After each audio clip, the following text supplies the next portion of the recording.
Hey, Jim, just about to come out, please. Check yourself on me. Outside of my break, please. You mask up for me. All right, keep it on down.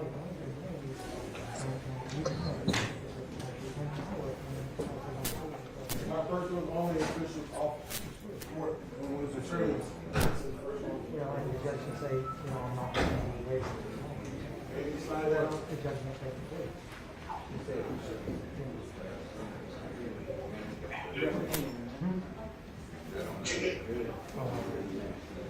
A lot of them.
All right. Be recorded Fulton County 11th District is now in session. I was Judge Ural Glanville, not presiding. Will come order.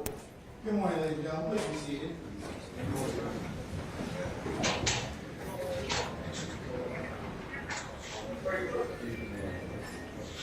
She must have been did this. Did they say all right? All right, ladies and gentlemen, if you all come in and have a seat, please. Stand up.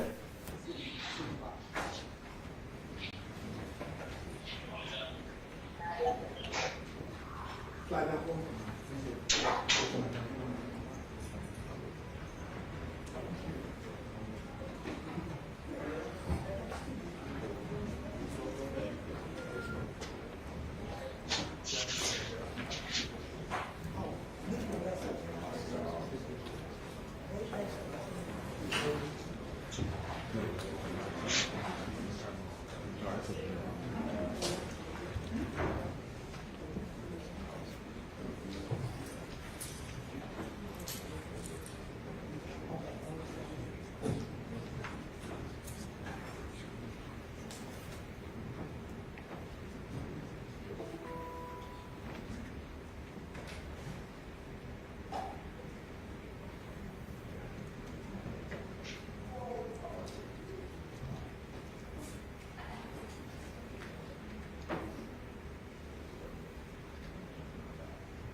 All right, folks, I'm going to take care of some other business before Mr. Steele and Mr. Adams and Mr. Geary et al. We'll go ahead and get started with that. So if you'll indulge me just a minute, I'll go ahead and see if I can find who I can find on the platform, see if I can dispose of some of the matters. So just bear with me a second. All right, gentlemen in Cobb Booth 3. Yes, What's your name, sir? George Watson. Yeah, that's my case. He's position number 7. Calendar. All right, sir. Would you like to, no, this is a probation revocation. Yes.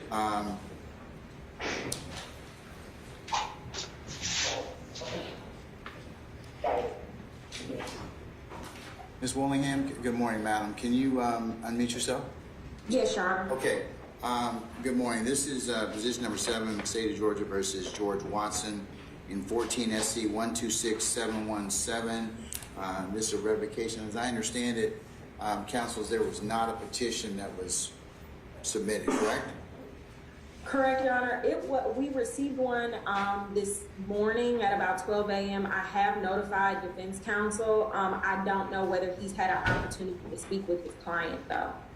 I have not, Your Honor, but... Would you like me to reset that, sir? Judge, considering the recommendation from the state, I think we'll be able to enter a consent to that today. And that would be a revoke time served and terminate the balance of probation, I believe. Ms. Willingham, if you'll confirm that for me. Yes, Your Honor. Do we have our probation department here today? I see Ms. Brown, yes. Yes. Ms. Brown, could you turn your camera on for me, please?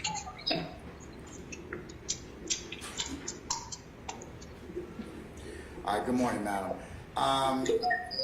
Okay.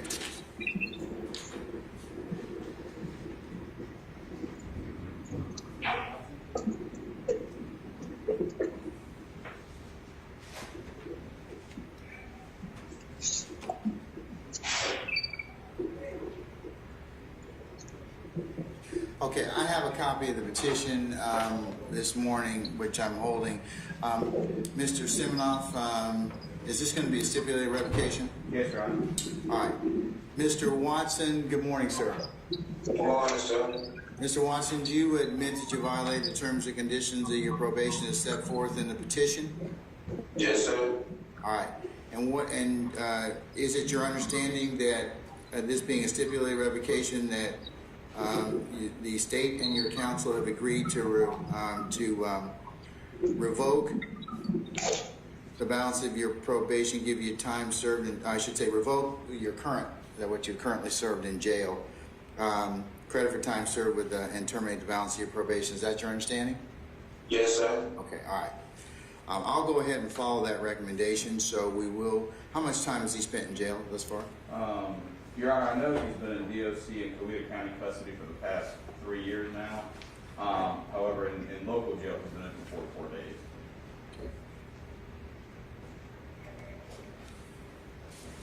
Or, I'm sorry, since 4/11/2022. All right, I'll revoke from 4/11/22 and give him credit for the time he's already served and terminate the balance of his probation. So, Mr. Watson, unless you have anything else pending, you should be released at least, or these matters will be closed, okay? Yes, sir. All right, unless you have any other questions, good luck to you, sir, okay? All right. Thank you, All sir. right, I'm going to release you at this time. Thank you, sir. All right. Okay. Thank you. All right.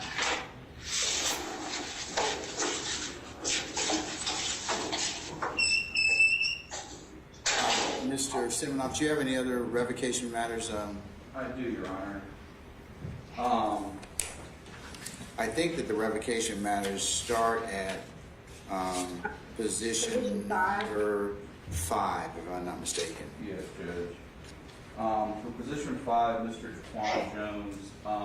That's 18 SC 163169. Okay. Yes, Your Honor, I'm not sure if he's here. But if we could hold that and I could get access to my laptop, I think we can resolve that today if I can just get into a breakout room with him at any point. I just got a new offer today that I'm going to convey to him and make sure he's okay with it. Let's see if he's even on the platform. Is Jaquan Jones on the platform? Jaquan Jones, if you are, raise your hand.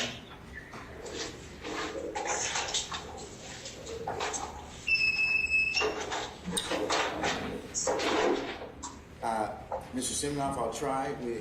I've got a lot of other freight today, so I may have to. Is this going to get him out of custody? Potentially, yes, but if we could hold it for now, I can. I'll hold it for just a minute, okay? Thank you. What about position number 6? Herrera's Crowder and 08 SC 64827? That's my case, and the same issue that filed last night. Early this morning, so I'm gonna defer to, Mr. O'Neill. On that. And Your Honor, the state's recommendation on it would be to revoke the ballot, which would be.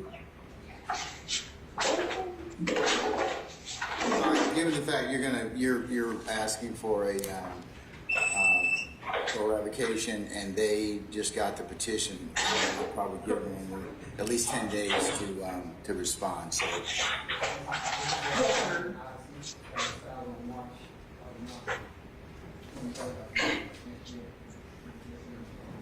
All right. Have you had an opportunity to talk to Mr. Watson? Is Mr. Number, I thought we were on 6 on. I'm sorry. I apologize. Yes. Have you had an opportunity to talk to Mr. Crowder?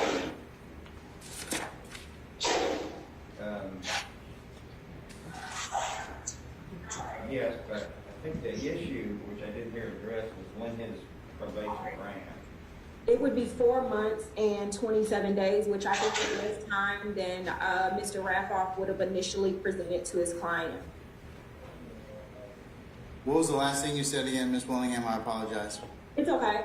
It is 4 months and 27 days, and I believe that's less than what Mr. Raffoff would have initially presented to his client, which I think we initially discussed 6 months. So the balance would only be 4 months and 27 days. Is that all he has left on the, or is that what you're recommending? Yes. Yes, that's all he has left. And that would be my recommendation.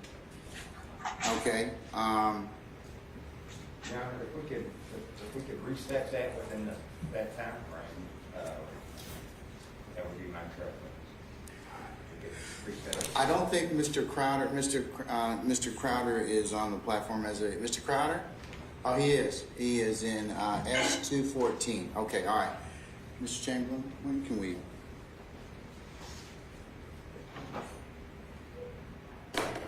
I can do one or two things, Mr. Ravo.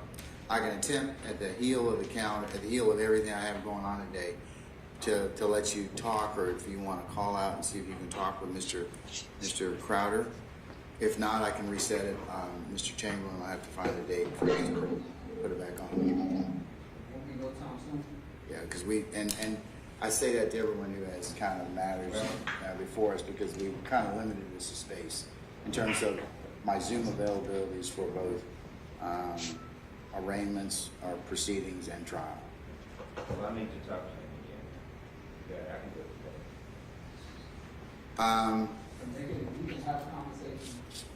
It's not today, but we can go out to jail, and then you and Mr. Williams can always work out the night and see what he wants. Yes, Your Honor, that we can do that. Everyone's fine. That work for you, Mr. Raffoff? Yeah. All right, Mr. Crowder, your attorney, Mr. Raffoff, is going to reach out to you shortly, and if the state and he can work out something, I'll sign an order, and that should be the matter at the end of your case, okay? Sir, may I speak to the court, Your Honor? You're talking to him. Okay, I did 10 years on this probation, Your Honor, with no problems, Your Honor. Okay, but I think your lawyer is going to talk with the state about that, and they've told me that you only have about 4 months and 27 days left.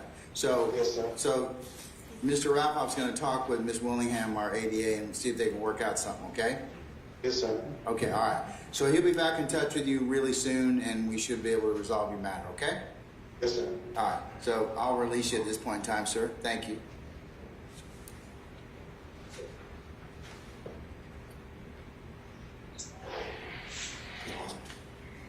Okay, the next person I think we have is State of Georgia versus Michael Scott, 15 SC 138728.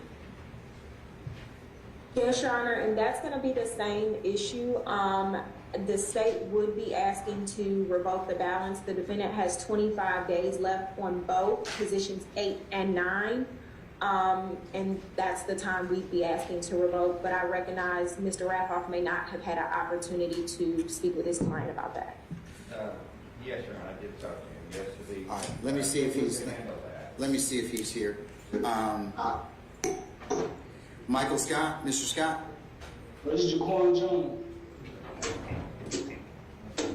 Is Michael Scott on the platform?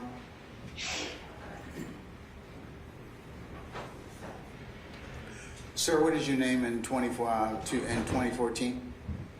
Jaquan Jones?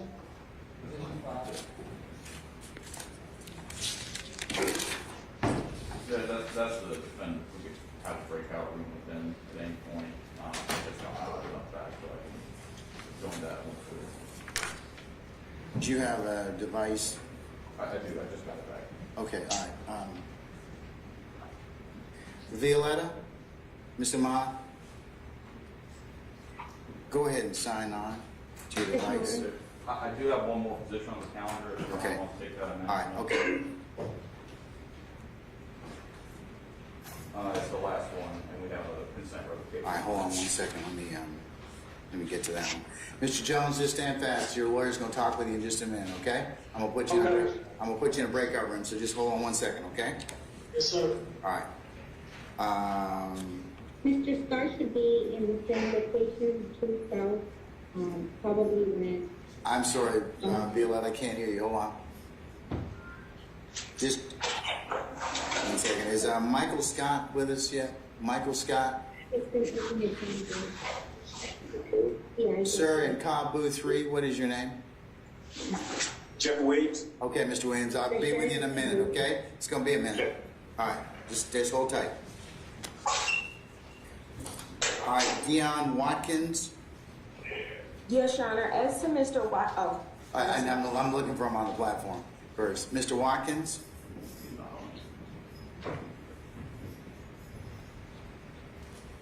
Okay, all right.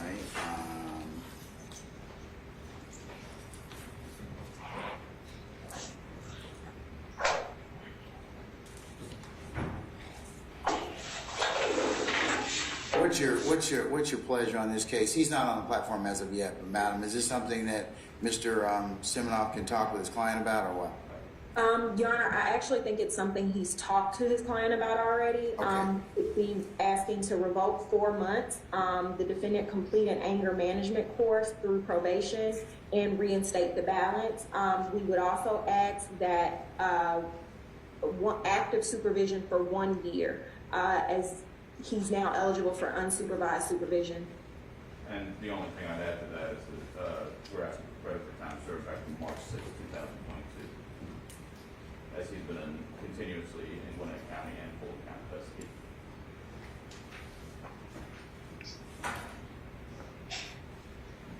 Okay, Ms. Willingham, do me a favor, and you want your recommendation is to revoke 4 months, complete anger management through probation. What was the last thing after that? We'd ask that he be on active supervision for 1 year of that time.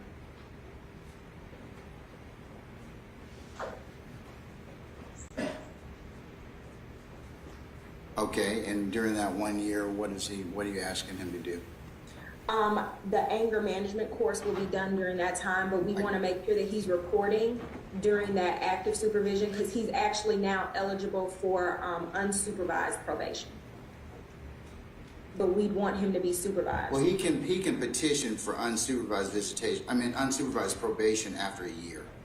After that year, because reporting is a general expectation of being on probation. So he can through counsel do that. Yes, Your Honor. And Judge, he'll be on supervised probation for Gwinnett County once he gets out anyway. So. Your Honor. This is Officer Brown for probation. Yes, ma'am. If he's not continued on active supervision, then he won't be able to do the anger management. Yes, ma'am.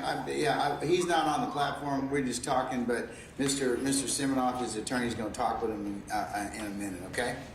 Okay. But thanks for adding that. Yeah, he's got to be on active supervision in order to complete that anger management. So yes, ma'am. All right. Okay.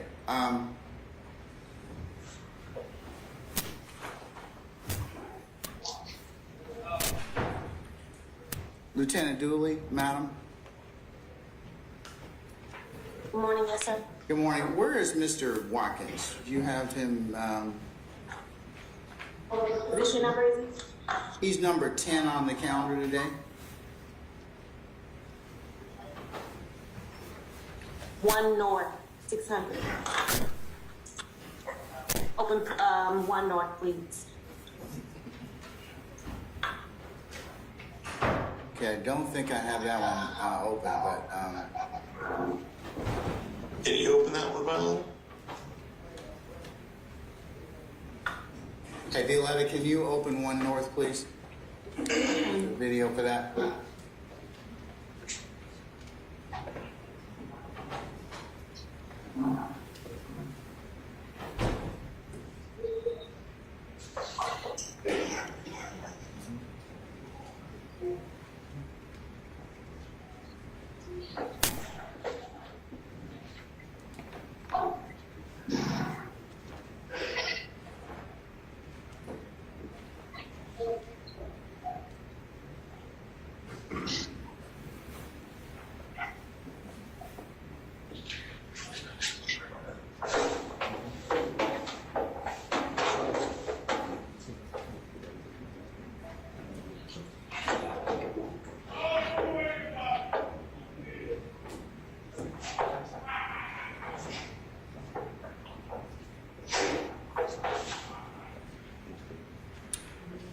All right, Mr. Watkins.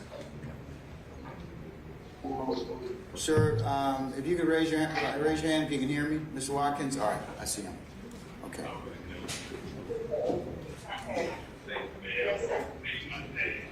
Mr. Siminoff, where are you?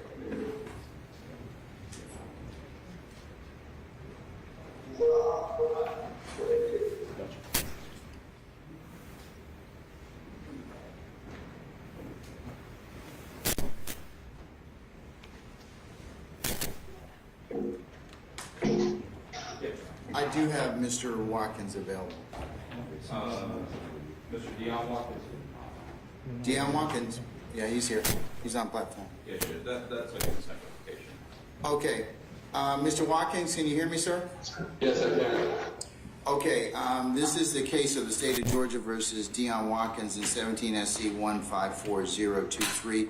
I understand this is a revocation matter. Is that correct, Ms. Willingham and Mr. Siminoff? Yes, Your Honor. Yes, Your Honor. And I understand this is a stipulated revocation. Is that correct? Yes, Your Honor. Yes, Your Honor. All right. I have a copy of the petition in this case. Mr. Siminoff, you had an opportunity to talk to your client about the petition and the purported violation? Yes, Your Honor. All right. Mr. Watkins, do you admit you violated the terms and conditions of your probation as set forth in the petition? Yes, I do. All right. Did you understand that this is a stipulated revocation where your attorney and the state have worked out the following? They're going to revoke for 4 months of your sentence. You're to complete, I'll give you credit for the time you've already served from March the 6th of 2020. You're going to be reinstated to probation after the service of that time. During the period of probation, you'll need to complete anger management and on active supervision for at least 1 year, after which you can petition for non-reporting probation if you are in good standing at that point in time. Is that your understanding, sir? Yes, sir, it is. Okay, all right. Then I'll go ahead and revoke 4 months. I'll give you credit for the time you've already served from March the 6th of 2020. Your Honor, I believe it's 2022. 2022, I should say. Yes, sir. Thank you. Once you've completed the balance of that time, you'll be released to or reinstated to probation. During the period of probation, you will complete anger management through probation, and after a year of supervised probation and the completion of your anger management course, you can petition for non-reporting probation should as long as your status is current, okay? Yes, sir. Thank you, Your Honor. All right, unless you have anything else, that'll be the order of the court, all right? All right. All right, sir, I'm going to release you at this time. Thank you. Thank you, Your Honor. Have a good day. All right, thank you. All right, Mr. Siminoff, are you talking to, is there anybody else I need to talk to? Let's see. I'm about to go sign in, get put in the breakout room for the other case, the Jaquan Jones number 5. All right, were you able to, okay, all right. I'm about to do that. Okay, all right. Mr. Raffoff? Yeah, Mr. 8 and 9, Michael Scott, he was in the 2 South 404, the same as, Let me see if I can find Mr. Crowder was yesterday. Okay, well, didn't have court yesterday. Let me see if I can find him. Let me see if I can find him. Michael Crowder? Michael Scott. Michael Scott, I should say. Thank you. Lieutenant Dooley, can you help me out again? I'm looking for Michael Scott.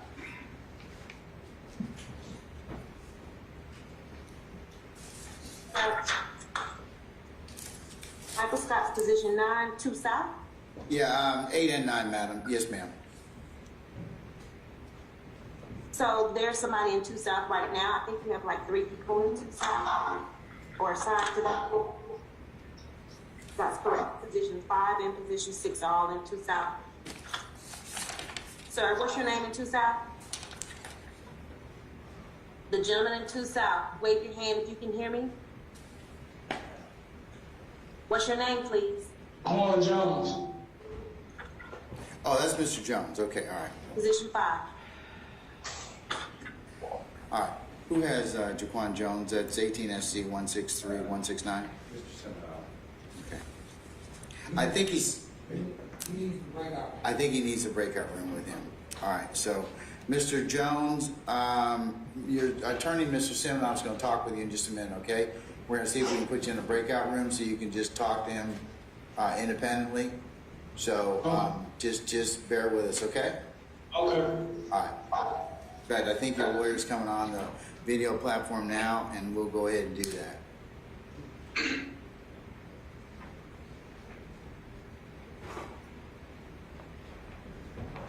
Oh, she put me in there with it. I'm gonna leave and go back into the. Yeah, just leave the breakout room, and then Mr. Sim.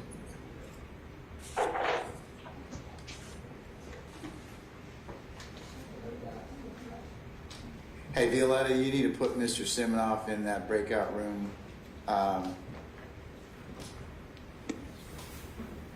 Yes, Your Honor. Okay, yeah, put Mr. Siminoff in that breakout room. You just put us in there. That you just put us in.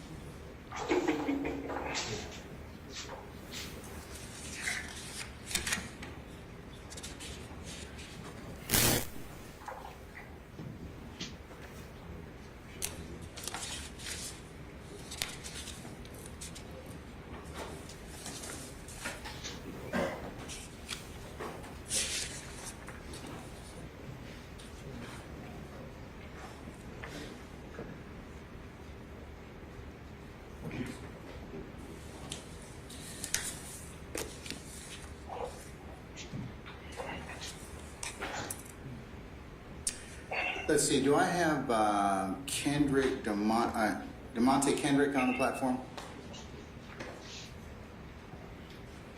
All right, Mr. Kendrick, you are in, let's see, N4, 506. Violetta, can you unmute N506, please? Thank you.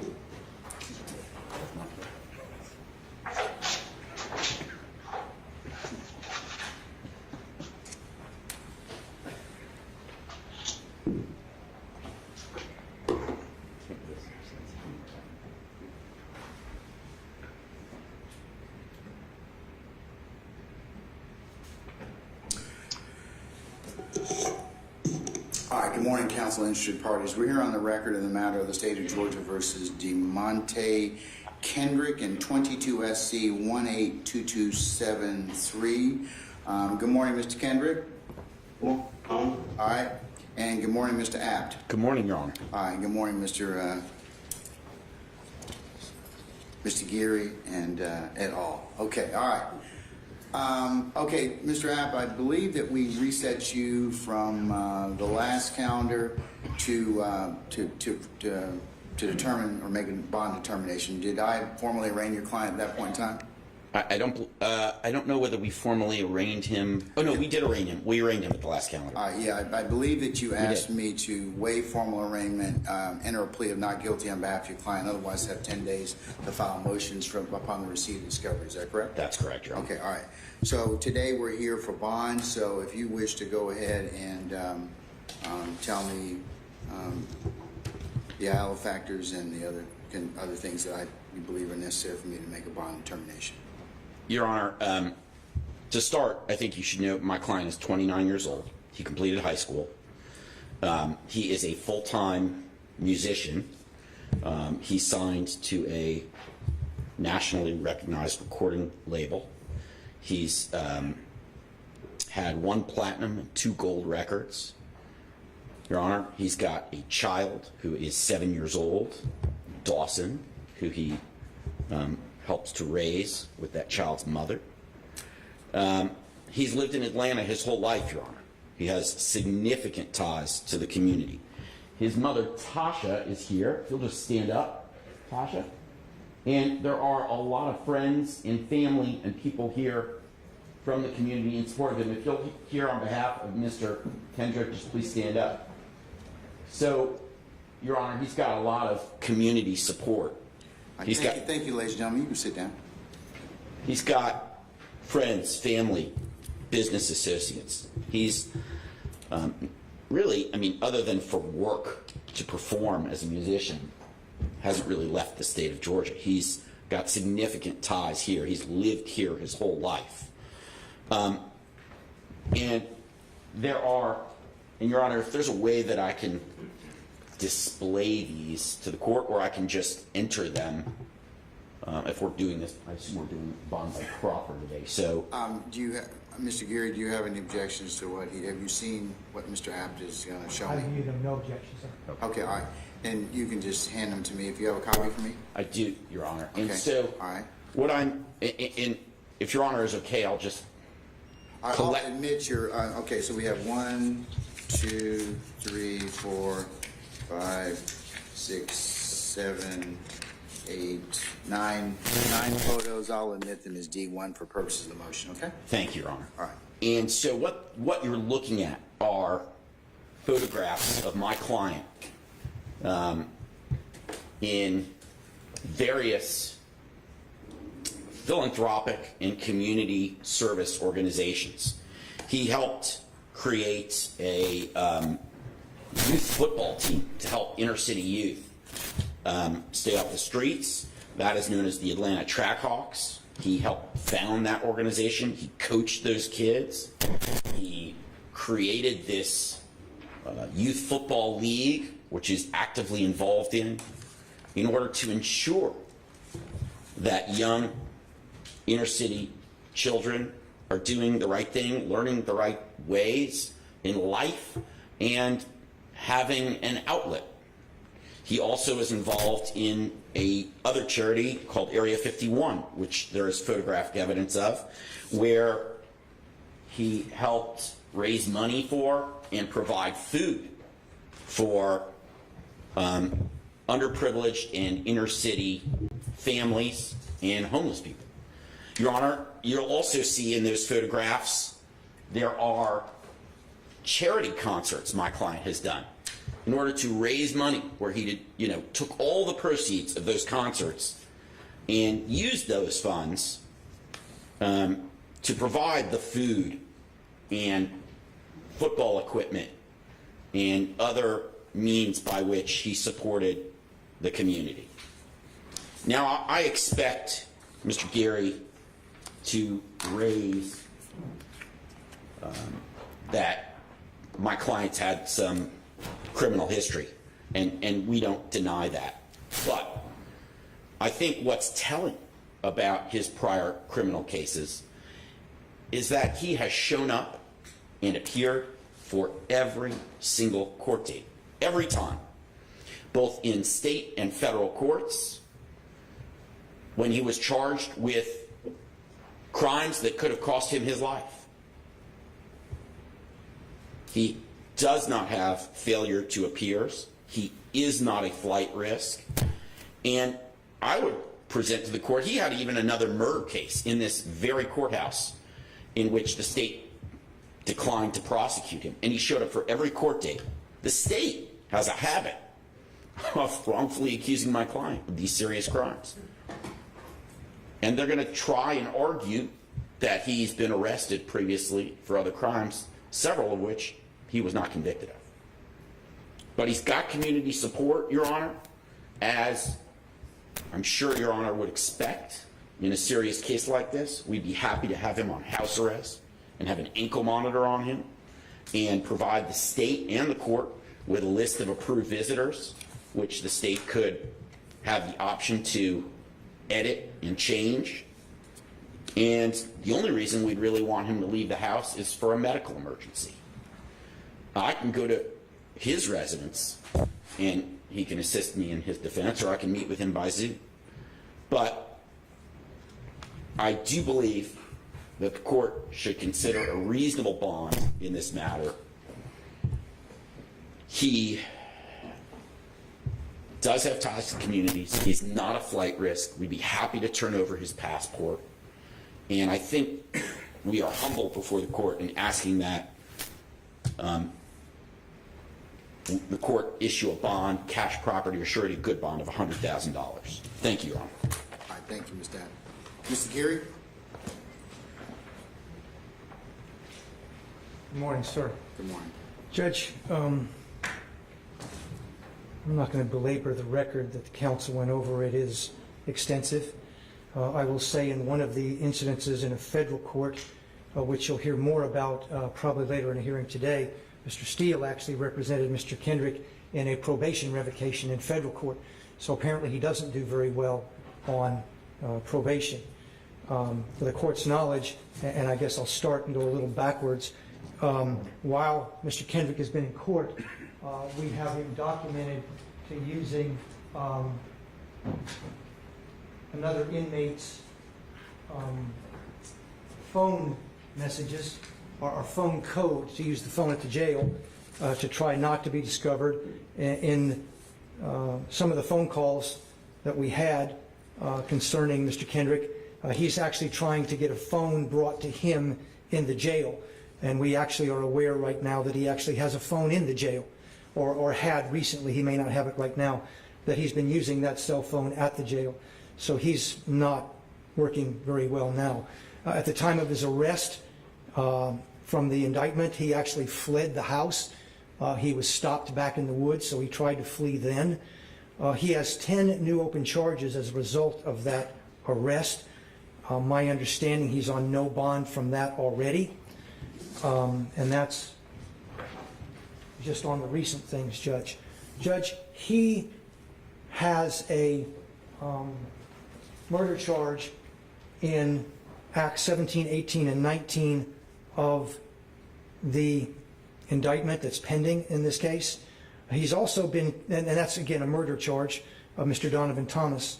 Judge, he's also been convicted in Act 56, which is a conspiracy to commit murder, to which he actually confessed to, and he and another individual on this indictment were found with a fully loaded AK-47 and a .40 caliber handgun. They just happened to make a traffic violation before they got to where they were going, and they were stopped by police and the weapons were located. Judge, he has been active throughout the pendency of this gang. He is active now, continues to be active. When we've got him on the phone, the cell phone from the jail, he is continually speaking about gang activity to the extent that he's even trying to hide evidence. There were cell phones located at a particular area, and he called to make sure those phones were disposed of. Given that we were on that call, we located those phones before they could be destroyed. So the attempt was made. We just happened to be lucky enough to be one step ahead of him in that situation.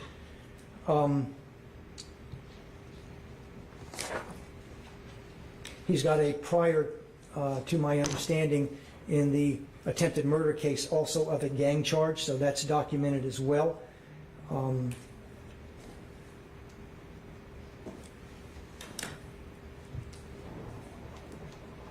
In the conspiracy to commit murder charge, they also had a stolen weapon, which is very common with this outfit. They have numerous stolen weapon allegations throughout this. They don't use weapons that respectively are traceable back to any of them. During that time, he was a convicted felon, so he's got also a conviction for possession of firearm by a convicted felon. So he clearly doesn't listen to court's instructions as given to him. He is in a music video, and I know we've had some back and forth on that, but that's as late as 2020, where he basically said that if people mess with one of the other gang members, they're going to die.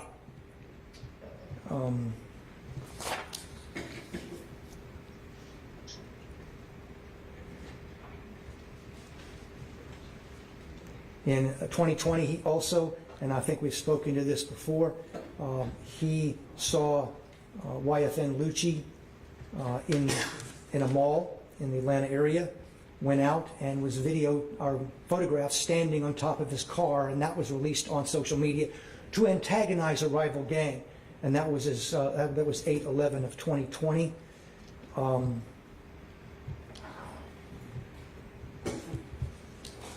Your Honor, we've got other numerous videos and photographs in the indictment showing the defendant posing for these things and involved in these things, demonstrating a allegiance and a loyalty to the gang and the gang activity, to including violence and other types of gang activity.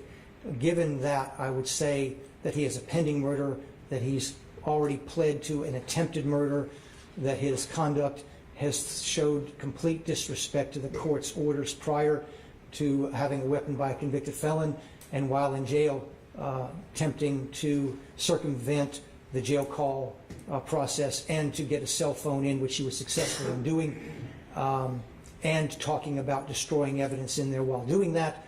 Your Honor, I would say he is an extreme threat to the community, to witnesses, and to commit additional felonies, and ask the court to deny bond. Your Honor, may I briefly respond? You can, sir. Go ahead. So the first thing I'd like to address is Mr. Gary categorizes my client as having been previously convicted of and pled guilty to allegations in this indictment, which is, I don't know whether Mr. Gary is just having a...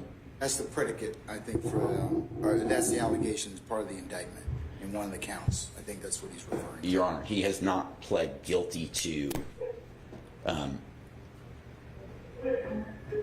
any underlying... He's been convicted of one federal gun offense and has a probation violation from that offense. Those are his convictions.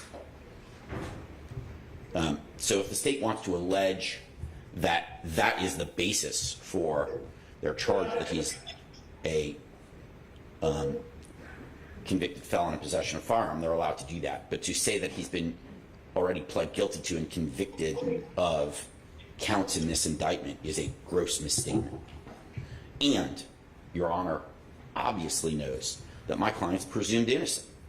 That's the presumption he carries with him at this very hearing. The state wants to allege that he fled the home. At the time of his arrest, he was a visitor at a friend's home. He was a co-defendant in this case. And there were an army of people approaching through multiple directions towards the house. And at that moment, at that particular moment, he did not know that there were police, that they were police, and that they were there to arrest him. All he knew is there were armed men approaching the house. And so, yes, he ran for his own safety. Once he realized they were police, he returned, and he was arrested. There is a photograph of my client standing on a car That's about the best evidence the state has. Hard evidence they have against it. That's not a crime. And I think the other thing that Mr. Gary brings up and the court should consider, because it's part of 17-6-1, is the economic impact. Not just to my client, but this case in general. The court, in its discretion, under that code section, is allowed to consider a wide variety of factors. And what the government is doing here, in this case, is sending a message to the music industry and the entertainment industry in Atlanta that is going to have a massive chilling effect. Atlanta has become, over the last several decades, a hub in the United States for the music industry, for the entertainment industry, and it's created a tremendous amount of jobs and income and opportunity for young inner city youth. I would argue to this court it's actually prevented a lot of crime. And what the message that the district attorney's office is sending to our community and to our country is that you better not come to Atlanta and make rap videos, because we're going to use those against you in court. And we're going to create a chilling effect on the First Amendment. And we're going to push out this tremendous, beneficial, economic wave that has blessed our city and blessed our community.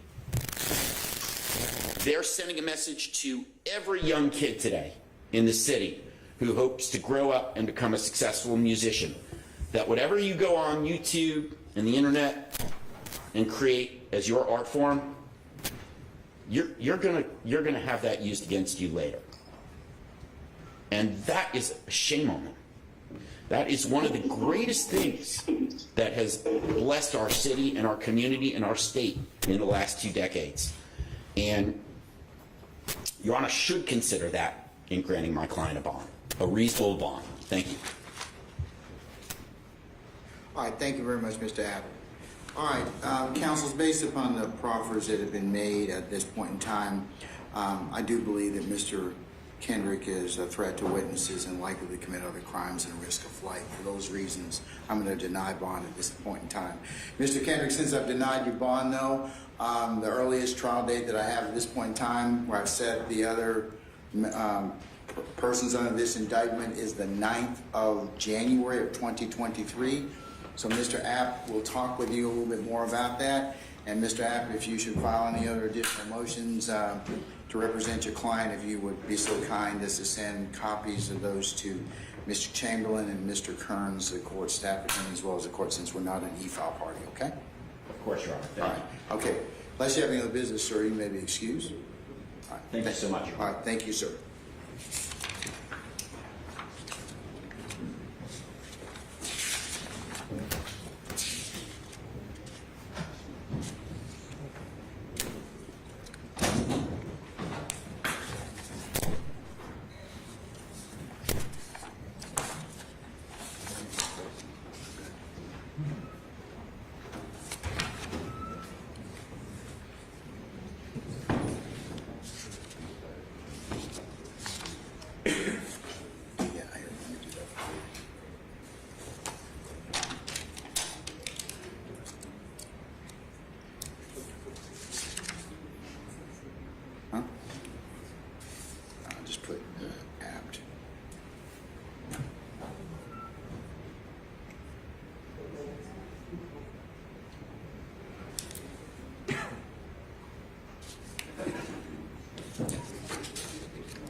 Mr. Senoff, did you have a talk to the client? Yes, Your Honor, I'm just coming to an agreement on that matter.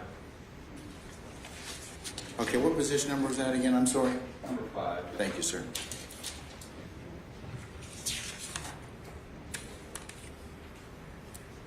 He's in South 214.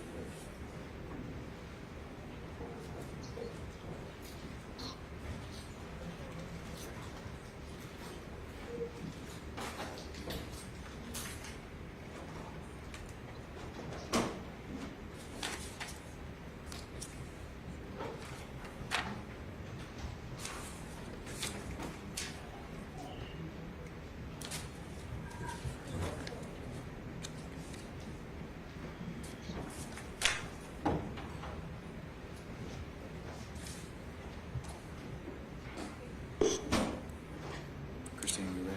I'm going to do number 5 now.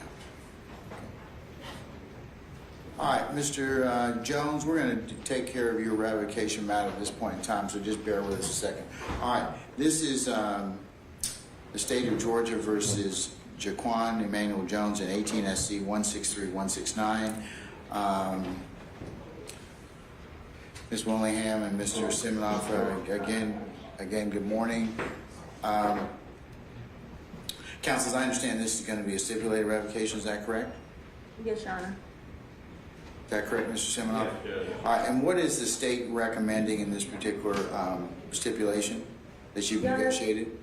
the state is recommending that the first offender status be revoked and that the defendant be placed back on his original sentence, given credit for the probation time he has already served, and add 30 days to that time frame.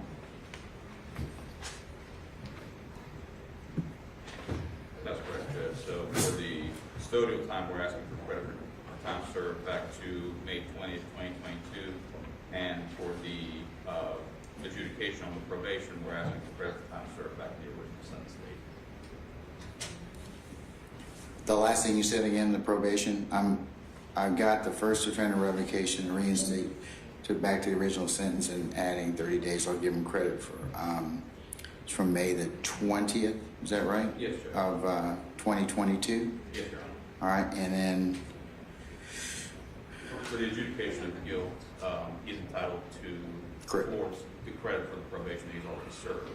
So we're asking for that credit to be back to the original sentence date. how much time are you asking for? I'm not sure what the sentence date is. I don't have it in front of me, but I can. We'll need that. He would have a remaining balance of 1 year, 4 months, and 25 days. I believe it's on the petition as well, Your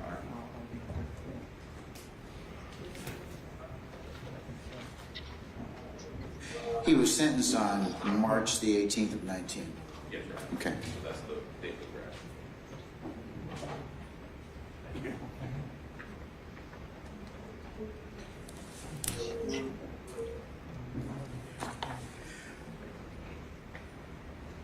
Okay, Mr. Jones? Yes, sir. Sir, did you have an opportunity to read the petition and go through it with your attorney, Mr. Siminoff? Yes, sir. All right, and do you admit you violated the terms and conditions of your probation as set forth in paragraph 4 of the petition? Yes, sir. All right. You also, is it your understanding, sir, this is a stipulated revocation whereby your attorney and the state have agreed that as a resolution of this case to revoke your first offender status, reinstate you to the original sentence, add 30 days and give you credit for time served from May the 20th of 2022 and credit you for probation from March the 18th of 2019. Is that your understanding? Yes, sir. All right. I will go ahead and follow that recommendation, Mr. Jones, and I will revoke your first offender status. I'll reinstate you to the original sentence. I'm going to add 30 days, which I'll give you credit for time served from May the 20th of 2022, and I will credit you for probation from the 18th of March of 2019. Otherwise, reinstate you to that sentence, okay? Yes, sir. All right. Unless you have any questions, sir, then that will conclude your matter, okay? I do have some questions. Well, you can talk with your lawyer about that offline, okay? Is there something you want to ask me? No. Okay, well then you're gonna have to talk with him offline, because I've got other business I gotta take care of, unfortunately, okay? Mr. Judge, you can give me a call tomorrow, I'll talk to you. Okay. All right, thank you, sir. All right. I'm here. All right, thank you. Mr. Raffoff, where are you? Oh, Mr. Scott, let's see if I can find him.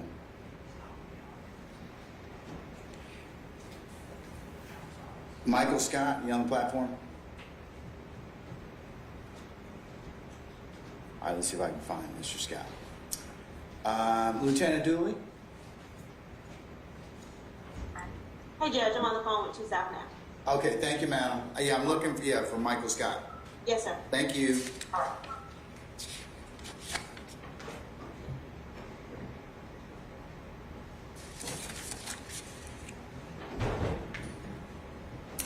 Mr. Partridge,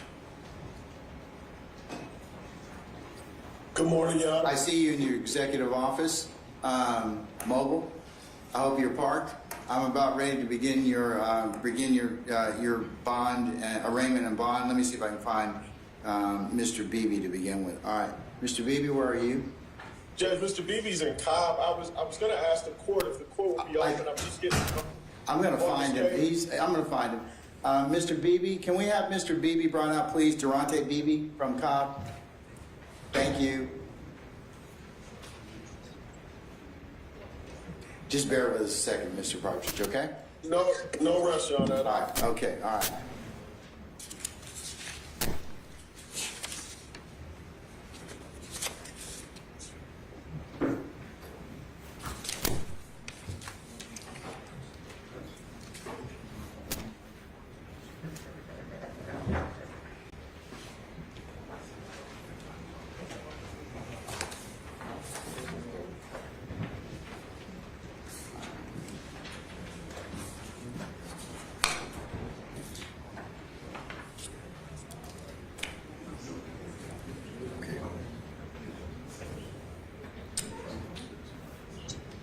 Okay, Mr. Beebe? Yes, sir. All right, good morning, sir. Okay, all right. Mr. Geary, you ready on that one, sir? Your Honor, ADA Demetrius Smith is going to be handling that bond motion. All right, Mr. Smith, you ready, sir? Yes, Judge. All right, hang tight 1 second, okay? All right. Yeah. All right, good morning, counsel and interested parties. We're here on the record in the matter of the state of Georgia versus Durante Beebe in 22 SC 182273. Good morning, Mr. Smith. Good morning, Mr. Partridge, and good morning, Mr. Beebe.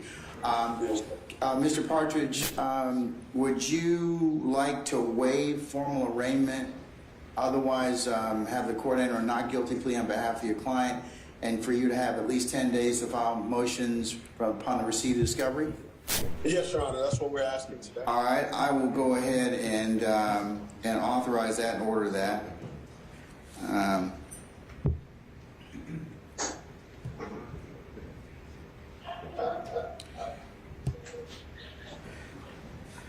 Okay, you also, Mr. Partridge, filed a bond motion on behalf of your client. So at this point in time, if you wish to proffer those factors under IELA that or any other factors I need to know about, so I can go ahead and make a bond determination after hearing from Mr. Smith, okay? Your Honor, with regard to the bond, I believe former counsel filed bond. I just got onto the case last week, Judge, so I was actually going to ask the court if the court would actually allow us to reset the bond portion of this so that I may get a little bit more skin in the game, so to speak, and come up to speed with the issues surrounding Mr. Beebe. And I've informed him of the same, Judge. Okay, all right. Let me confer with Mr. Chamberlain as to the earliest date that I can do that. I'm just going to tell you in honest candor that I have very limited spaces given the fact that we're still laboring under the pandemic, and I can only have Zoom availability because I have to compete with my other 30 colleagues from 2 courts and our probate judge. So let me see what I have available, okay? Yes, Judge. All right, just bear with me a second.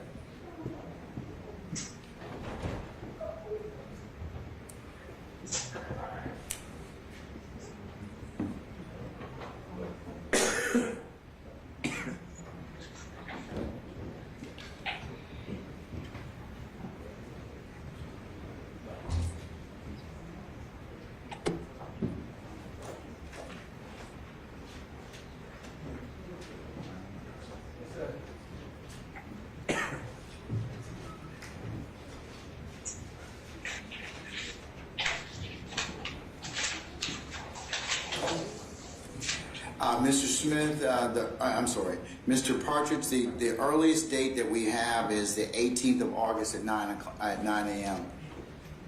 Understood, Your Honor. All right. We'll go ahead and set you for that date. If I have anything open or comes available, we'll certainly contact you prior to that. Mr. Geary, or Mr. Smith, I'm sorry, Mr. Smith, does that work for you, sir? That works for me. Yeah, all right, 18 August at 9 a.m. Mr. Partridge, you should file any other additional motions on behalf of Mr. Beebe, now and in the future. Please include myself, Mr. Chamberlain, and Mr. Kearns in your communications, as we are not an e-file party, okay? Yes, Your Honor, will do. Hang tight one second. Yes, Judge. Oh, and also, Mr. Partridge, I will go ahead and just kind of tell you that right now the date for trial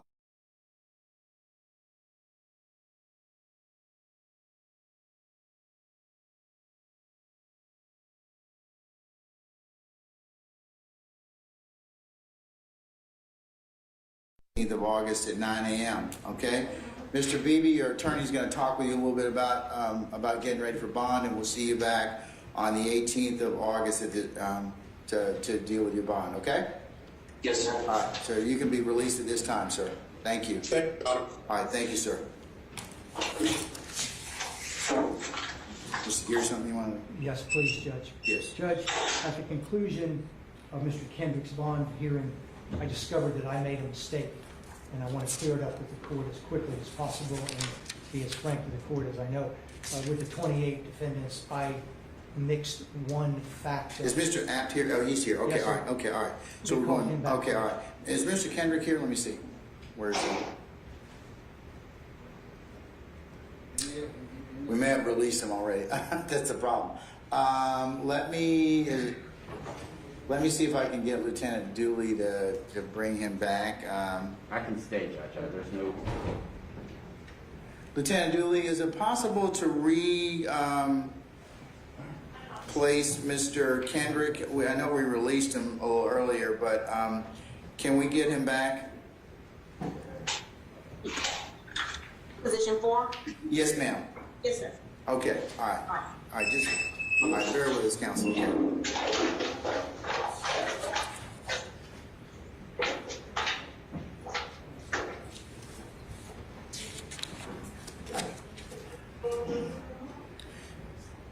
Mr. Raffoff, have we dealt with Mr. Scott, or do we need to?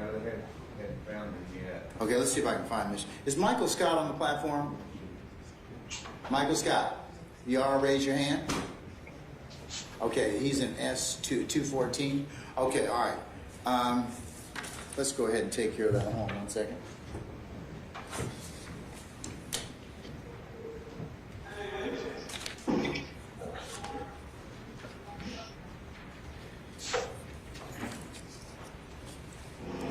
Mr. Chamberlain? Do we have the petitions for Mr. Scott? They're not on the side of you? On the other side. You may have given them back. No, I may have given them back to you, sir. That's what I'm They're saying. not there. They're here. All right. Right there. Mr. Scott? Yes. Thank you, Edward. All right.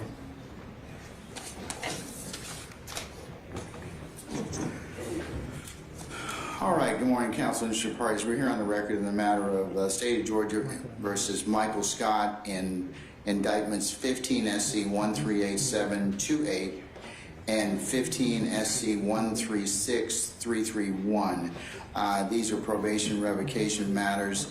Good morning, Ms. Willingham, and good morning, Mr. Raffoff, and good morning, Mr. Scott. Okay, as I understand it, these are going to be stipulated revocations. What is the state's recommendation in position number 8? Your Honor, the state's position on both 8 and 9 is actually going to be to revoke the balance. It's 25 days remaining on each case, and we're okay with those cases running concurrent as they did originally as well. Okay. All right. Mr. Raffoff, is that your understanding? Yes, Your Honor. All right, is Mr. Scott, good morning, sir. Good morning. Sir, did you have an opportunity to speak with Mr. Raffoff concerning these two aforementioned revocation petitions in 15 SC 138728 and 15 SC 136331? Yes. All right. Do you admit that you violated the terms and conditions your probation is set forth in paragraph 4 of each of the aforementioned petitions? The case was a hearsay case. Sir, I can't hear you. I apologize. Do you admit that you violated the terms and conditions of your probation as set forth in the petitions? Yes. Okay, all right. Based upon the petition and the negotiation and your acquiescence, I will go ahead and follow your attorney and the state's recommendation in this case and revoke 25 days on each particular indictment ending in 8728 and 6331. I'll revoke 25 days, which is the balance, and at that point in time, close the case. Okay? As to both matters. Anything else on behalf of the state or the defense, Mr. Raffoff or Ms. Willingham? Nothing further. All right, then that'll be the order of the court. All right, so Mr. Scott, you are.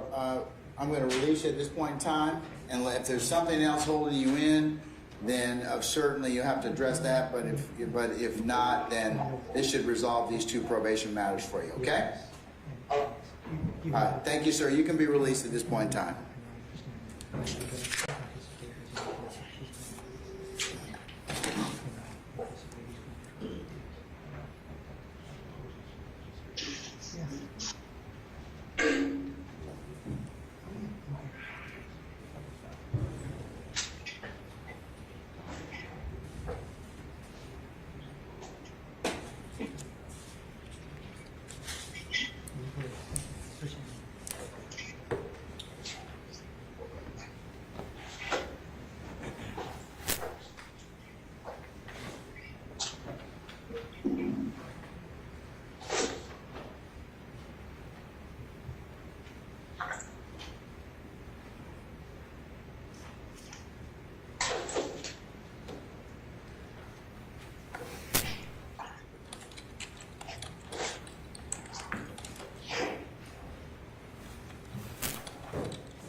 Lieutenant Dooley, let me know when you get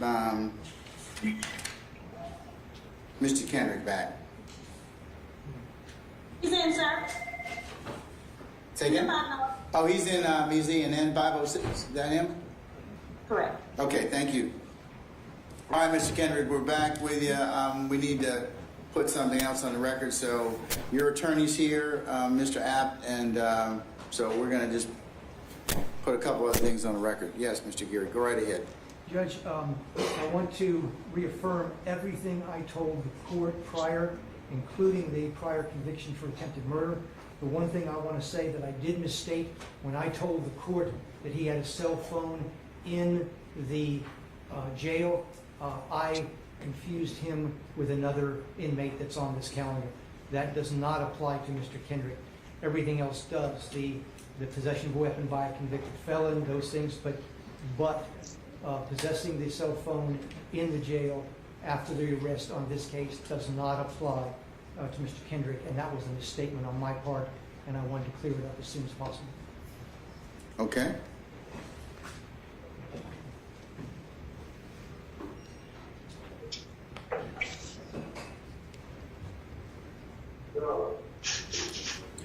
All right, well, given that, Mr. Geary and Mr. Apt, I'm still going to leave him in a no-bond status based upon what's been proffered thus far. I understand, Your Honor. But I appreciate you clearing that up and your candor with the court as well as the opposing counsel, okay? For the record, Your Honor, I appreciate Mr. Gary's professionalism and ethics always. We're all human. Okay. All right, thank you, sir. All right. Okay,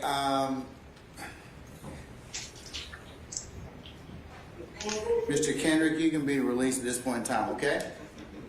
All right, have a nice day, Judge. All right, thank you.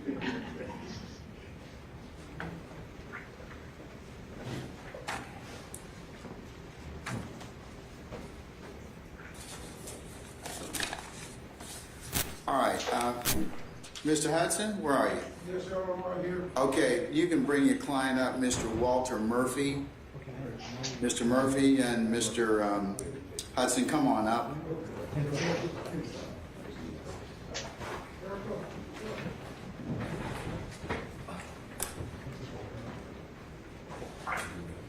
Just have them sit in your box.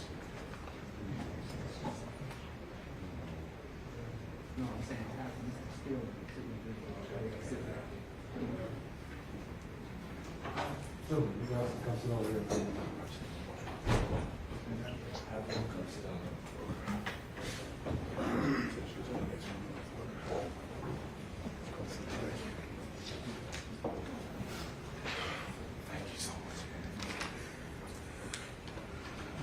All right, good morning, council and interested parties. We're here on the record in the matter of the state of Georgia versus Walter Murphy and 22 SC 18227-3.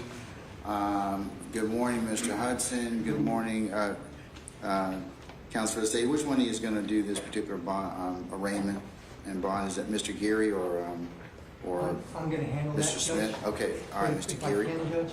Okay, good morning. He's now been incarcerated, I think, for minutes. Yeah, he turned himself, as I understand it, yeah. Did your client turn himself in this morning? Yes, sir. Okay, Mr. Hudson, would you like to otherwise waive formal arraignment, enter a plea of not, have the court enter a plea of not guilty on behalf of your client, and you otherwise have 10 days upon the receipt of discovery to file any motions? Yes, sir. Okay, all right.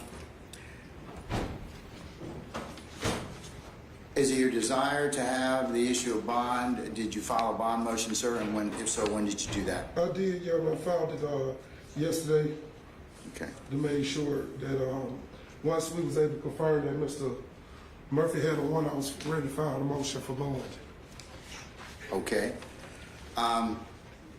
Is it your desire? I don't know if I'll be able to have it today, but if Mr. Geary, you're otherwise ready to have a bond on Mr. Murphy since he did turn himself in today? Not at all, sir. I'm not prepared for that, sir. Okay.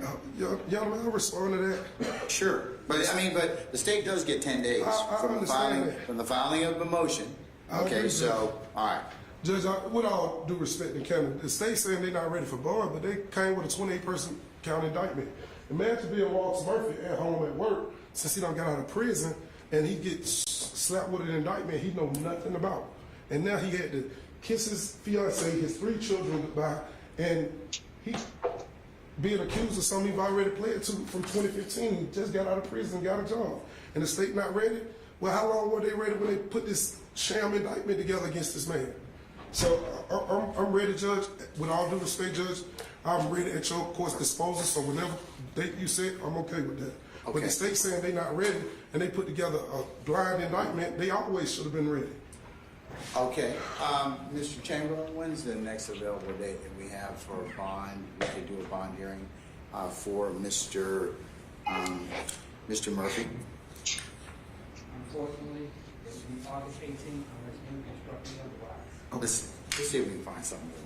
And thank you, y'all. I hang waive tight. his presence if need be. Hang tight. I trust my client. My client trusts me. We're going to go ahead and let me see if I can find something, okay? Well, while Lieutenant Dooley is present, ask her, Okay. June 14th enough. Okay. And I add to the June 14th count. All right, I will. Lieutenant Dooley, Yes, sir. is it possible to add Mr. Murphy to the calendar on the 14th of June, madam, for next week? For that Zoom calendar, do you have space for me? I actually don't have the calendar in front of me, Your Honor. Hold on, let me see if I can find it electronically. I'll check. I mean, I'll stand fast, and you could check for me, please. Will do. All right. Okay, we're gonna wait one on that one, folks. Just give me a second, Thank you, Your Honor. and we'll see if we can get him on for the 14th.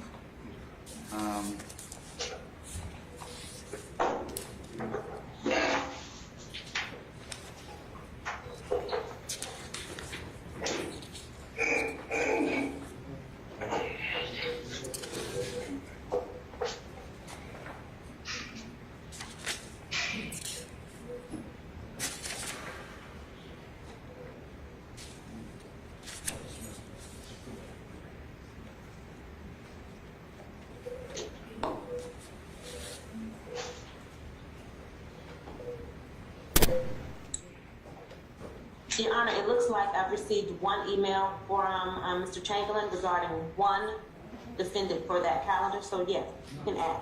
No. So I'll look for another email. That's one of the emails I sent maybe 2 days ago. And there's one I sent a while back. You may need to search up email. When did you send them, Mr. Chairman? I have to get into my email. Okay. To see when I sent it the first time. That's it. Wednesday, 5/4. Found it. Okay. So,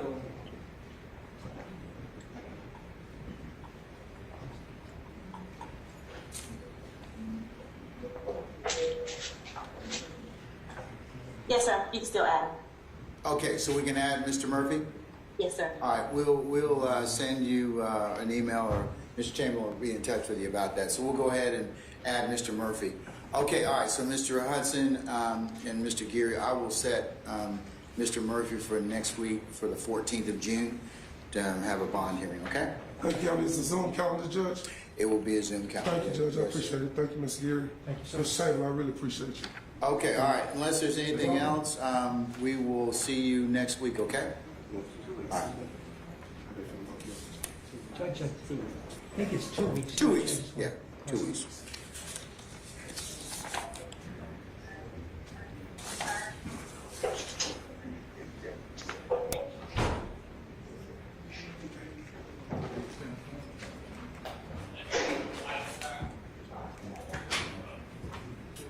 Thank you, Your Honor. Hang tight.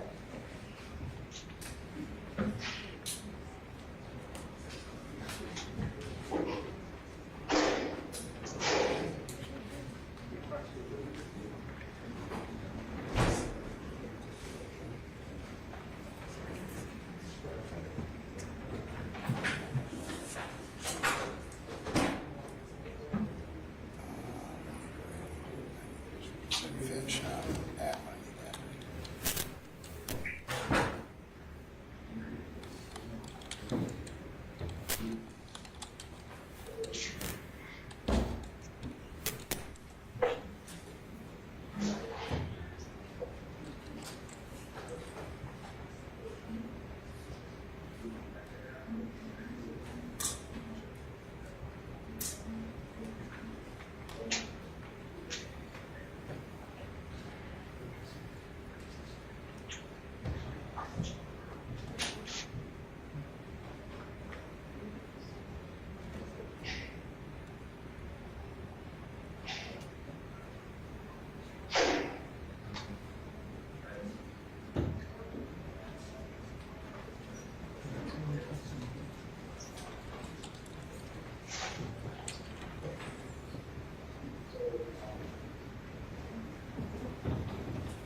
Okay, who was addressing the court, you said? Mark Winnie from Jessie. Mr. Winnie, how are you, sir? Fine, thank you. How are you, Judge? I'm fine. What can I do for you? Since that hearing was unscheduled for Walter Murphy, may I ask for an oral Rule 22 on that so that we may use? If you submit one, I mean, it's first come, first serve. I'll note that you did ask me in open court, but if you could submit something now, or when you get back to your office, or have somebody send one. I've asked them to send one. And then we'll mark it down, okay?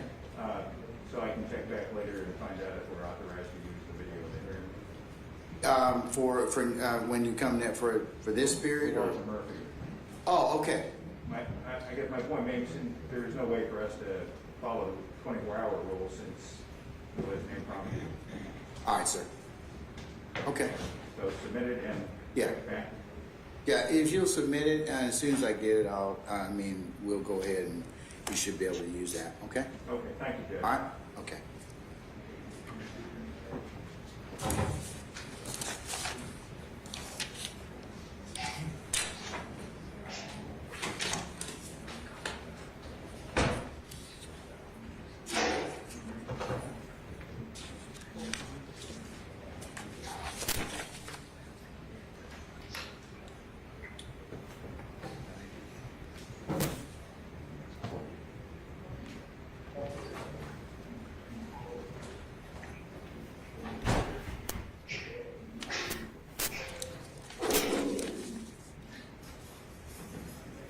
Edward, do we have any, I think we got a plea.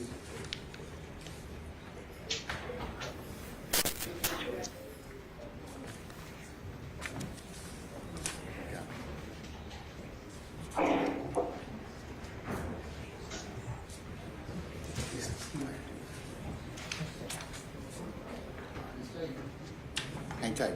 Okay, just 1 second.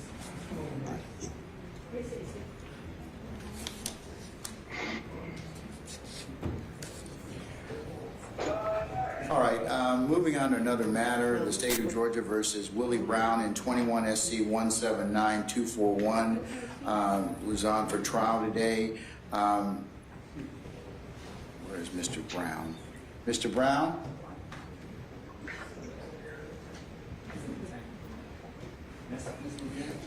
All right, let's bring out Mr. Brown, please. And Ms. Levinsky, are you here, or is it? Yeah, okay, go ahead. I am here. All right.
Okay, this is the state of Georgia versus Willie Brown in 21 SC 179241. We were supposed to go out for trial today.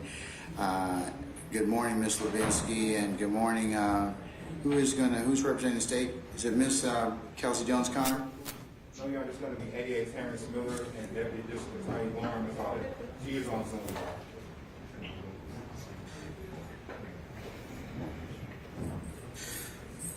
All right, good morning, councils. All right, Ms. Levinsky, I understand you filed a motion for a continuance which has not been opposed by the state. Is that correct? That's correct, Your Honor. All right. Is that correct, Mr. Miller? That's correct, Your Honor. All right. I will go ahead and grant that motion. Can you all check your calendars for the 3rd of October for me to put it back down on the next available calendar for trial? Your Honor, the 3rd would not be a good date for me.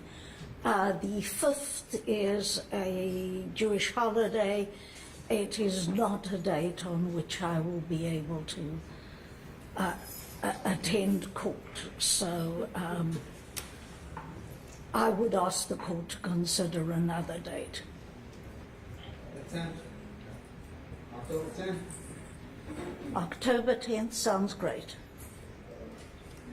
No objection from the state, Your Honor. All right, October the 10th it is. Mr. Brown, your attorney will get you ready and otherwise prepare you before that date. And counsels, if you should file any additional motions, I'd just like to remind you, since the court is not an e-file party, to send copies of those motions to Mr. Chamberlain as well as the court staff attorney, Mr. Kearns, okay? All right, yes, Your Honor. There is a motion presently outstanding. A Jackson Dano's. I'll hear it on the morning of trial now, okay? Morning of trial. Court, please. Thank you. Please do not add me to e-file.ga. I will remove my email address. Anything that I need to receive separate and apart from e-file.ga. And I say that, Ms. Levinsky, you look kind of shocked, surprised, but that is a matter that I can take up prior to us hearing calling for a jury on that day. And given the fact that I don't have a lot of, as you can see, trial space available since we're still laboring with COVID, that's why I said what I said. I'll just hear it the morning of trial. I would say that it is probably a fairly lengthy motion. Okay, well, If we can find or carve out some time for a motion, or we can do it before then. Mr. Chamberlain, do we have any Zoom availability for a motion?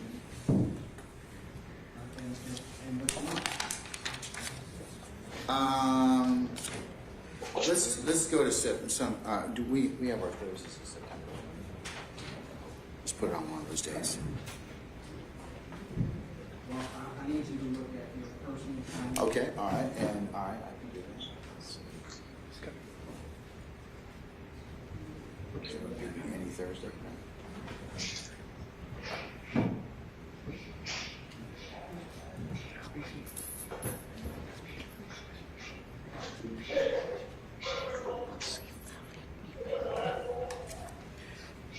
How about 22 September?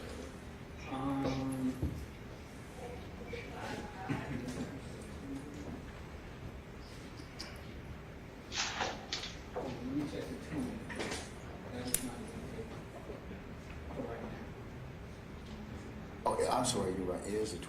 Is that right? It's 20 September. Yeah, it's 20 September. Let me see what else I have. Why? 20th? Yes, the 20th. Why? All right, how's 20 September, folks, for that Jackson Dental motion, madam? Sounds great. Thank you, Your Honor. All right, Mr. Miller, does that work for you, Ms. McCauley? No, Judge, All right, I'm going to set it for 20 September at 9 a.m., okay? We'll do that via Zoom, okay? Thank you, Your Honor. All right, unless there's anything Your else. Honor, sorry. It's a Jackson dinner. I would ask that it be heard in person. I can't, madam. I don't have the availability and space for me to do that. I can either only have Zoom or bring over in person. I don't have that ability on that day. Court pleases. Thank you, Your Honor. Well, yeah, look, we all got to work within the confines we have, Ms. Levinsky. I appreciate you being patient with us, but this is the best we can do under the circumstances now, okay? As the court pleases. Thank you, Your Honor. Okay, all right. So I will set it for the 20th of September at 9 a.m. via Zoom. Okay? All right, anything else, madam? No, thank you, Your Honor. Okay. I believe that concludes my business. May I be All excused? right, madam. Yes, you and your client may be excused. Thank you very much. Thank you, Your Honor. You know, I did also include my business without being excused. Yes, sir, you may. Thank you, All right. Just so you know, I forgot to turn my camera on, but I was listening. All right, Ms. McCauley, we got you. You got the 20th of September for the Jackson Dental motion and 10 October for trial. 10 October for trial, and the Jackson Deno is via Zoom. Yeah, on the 20th of September at 9 a.m. I got you. Thank you, Judge. All right. Thank you, madam. All right, bye. All right. Yeah, can you bring out Ariel Young, please? Your Honor, he's on bond. Okay, all right. Hang tight 1 second, okay? Thank you. Mr. Adams, Yes. Mr. Steele, can y'all move to the... Of course, sure.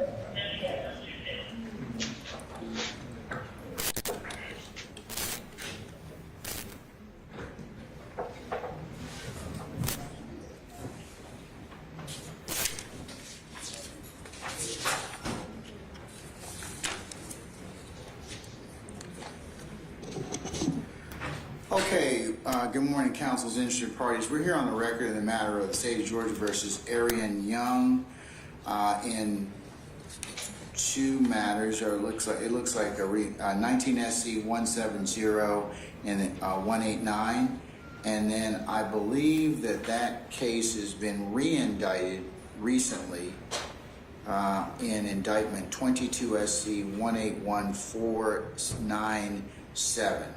Is that correct, Mr. Rao? That's correct, Judge. That was re-indicted on March 4th of this year. All right. May I add?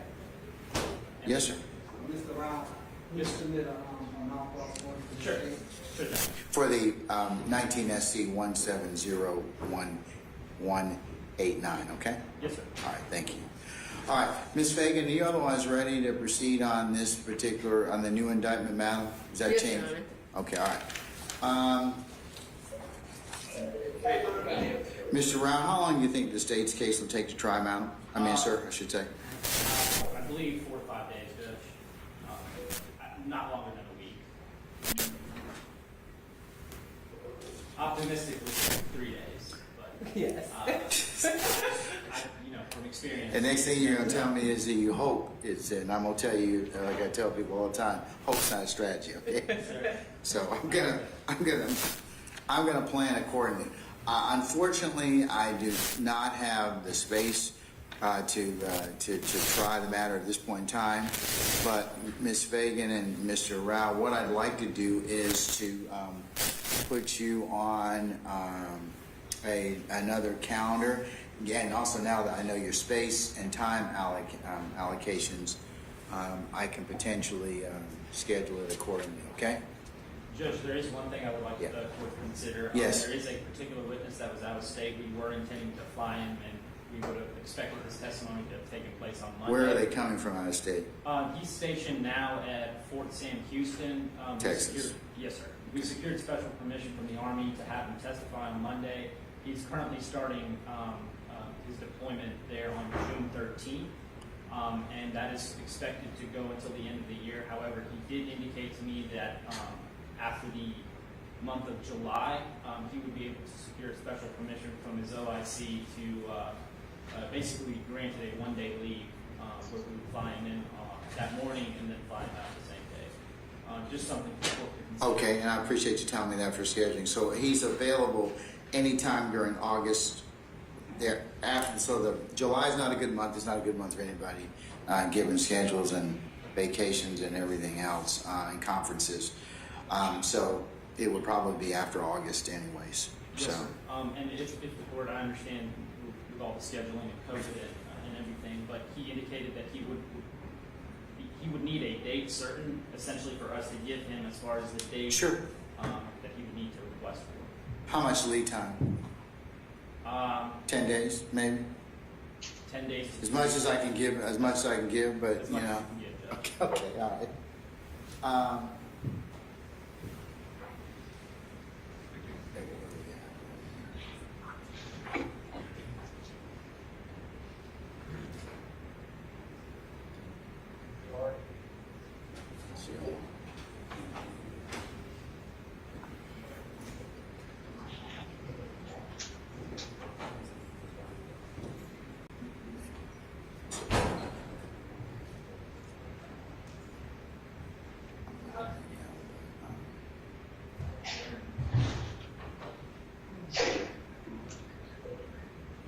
Also September 21st. Criminal jurisdiction.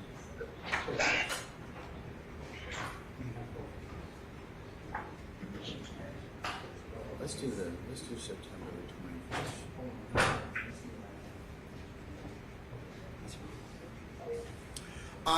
Let's right now, folks. Let's do 21 September. Okay. Yes, sir. Ms. Fagan, does that work for you, madam? Well, Your Honor, I don't have my phone, but I'm assuming so. We check? will be filing a bond motion he has a GPS monitor on. So this was the second time it was set, and we expected to be going out today.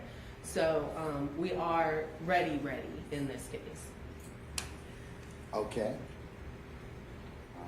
I'm gonna put this.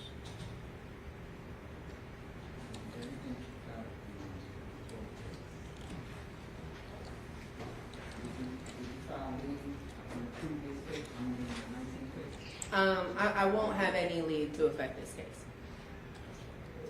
If this case is ready and put on the calendar, I'll be here.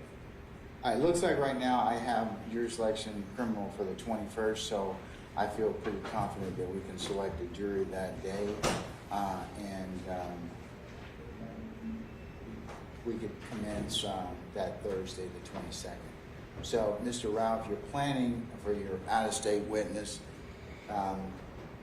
you can plan accordingly that that we'll commence jury selection on the 21st of September. Yes, sir. And then you've got at least Thursday or Friday to potentially, you just tell us the date, okay? Yes, sir. Thank you.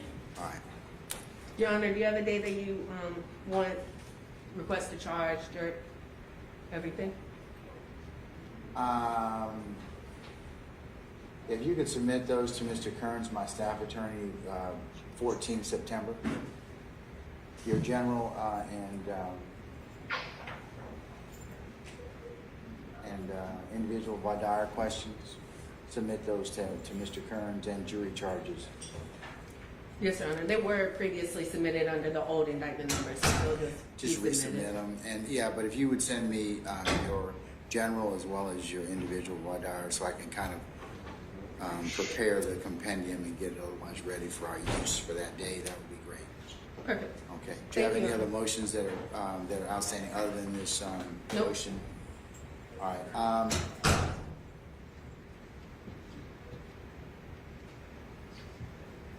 Mr. Chamberlain, since Ms. Fagan is here and Mr. Rao is here, do we have a date that we could potentially hear her motion to have him remove, or the court consider removal of the GPS device? Change in bond, basically.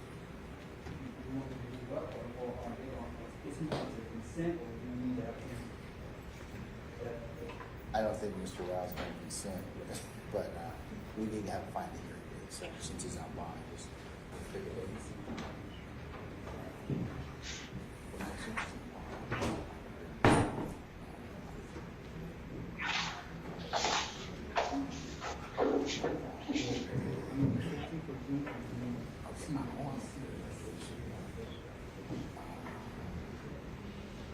This is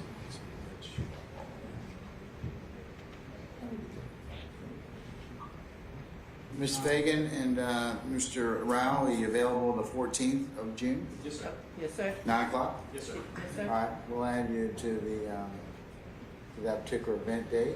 Thanks, Judge, and I'll file my motion today. Okay, all right.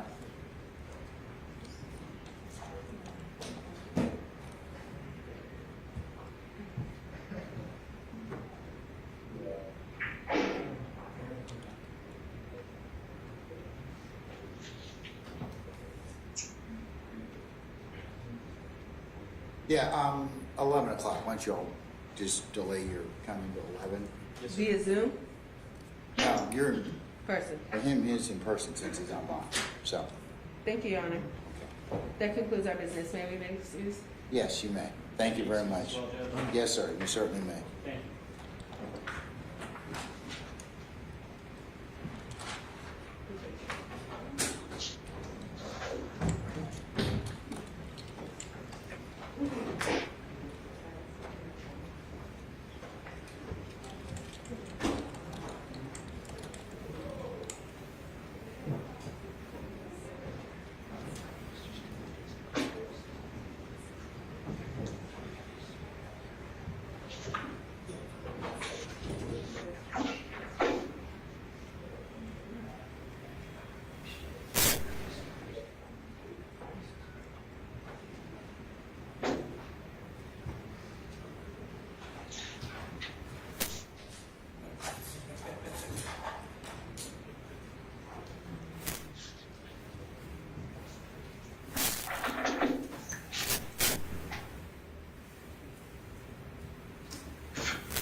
So you can sit there.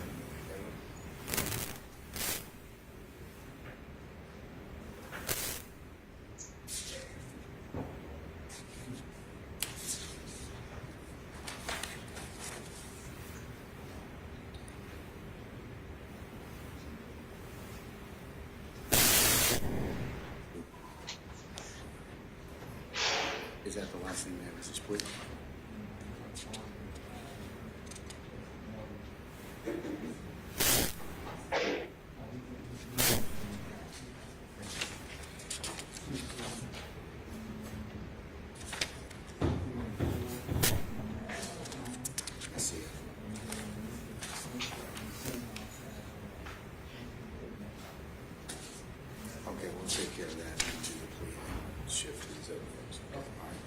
Okay, all right, folks, we're gonna go to the add-on count at this point in time. State of Georgia versus Jessie Medrano. Is Mr. Medrano in the, he's in the tank? Can we bring him out, please?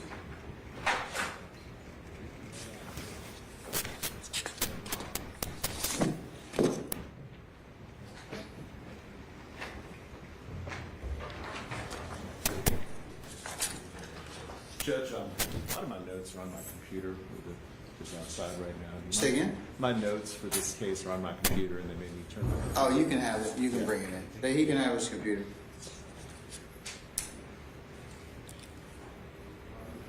Is it outside the courtroom? Do you need to go get it? Do you mind?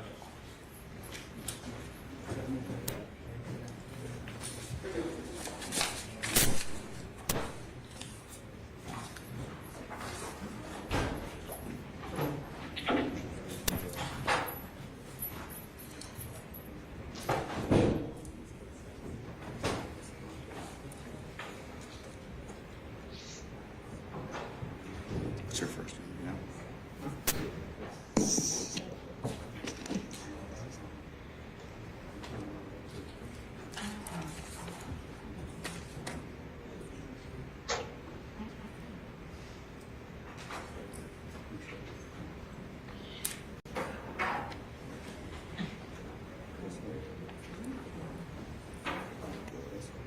This one is a re-indictment. This one needs to be so you'll submit me right now. This case already has a bond, so I don't know if it's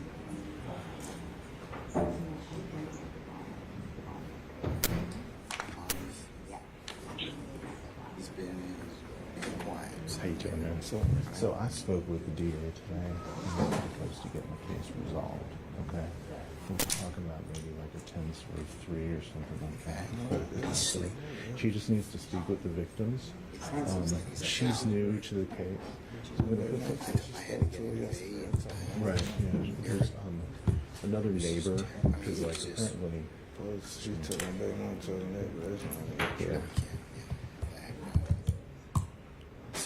So let me just get everything geared up here.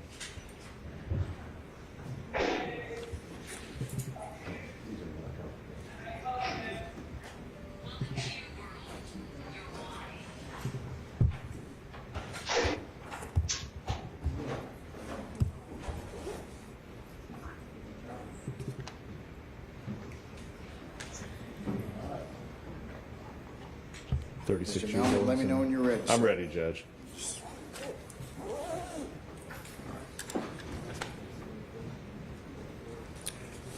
What's her name again? Dearica? Your girlfriend. Sure. All right, good morning, council's interested parties. We're here on the record of the matter of the state of Georgia versus Jessie Medrano in 3 matters. First one being 20 SC 175993. Second matter being 21 SC 179680. Third matter being 21 SC 179871. Good morning, Mr. Melnick. Good morning, Ms. Hunter. And good morning, Mr. Medrano. Good morning. All right. So at this point in time, Mr. Melnick, what brings you before the court at this point in time? As I understand your, is it the bond hearing on 21 SC 179871? That's correct, Judge. Okay. That's the arson case, correct? Okay, all right. And is that a re-indictment of 21 SC 179680? Yes, Your Honor. 88 Hunter, it is a re-indictment for the case ending 680. The state intends to submit an all-cause order to the court today. Okay, if you'll submit that to Mr. Chamberlain. Do you have any objection, Mr.? No, of course not, Your Honor. Mr. Melnick? Okay, all right. Then that case, that case will be null prost as it was re-indicted. Okay, all right. So Mr. Medrano has bond on the matter ending in 5993. That's correct. The drug case, as I understand. Okay, all right. So we're here to discuss the issue as to bond on the matter ending in 9871. So Floor is yours, Mr. Mello. You want to tell me what factors, tell me no factors. Tell me the Ayala factors and other things you wish me to consider for bond, okay? Thank you, Your Honor. Good morning. He has been in continuous custody since December the 20th of 2020. Mr. Medrano is 36 years of age. He has lived in the Atlanta area his entire life, Your Honor. His mother lives here. His brother lives here. He has children who are dependent upon him for support that all live in Atlanta, in Fulton County. So he has very, very strong ties to the Atlanta area. Obviously, he has been gainfully employed all of his adult life. He was working in the music industry at the time of his arrest and working with his brother, Corey Medrano, and he will have employment waiting for him upon his release from custody. I have not received discovery in this case, Judge, and this case has been through the hands of at least 5 different assistant district attorneys in the DA's office since I've been representing Mr. Medrano. It obviously got caught up in the COVID delay and was indicted fairly recently, despite Mr. Medrano's lengthy stay in jail. So I don't have his entire criminal history, but he certainly has nothing similar to what he's being charged with today on his criminal history. I know that for a fact. Your Honor, I've spoken with the victim in this case. They have had a relationship with one another for a long period of time.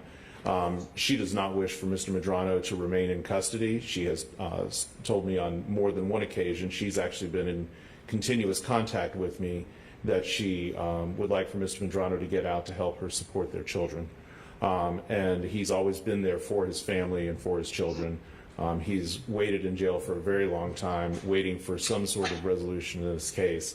And through no fault of his own, this case has just been delayed for a very, very long period of time.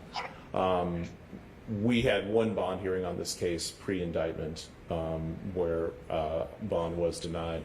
But, Your Honor, I think given his ties to the community and the length of time that he has stayed in jail with no bond, I'm just asking you to grant a reasonable bond, $25,000 with him on an ankle monitor, and to have no contact with any alleged victim or any other witness in this case.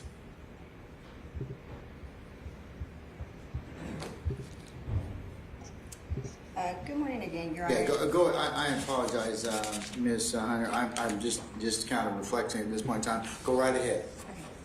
Okay. So the state has been in contact with a few of the victims, particularly the main victim, Ms. McMillan, who does have children with the defendant. There are at least 11 victims in this case, and Your Honor has probably already heard the facts. But Ms. McMillan's home was burned down to the ground. It was a townhome. But there are several other neighbors who live close by, including 10 other victims. They either had total property damage due to the smoke-induced water damage, and there are several victims who are also witnesses in the case who saw the defendant in this case running away from the scene. The state has been in contact with at least 3 of those victims and also 2 witnesses in the case. But as far as the Ayala factors, the defendant in this case is a risk of flight. He has 4 prior FTAs, 2 out of Fulton County, 1 from 2006 and 1 from 2017, 2 out of Cobb County from 2017 and 2018.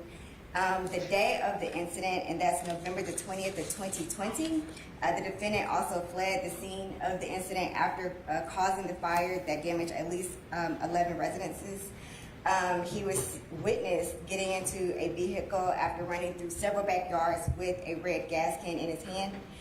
He's also a risk or a threat to persons and property in the community based off the nature of his criminal history. He does have 2 prior felony convictions, 2 out of Fulton County, that's 06 SC 51025. He was convicted in 2008 of aggravated assault and a robbery. Also, 07 SC 61156. He was convicted of an aggravated assault out of Fulton in 2008, and that sentence ran concurrent with the 06 case. Also, he is a risk to persons of property in the community based off the nature of these charges. Again, there were 11 victims who lost either their entire homes or had significant property damage. He's a threat as far as committing felonies pending trial. As you stated earlier, he has the open pending drug case, 20 SC 175993. He also has an unindicted case, 20 CP 195853. That's also a drug case, Your Honor. And he is a risk to intimidate witnesses. Your Honor, the state did speak with the victim, Ms. Cherie McMillan. She does have two children, at least two children by the defendant. The defendant does speak with the children. However, Ms. McMillan has stated that the defendant does not know where she resides. She does not want him to know where she resides. The state also spoke with at least one other witness in the case who was very familiar with the conduct of the defendant going back and forth to the victim's residence prior to this incident, causing damage to the home. She has stated that, in speaking with the victim initially, that the defendant was making calls to her home from the jail when he was initially arrested, and also that if he were to get out there, he would probably be a threat to the victim in this case. And again, the victim has expressed that she does not want him to have any contact with her. They do have children together, so that if he were to communicate with the children, it would be via her mother or her brother. So at this time, the state is requesting that the defendant receive no bond. All right.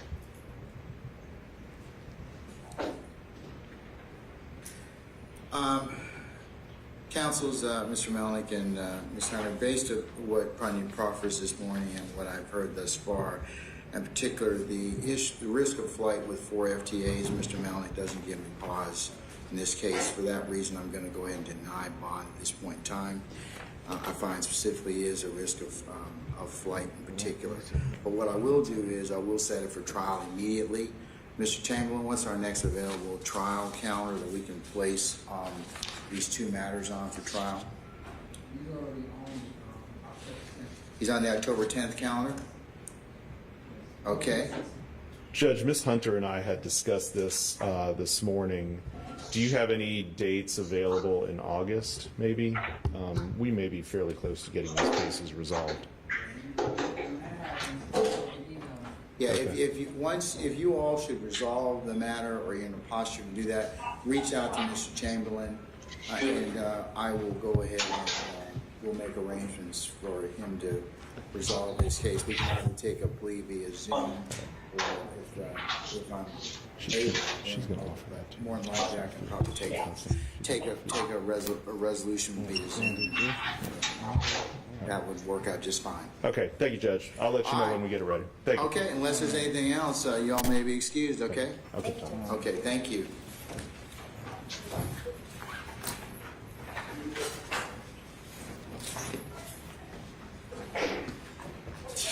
All right, can we bring out Ms. Tigner, please? Okay. Oh, it was withdrawn? Thank you. Okay, all right. That was position number 5 on the calendar. All right.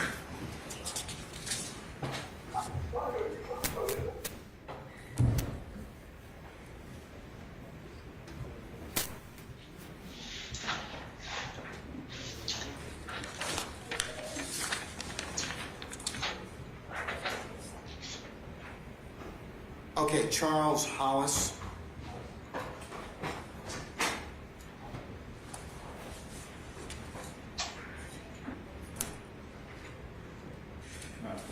Yeah, Mr. Geary, Mr. Steele, after this plea, I'm going to take just a brief comfort break, and I think we've cleared all the freight. I can kind of go ahead and begin with y'all's matter, okay? Thank you for your patience.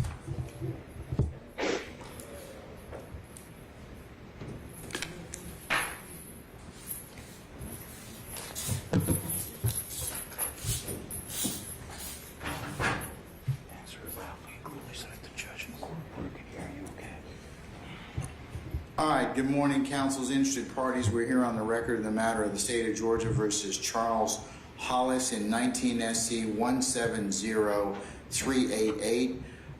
Good morning, Mr. Simonoff, and good morning, Ms. Willingham. Good morning, Judge. All right. As I understand it, this is going to be a negotiated plea. Is that correct? Yes, Your Honor. Yes, Your Honor. All right. Ms. Willingham, what I'm going to do is I'm going to swear in Mr. Hollis, and you can take care of the plea colloquy and the factual basis, okay? Yes, Your Honor. All right, you just need to speak up a whole bunch, all right? All right, thank you, madam. All right, Mr. Hollis, can you get you to raise your right hand for me, please? Do you solemnly swear affirm the evidence you'll give in the case now and hearing should be the truth, the whole truth, and nothing but the truth, so help you God so affirm? Yes, sir. Okay, all right, thank you, sir. You can put your hand down. All right, Mr. Hollis, over the next several minutes, you're going to be asked a series of questions by my prosecutor, Ms. Willingham, as well as the court. Those questions are not designed to embarrass you in any way. The court, as me, I have to determine a couple things. One, that your plea is freely and voluntarily entered. Sir, I'm over here. Sir, over here. All right. Plea is freely and voluntarily entered, and that there's a factual basis for your plea, because in our American system of jurisprudence, we don't make people plead guilty. All right. So I have to make sure you understand those rights, and you voluntarily waive those rights or give those rights, so I can enter a plea against. I can enter sentence. Okay. Yes, all right. sir. So if we ask some things about how old you are, how far you went to school, that's the purpose of those questions. Okay. Yes, sir. You need to answer audibly. I'm not trying to be difficult with you, but we need to be able to make a record. So if you could speak up as well. But, yes, sir. Okay. All right. Wonderful. All right, Ms. Willingham, go ahead now. State your name, your age, and your date of birth. Charles Hollis. I'm 22, 7799. Are you now under the influence of any medicine, drug, or alcohol? No, ma'am. How far did you go in school? 9th grade. Can you read and write in the English language? Yes, ma'am. Have you had the opportunity to review the document that charges you in this case? Yes, ma'am.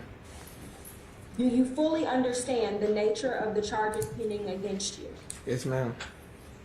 By pleading guilty today, you are giving up certain rights. The right to a trial by jury, right to be presumed innocent, right to confront any witnesses that may testify against you, the right to subpoena any witnesses for your defense, the right to testify yourself and to offer any other evidence in your defense, the right to have an attorney to assist you throughout the trial proceedings, and the right to not incriminate yourself.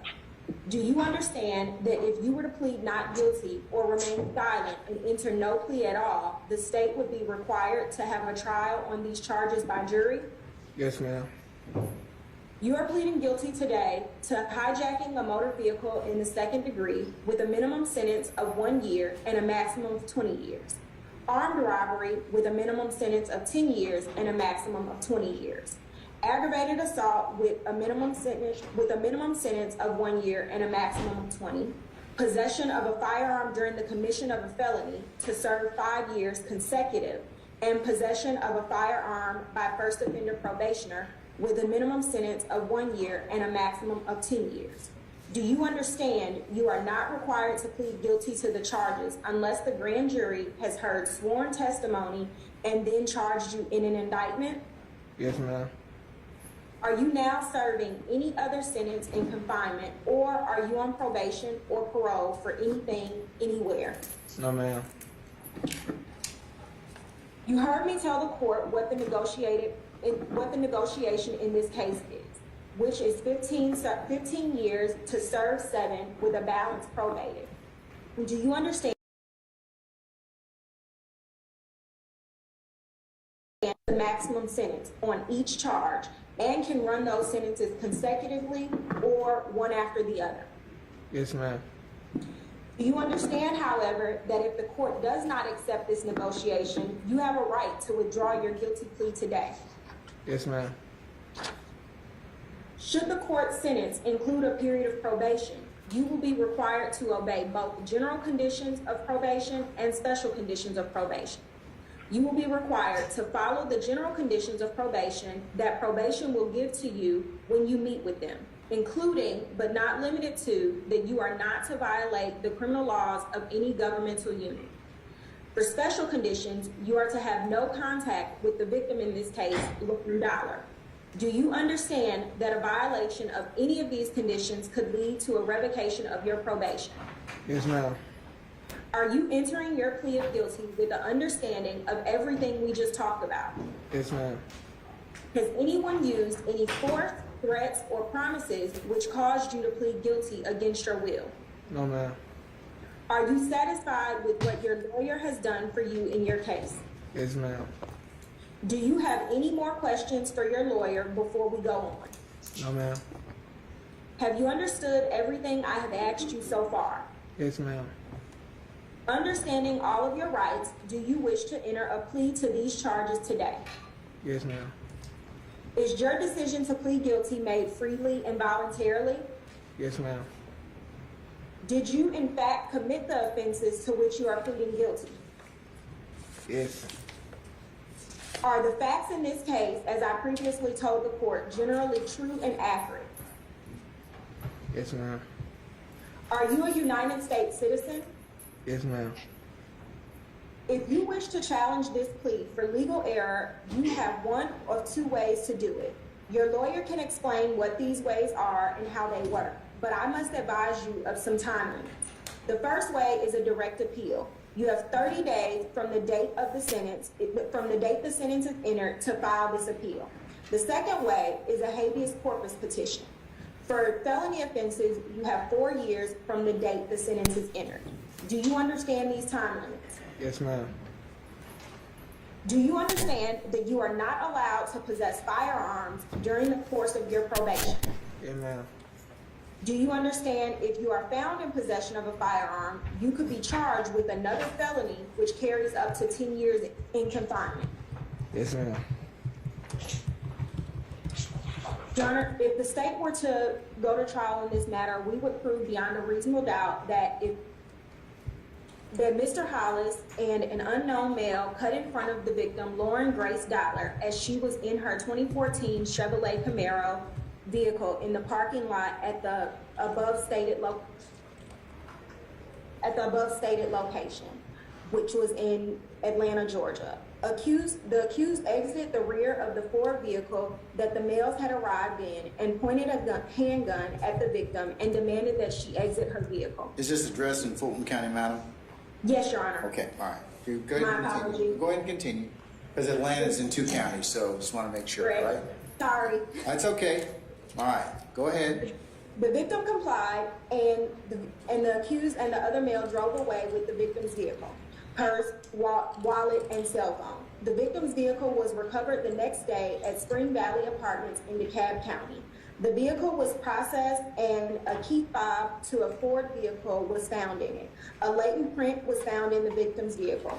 On May 22nd of 2019, DeKalb County Police advised they arrested the accused in their jurisdiction. Some of the victim's property was found near a fence line at the apartment complex where the accused was arrested. After the officer interviewed the accused, the latent print that had been found in the victim's vehicle was determined to belong to the defendant's girlfriend. The accused then stated that his girlfriend steals cars, but denied that he had anything to do with the victim's vehicle. A photo lineup was created and shown to the victim in this case, and she positively identified the defendant, who was also a first offender probationer.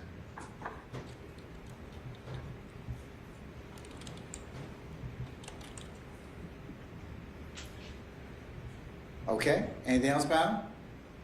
Nothing further, Your Honor. Okay, all right. Mr. Siminoff, good morning, sir. Anything on behalf of your client? Your Honor, we are asking for credit for time served back to May 22nd, 2019. He has been continuously in custody between here and DeKalb County for this case since that date. And other than that, Your Honor, we stipulate to a factual basis and ask that the court follow a recommendation as stated by the state. I'll go ahead and give him credit from May 22nd of 2019 for any adjudicated sentence, okay? Thank you, Your Honor. All right. Mr. Hollis, good morning, sir. Good morning. Sir, do you have the opportunity to fully discuss the facts and circumstances of this case with your attorney, Mr. Siminoff, to your satisfaction? Yes, sir. Did he explain to you the various constitutional rights you give up by pleading guilty to your satisfaction? Those are the same rights that my prosecutor, Ms. Willingham, just set forth on the record a few minutes ago. Do you have any questions about those rights you wish to ask me? No, sir. All right. I'm holding up a copy of the indictment in this case.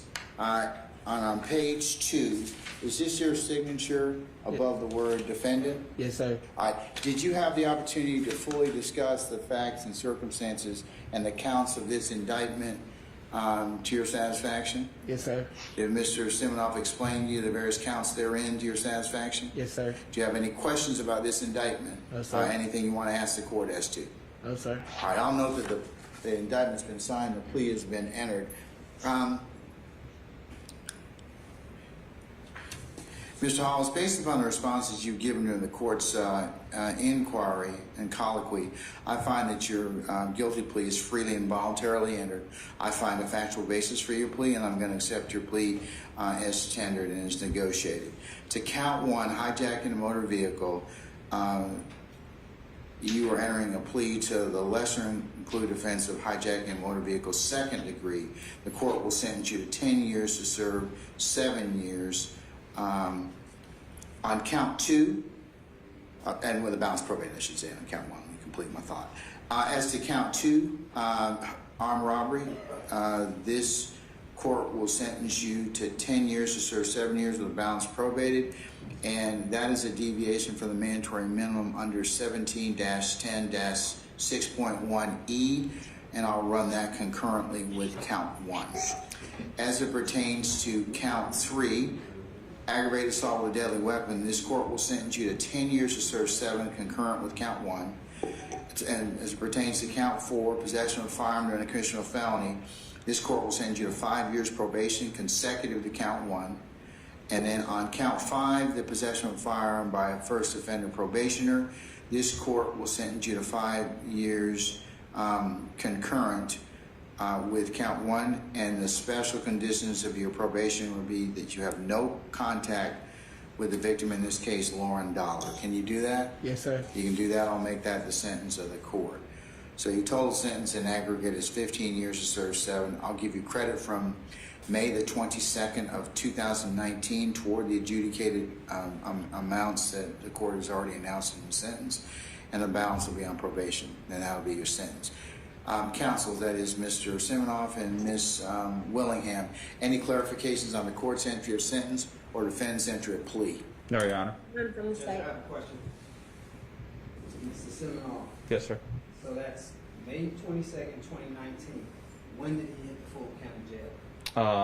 He was in Fulton. Well, it says August 15th, so did Yes. he come, was he? He came from DeKalb directly to Fulton. He had a hold in DeKalb the whole time. I'm going to and give him came to credit for Fulton. all his incarceration from that I time. just want to make sure I put that right in time or that date. Coincide right into April 15th through the present. I'm going to give him credit from the time he's been in custody, regardless from May the 22nd to 19. Yeah, that'll be included. That'll be included. That's what I'm saying. But he'll get credit from. So he's been in. Was he in DeKalb or where was he from? He was arrested in DeKalb and spent some time in that jail, and then got transferred here. So his arrest date was May 22nd. Yes. Of 2019. Yes, and he's been continuously incarcerated since then. And then he came over to us to Fulton. On what date? 4/15/2021. Okay, then he'll get credit for both those periods of time toward his adjudicated sentence. Anything else, Mr. Taylor? No, that's it. Okay. Your Honor, probation question. Madam. Could the defendant remain up until I come speak with him, Your Honor? Are you coming to up to the courtroom? Yes, I am. Okay, that's fine. I'll tell the folks here to hold him up for just a little bit, okay? Thank you. All right, thank you. All right, unless there's anything else, that will be the sentence of the court. Good luck to you, Mr. Hollis, okay? Thank you, Judge. All right, thank you. That concludes my business with the court. May I? Yes, you may be excused, madam. Same announcement, Judge. Mine as well, Judge. May I be excused? Yes, Mr. Peoples, why were you here? Observing, I've just joined the office, Judge. Okay, well, welcome aboard, and yes, you can be excused as well, okay? Thank you, Judge. Have a good one. Thank you, sir. All right, I think we've cleared the other freight and other matters, so folks, we're going to be in recess for probably about 10 minutes, and then I'll go ahead and I'll come out and we'll deal with the other remaining matters, okay? All right.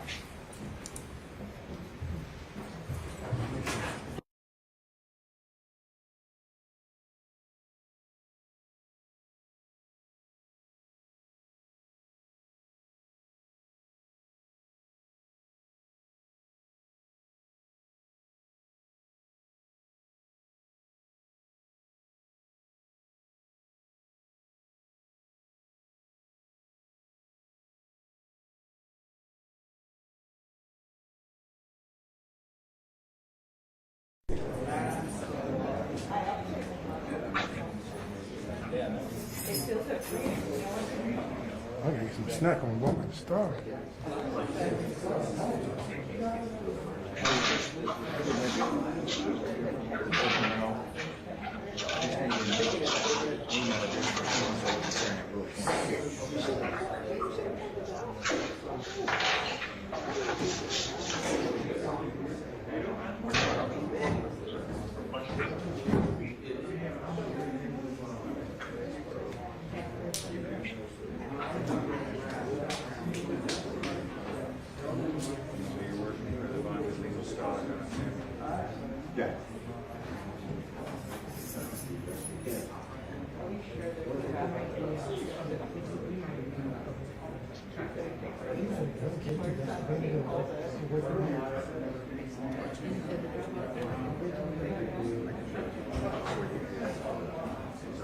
I did not realize.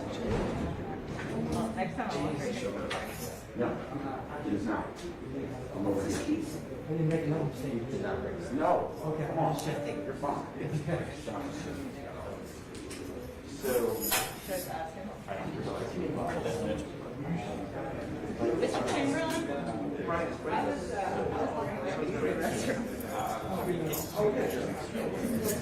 Yeah, go do it. Thank you. Is it accepted? Okay, thank you. Yes, sir. Oh, yeah.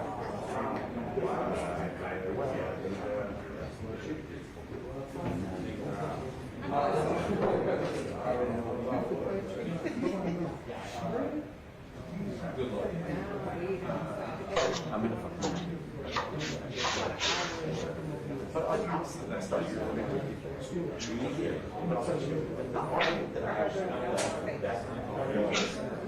was that's crushing on just the person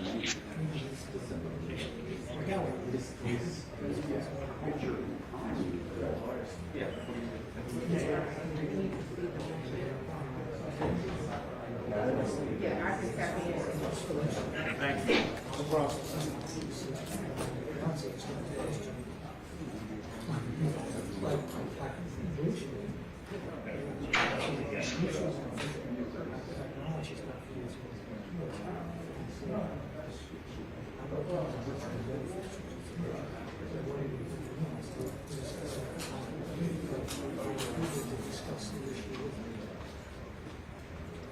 Sure.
But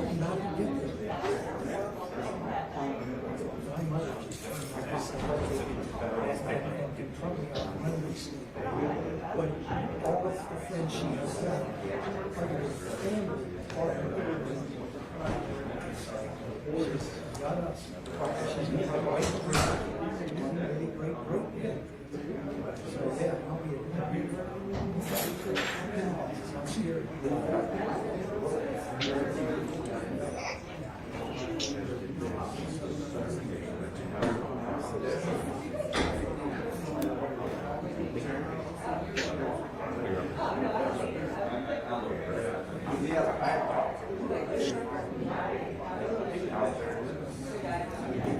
Well, everybody had two calls.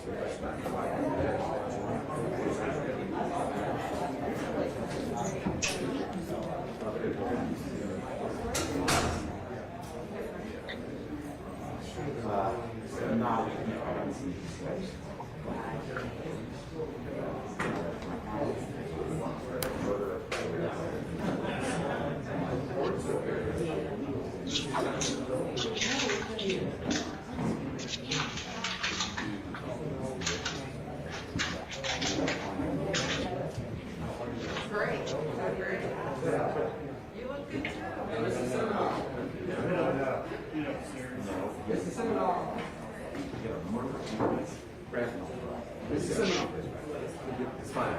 Yeah. Other people are going through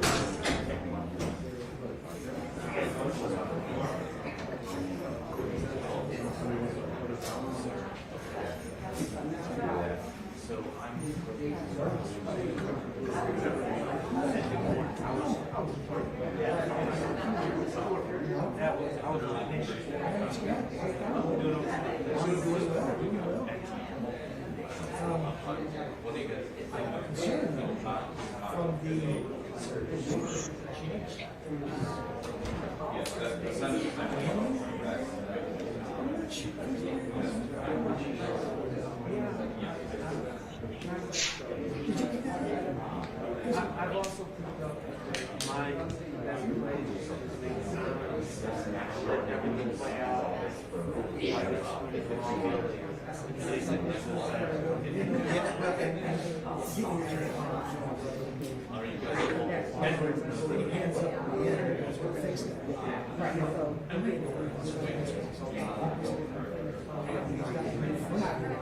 unless it's just doesn't work.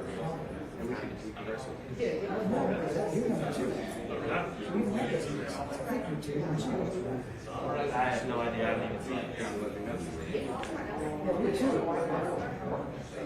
He's 3 or 4, so yeah. I remain confused. I live this.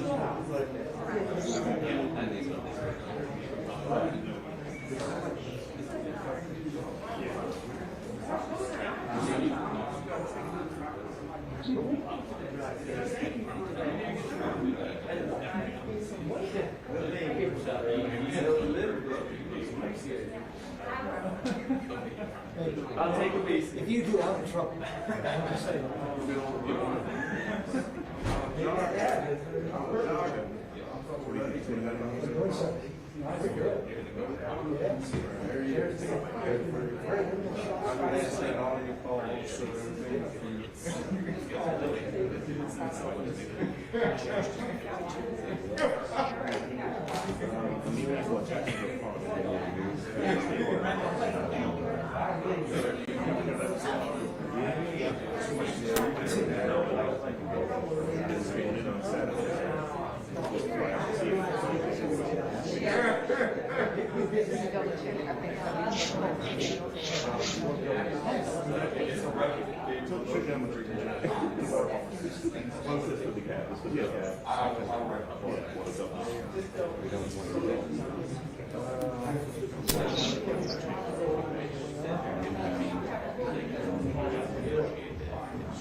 The letter from Mr. Coleman is part of the petition.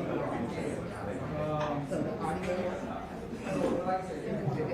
and that contains Mr. Colson Baker and Mr. The letter from Mr. Coleman. Yep, come on.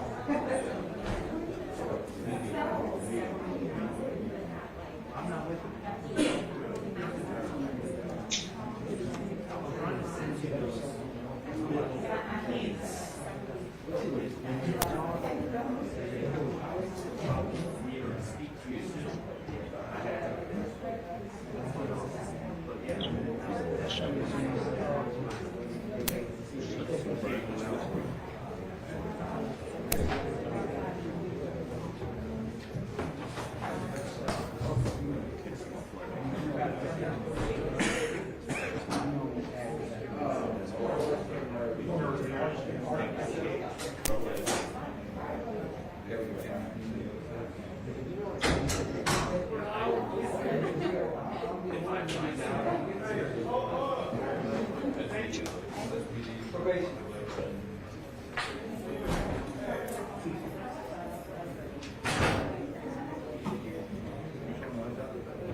Be here for tonight, bro.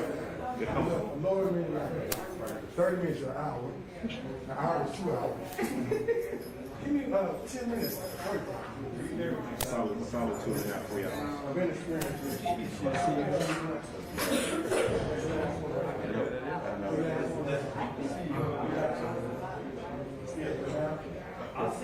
It's Garfield.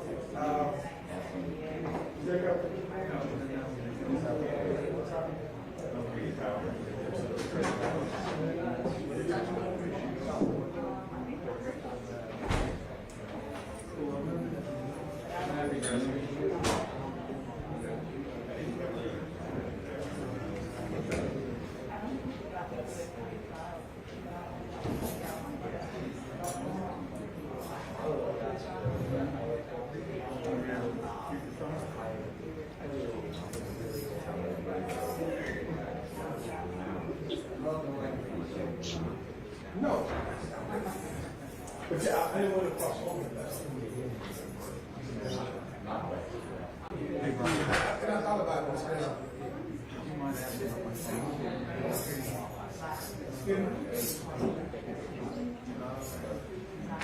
Yes. Can I ask you a question? Yes.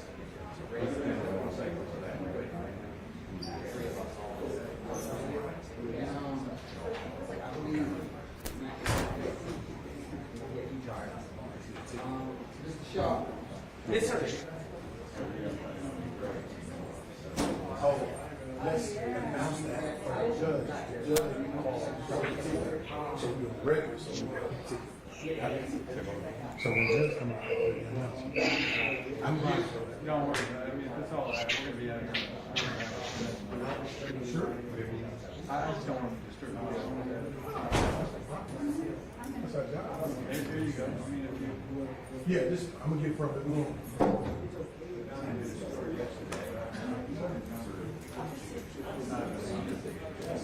What she say? What Angela say?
Oh, come on. My favorite thing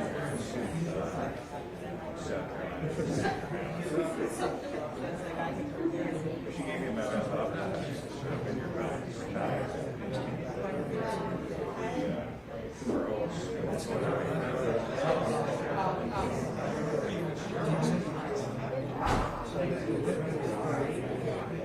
She's an angry. Oh,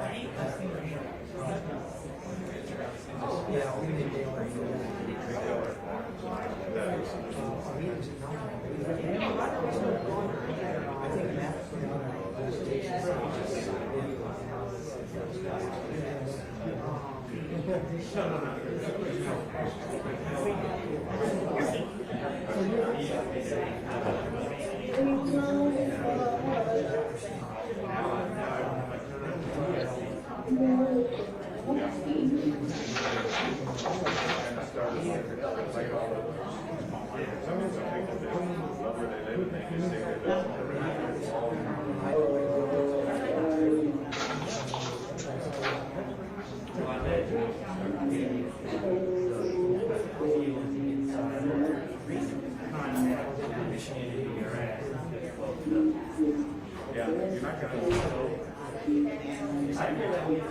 Yeah.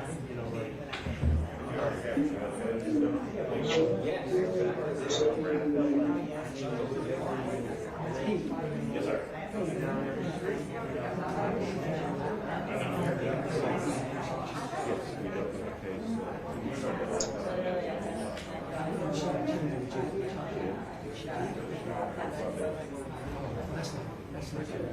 It's not. It wasn't warranted.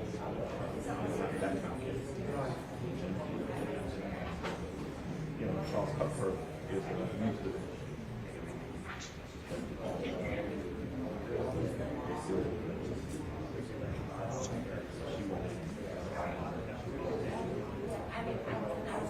You know, at least the court's not tense or fire.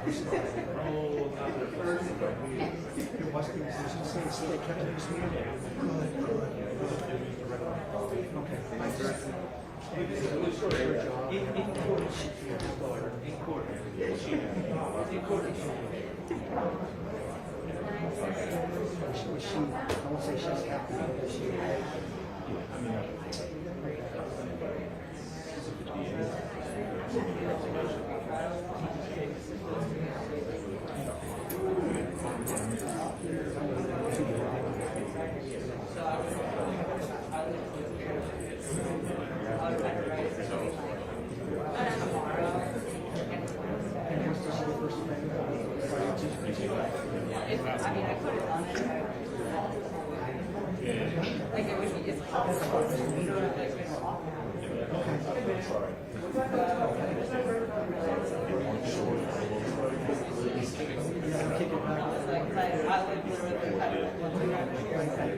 Well, that's my plan.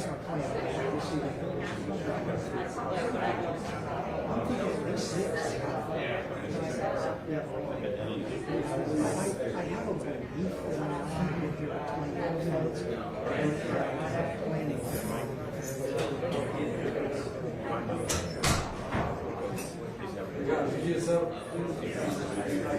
All right, sometimes go break. We'll back to like 1 second. I first said 60 pounds. Please remain seated, court of order.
All right, good morning, councils, interested parties. We're here on the record in a couple of matters. The first one being the state of Georgia versus Shannon Stillwell in indictment 22 SC 182273.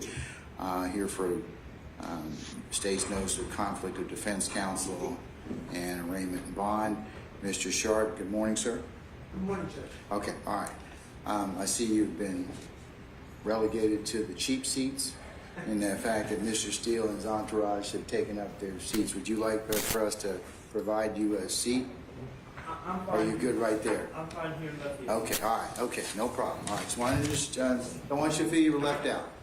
All right, and then the other position is the state of Georgia versus Jeffrey Williams, 22 SC 182273. Good morning, Mr. Steele, and good morning, Mr. Adams. And Good morning, Judge. all right, sir. All right, and we are here on the state's motion to disqualify defense counsel and for arraignment and bond. Is that correct? All right.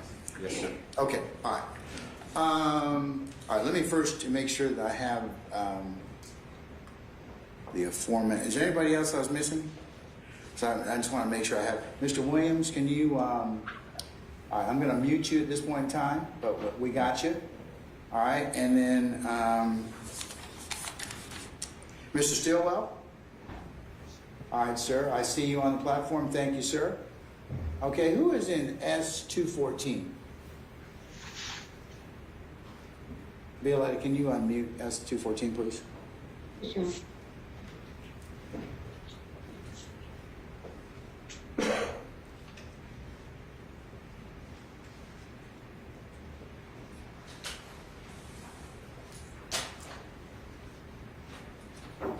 All right, sir, in S214, what's your name? Scott. I'm sorry, one more time? Michael Scott.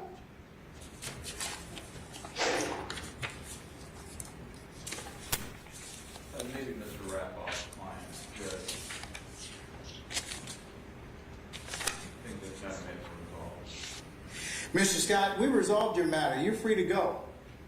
Sit back to get an understanding of what's going on. Say again? I was sitting back to get an understanding of what's going on. He can't do that today. He said he's going to come out and see you, okay? Who? Mr. Raffoff. Okay? He's going to come out and see you, but at this point, I'm going to excuse you for the day, okay?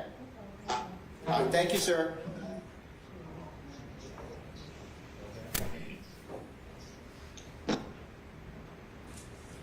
Mr. Glanville, I think mine got unmuted again. I'm going to keep you on mute because I can't compete with the background noise from your location. So I'm going to unmute you, okay? If we need to talk with you, we'll go ahead and unmute you, all right? Yes. All right, no problem.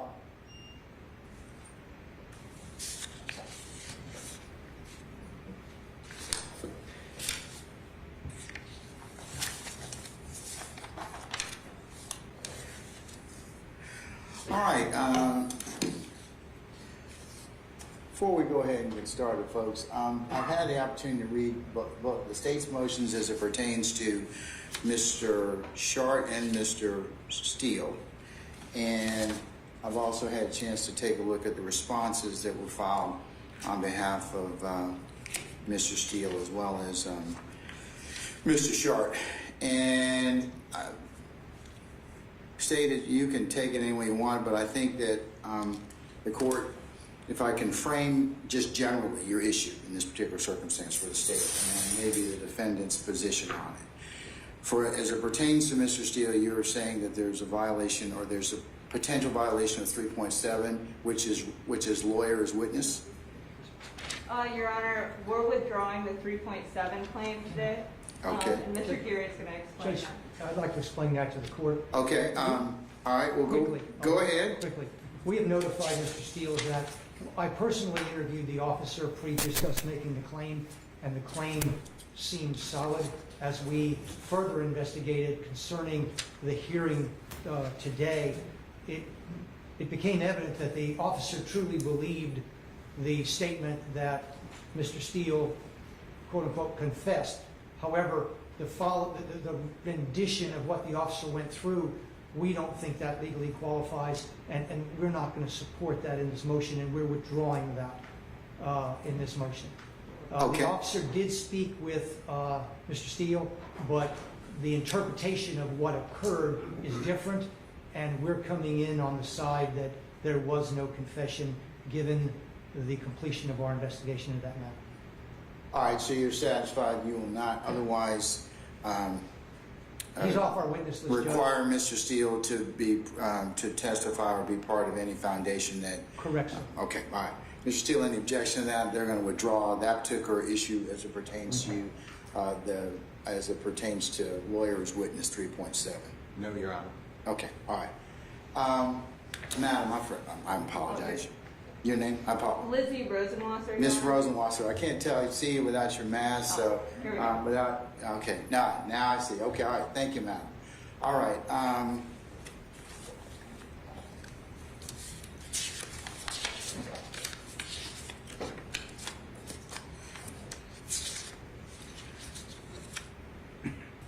right, and Mr. Smith, again, good morning. But I have all three of you now. Okay. Okay.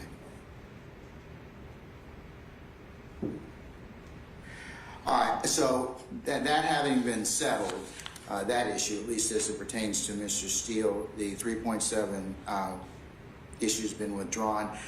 You still have 1.7 and 1.9, and I guess you're going to make argument on that particular issue, and to that effect. Is that correct, madam? Yes, Your Honor. As well as, is that the same basis that you're moving to disqualify Mr. Sharp? Your Honor, to clarify for the record, we are only moving to disqualify Mr. Steele. What we filed for Mr. Sharp was a notice of conflict. We believe that all of Mr. Sharp's conflicts could be waived. We are asking today, and I do plan to go into this further in my motions for both motions, we are going to be asking today to have all the affected parties, if they wish to, come in and waive those conflicts on the record. While we do appreciate the written waivers that Mr. Steele has submitted, we believe that to ensure that the record in this trial is perfect and has no grounds for appeal, and I will go into this further in the motions because we do still believe that Mr. Steele is conflicted. However, we believe that although Mr. Sharp currently has a conflict, that conflict could be waivable. So at this point, we would ask the court to inquire into that conflict because we do believe that Mr. Sharp's conflict, as it only affects a former client, may be a waivable conflict. At this point, a conflict exists, but that conflict could be waived under 1.7b, whereas we do not believe that Mr. Steele's conflicts are all waivable. Okay, all right. All right, well, given that, then, madam, I'll go ahead and let you proceed, and then I'll let Mr. Steele respond if he should so desire, because it appears that looking at 1.7, and that reads as follows: a lawyer shall not represent or continue to represent a client if there's significant risk that the lawyer's own interest or the lawyer's duties to another client, former client, or third person will materially and adversely affect the representation of the client, except as permitted in Rule 1.7b. And give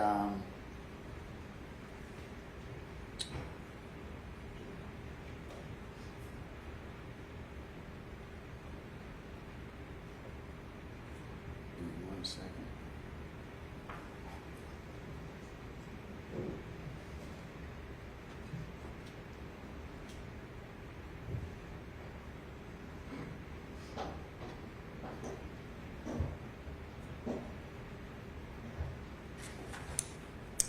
And also, the court's had an opportunity to kind of take a look at the case law that the state as well as the defense has raised in this particular situation.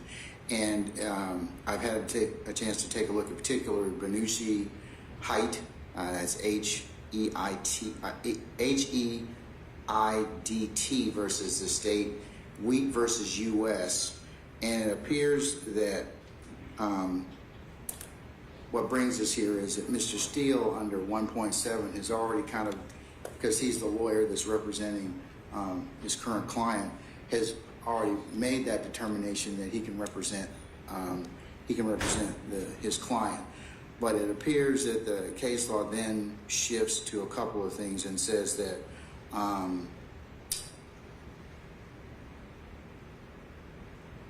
that either the court can inquire about a conflict, given that this is a criminal case with multiple clients, multiple defendants, and with multiple counts on its own motion.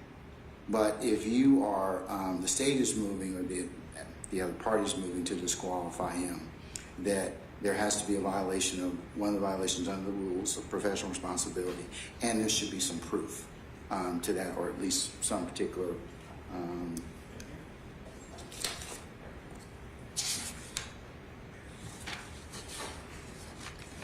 Bernocchi, and that is BRNOCCHI versus Fortucci, and that's FORCUCCI 279 Georgia 460. It appears that in looking at Bernucci, that comment 15 to rule 15, rule 1.7 places the primary responsibility of resolving conflicts of interest on the lawyer undertaking representation. That would be Mr. Steele. A court may raise the question when in litigation there is reason to infer the lawyer has either neglected responsibility, and imposing counsel may raise the issue where the conflict is such as to clearly call into question the fair or efficient administration of justice. And then, of course, the case law directs that the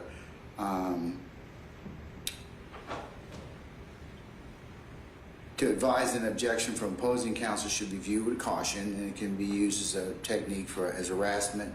So in order for you to have standing, which is one of the things Mr. Steele is raised, is that the lawyer having the conflict of interest simultaneously representing multiple defendants, which would in this case be formal representation. There must be a violation of the rules which is sufficient to serve to call into question the fair and efficient administration of justice. And then it goes on to say there's some, the Supreme Court, our Supreme Court has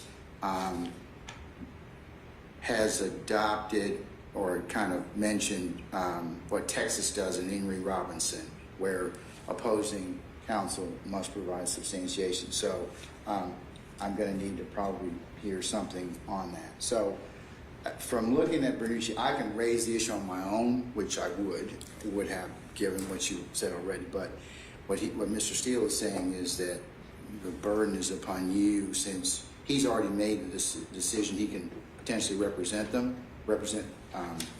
Mr. Williams in particular. So we'll start out with him to begin with, and then you can move on to Mr.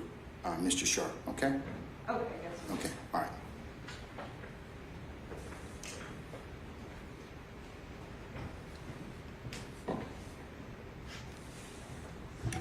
Your Honor, so our purpose today in raising this motion, first of all, and I do recognize the court's notice of the law saying that these motions can be used for harassment. That's not our purpose today. Our purpose today is to ensure that each of the defendants named in this indictment, and that includes Mr. Williams, but also Mr. Blaylock, Mr. Stillwell, Mr. Kendrick, Mr. Greer, and Mr. Arnold, all present or former clients of Mr. Steele, also have their rights properly preserved.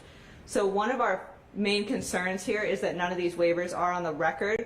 We would ask, even if this court were to deny our motion to disqualify Mr. Steele, that each of these waivers be made on the record. Right now they're written, but we believe that in order to ensure that everything is proper on the record and that we're able to create a perfect record in this case, that those defendants be brought here and their waivers be placed on the record.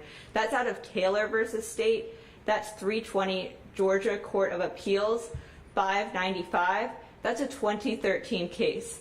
In that case, defendants alleged on appeal that there had been a conflict in the lawyer, and as a result, they should get a new trial. However, because the waivers were actually made on the record by the affected defendants, as opposed they were taken in court, made on the record, the Court of Appeals found that any error was induced by the defendant's statements, and that as a result, the case was not reversible. So first of all, more than anything, we would ask that any waivers be made on the record, as opposed to simply the written waivers, which again, while we do appreciate, we believe are not sufficient to waive the conflicts, especially in light of our allegation that Mr. Williams operates a position of leadership in the gang. That's in count 56 of our indictment. We do allege that. Our concern is that as a leader of the gang, perhaps some of these individuals may feel influenced. So we would like them to be advised by this court on the record, and if they still wish to waive their rights, we believe that would at least cure some of these potential conflicts. However, Your Honor, our main concern, and I did hear the court cite to Bernucci, but our main concern is not with Mr. Steele's former representation of various clients. While we do have concerns about that, our main concern lies with Mr. Steele's current representation of co-defendant Blaylock. Mr. Steele is currently representing co-defendant Blaylock in Mr. Blaylock's direct appeal of his murder convictions. Mr. Blaylock was previously convicted of murder, a murder that occurred in 2019. That murder has then been alleged as one of the predicate RICO acts. So in this particular indictment, the murder for which Mr. Steele is presently representing Mr. Blaylock on appeal, that murder is also one of the counts alleged in this indictment.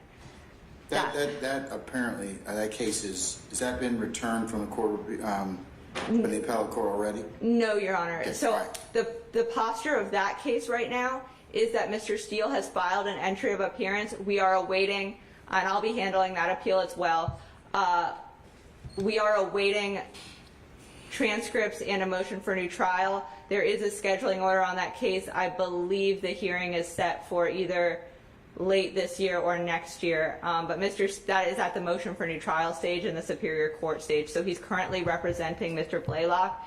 And I'll notice that in his motion, Mr. Steele alleged that he has not spoken to Mr. Blaylock. However, I would like to advise the court that although Mr. Steele perhaps alleges that he has not received any information about this, the federal courts, so the 11th Circuit, employ an irrebuttable presumption of the disclosure of relevant confidential information when an attorney represents someone on a related proceeding. And that is out of United States versus Cordoba. That's a 2013 district court case. Can you spell Cordoba for us, please? C as in cow, O, R, D as in dog, O, B as in boy, A. That's a 2013 district court case out of the Southern District of Florida. But it is citing to United States versus Henry, which is 307 Fed APPX 331, and that's out of the 11th Circuit, and that's 2009. And specifically, the rule is that there is an irrebuttable presumption of disclosure of confidential information whenever there is an attorney-client relationship. Further, that court found once it is shown that the prior representation was substantially related to the current representation, then it is irrebutably presumed that relevant confidential information was disclosed. And further, an attorney's representations that he cannot recall any confidential information that would be useful in the cross-examination of a potential client does not alleviate the potential conflict because the situation might change. So I think that's particularly pertinent in regards to Mr. Steele's representation of Mr. Blaylock. And I would also like to point the court to Georgia case law, specifically the Height case that the court mentions, the 2013 case out of Georgia.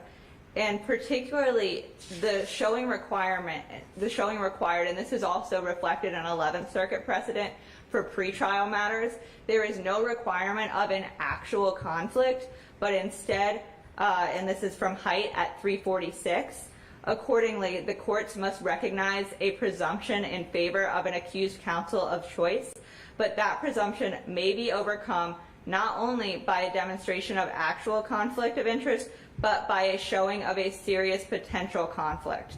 So the key language in this case, and in a lot of the cases out of the 11th Circuit and out of Georgia, is the existence of a the serious potential for a conflict. What's the potential conflict that you So are? the potential conflict here is similar to that which is articulated in Height, which is if we would like to come to Mr. Blaylock, and we anticipate, and I'm putting this on the record now, if defendants in this indictment wish to cooperate with the prosecution and provide testimony against other defendants in that indictment, we are willing to offer deals depending on the information and depending on the defendant.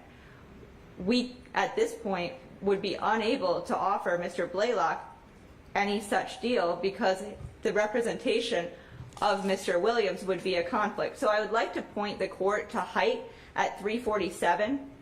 Specifically in that case, the court found that because the prospects of the conflicted attorney advising the co-defendant about any deal that might be proposed by the state to secure her testimony against Height or cross-examining her on behalf of Height were rife with serious ethical problems. The trial court did not abuse its discretion when it determined that the conflicted attorney's representation of both the co-defendant who had previously been indicted with the defendant would materially and adversely affect his representation of the main defendant. Additionally, Mr. Steele actually cites to Lewis versus State as well in his brief. And this case is very different from Lewis, but Lewis, which actually found that disqualification was improper because there was not basically the conflicted firm did not actually possess information about the witness, but Lewis even recognized the serious potential of conflict rule. In Lewis, the court recognized that there was a risk, but in Lewis there was not a significant risk. Here, however, there is a significant risk, and federal court has similar laws like this. So in another case that's out of the Southern District of Florida, which again is 11th Circuit, and I just point to it because it's pretty analogous to our case, it's called United States versus Gutierrez, Gutierrez, and that's 2010 out of the Southern District of Florida. Do you have another citation or feds? Yes, Your Honor. The one I have is Lexis, so I hope that's sufficient. It's 2010 United States District Court, Lexis 99424, but it does cite to law that will hopefully be that is out of the 5th Circuit, which of course became the 11th Circuit. And specifically, the court found that an attorney cannot advise. So in Gutierrez, there was. Spell Gutierrez for us again for yes, Your Honor. Myself and for Ms. Weaver. Yes, Your Honor. G-U-T as in tie, I-E-R-R-E-Z. Thank you, ma'am. Now, in Gutierrez, there was an attorney, and he previously represented the cousin of a defendant. But the cousin of the defendant and the defendant were targeted in the same federal investigation. Although the attorney never officially represented the cousin did hold that attorney out to be his attorney. For instance, he gave business cards of that attorney to federal investigators, but essentially that's actually less representation than what we have here with Mr. Steele and Mr. Blaylock. Mr. Williams and Mr. Blaylock by Mr. Steele. And specifically, the court in Gutierrez found that there was a conflict here. And first of all, the court noted that, citing to Wheat, for a court to find a potential conflict of interest, both clients do not need to be charged in the same indictment or subject to trial in the same proceeding. Further, and this was citing to the Wheat case that the court mentioned earlier in this hearing. So, further, the court in Gutierrez again mentioned that irrebuttable presumption of disclosure of confidential information wherever there is an attorney-client relationship, and that once it is shown that the prior representation was substantially related to the current representation, then it is irrebuttably presumed that relevant confidential information was disclosed.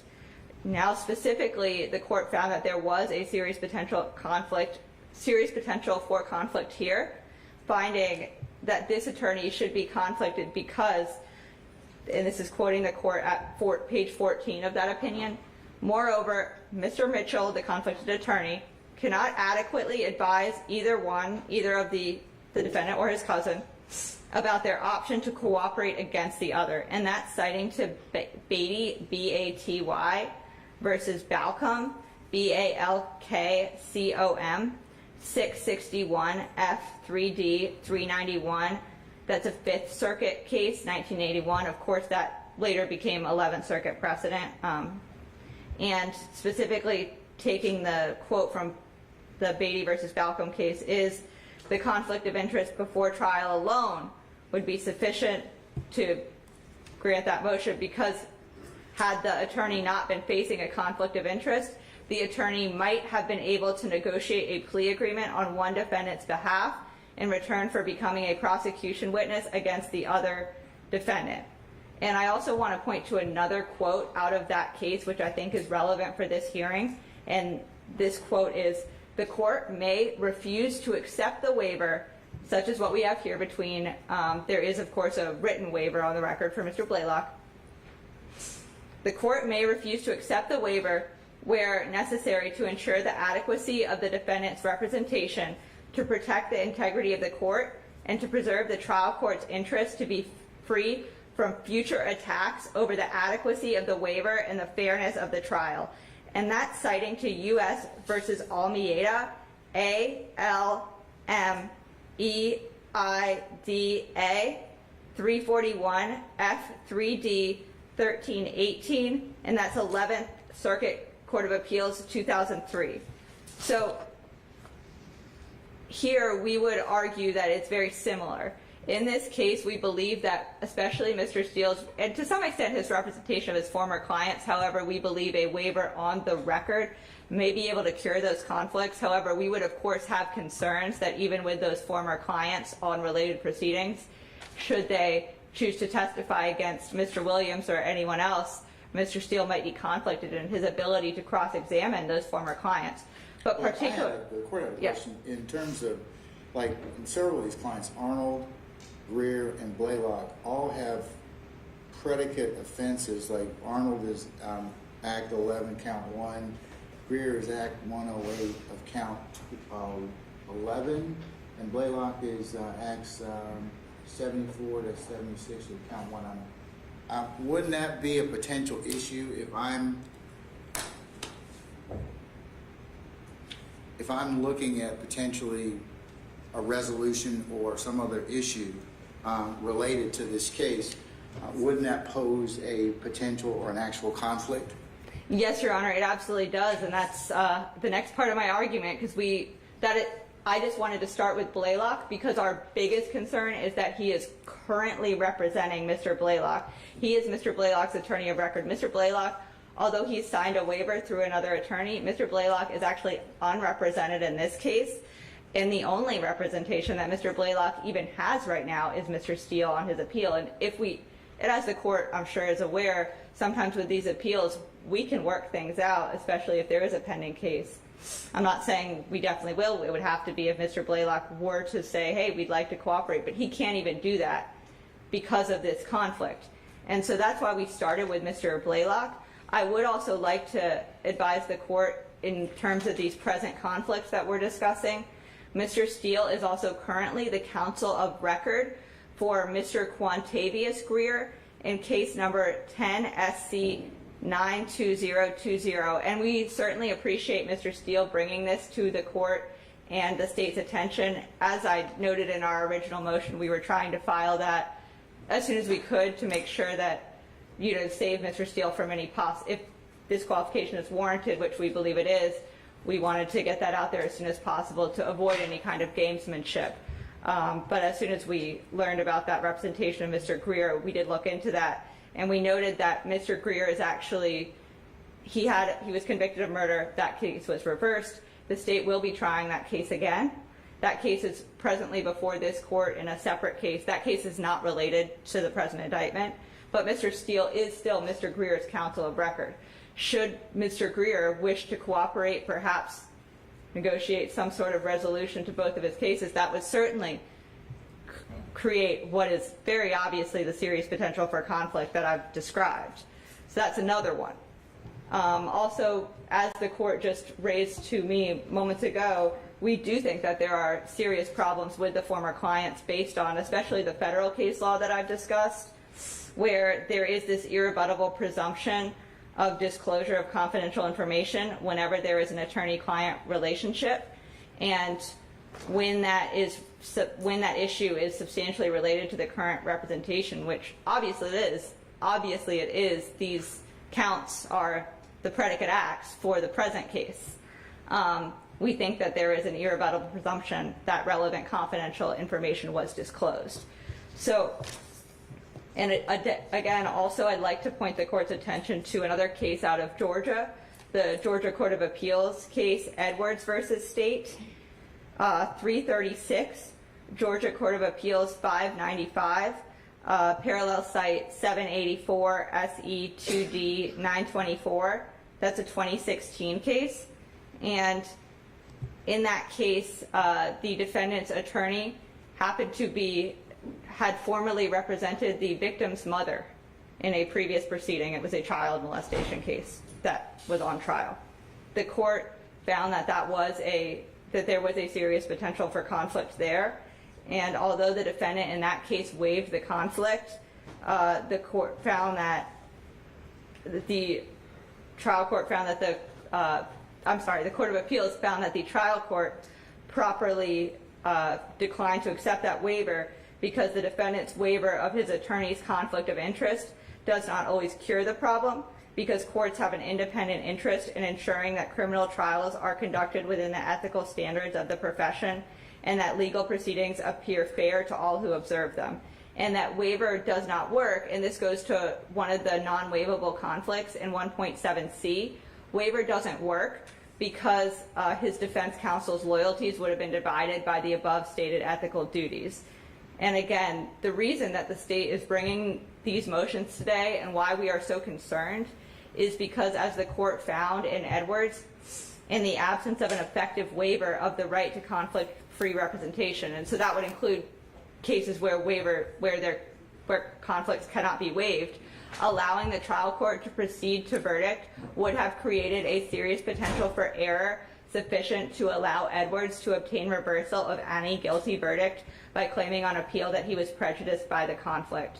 So essentially here, Your Honor, to sum up my argument, basically, first of all, while we appreciate the written waivers, we believe that if the court is even willing to consider waivers to cure any of these conflicts, those waivers would need to be here, in person, on the record, where the defendant could confirm to this court, and this court could observe that defendant, everything around him, his demeanor.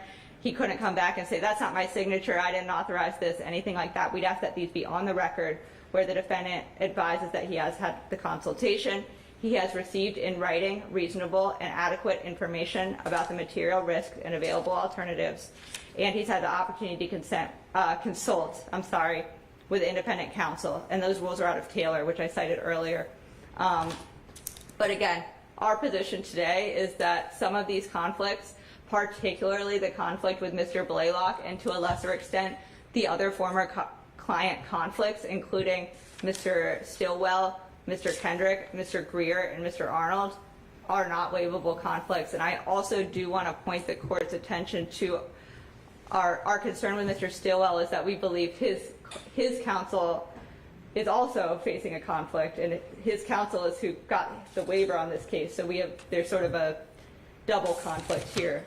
But again, Your Honor, basically because we truly think that there is a serious potential for conflict, because basically should we wish to convey those plea offers, the attorney would not be able to negotiate that in return for becoming a prosecution witness against someone else, against, for instance, Mr. Williams, who we've of course alleged is in a leadership position in this gang, which is why these are particularly concerning allegations.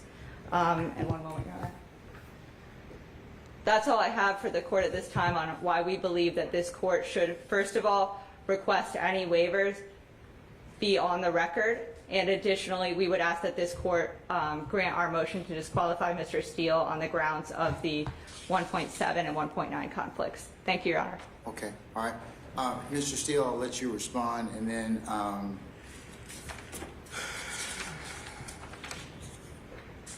And then Ms. Rosenwasser, I'll let you, if you have any other argument as it pertains to Mr. Sharp, and then I'll let him respond, okay? All right.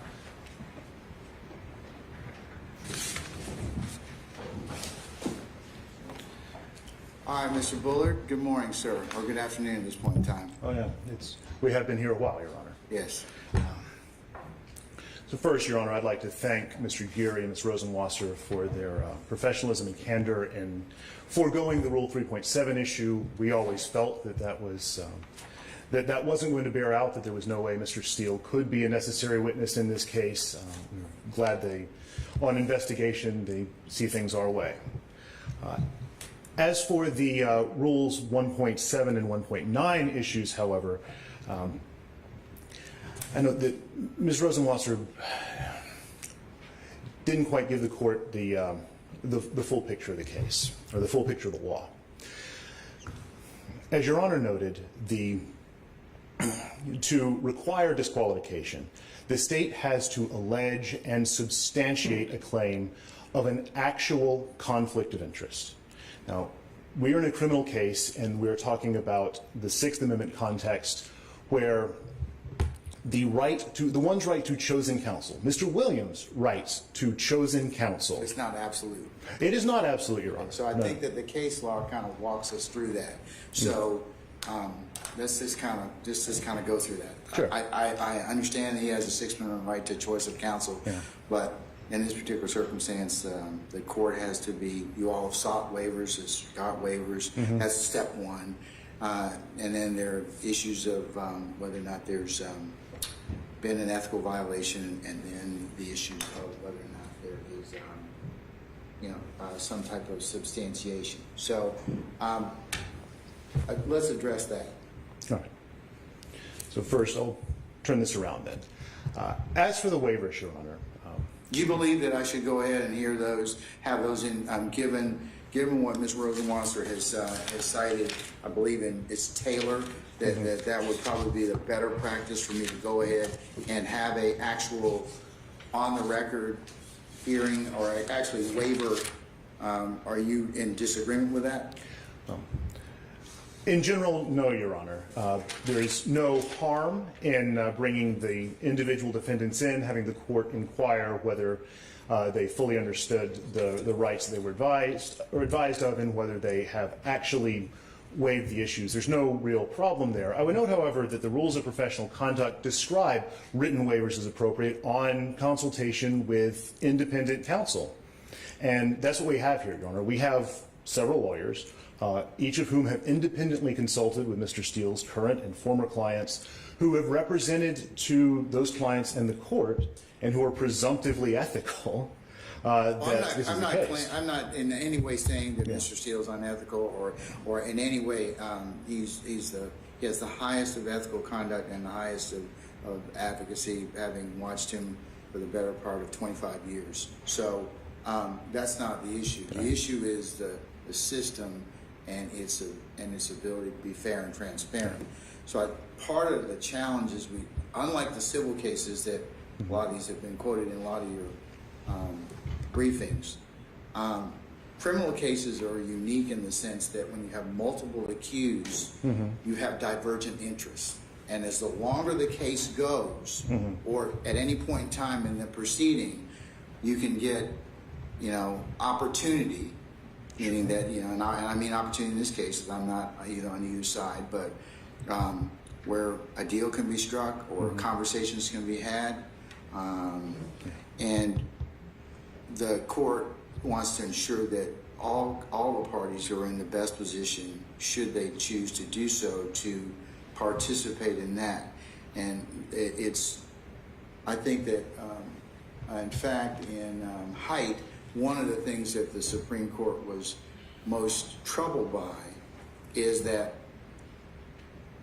divergent interest and likelihood. And in criminal cases, especially where you got 28 folks, you're going to have that particular issue. And you've got three of these particular people, Arnold, Greer, and Blaylock, who are specifically referenced in predicate offenses as part of the RICO count. So, I mean, in terms of substantiation, I mean, I'm not kind of commenting on whether or not the state's going to be fruitful in this, but that would be part of the reason or what they proffered. So I'm going to take judicial notice of the indictment. I'm going to have it admitted as Court 1 because it does go ahead and, Mr. Weaver, it does go ahead and give the predicate offenses that we're talking about that form some of the concern under 1.7.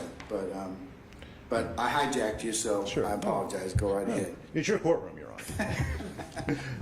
All right. If I could address that, though. Yeah.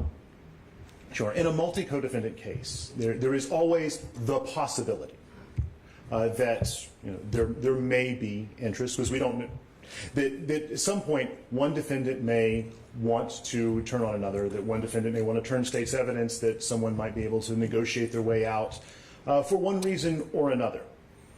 The point at this point, Your Honor, that is speculative because we don't know that's going to happen.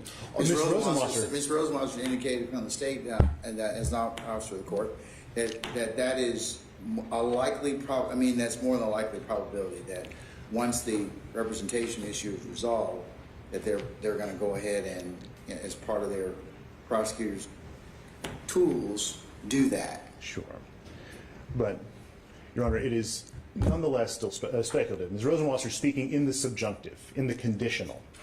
We don't know whether those defendants would be interested. We don't know what the offers would be, and we don't know whom the offers are coming to. But doesn't that potentially pose a significant issue to Mr. Blaylock, in particular, who is still in...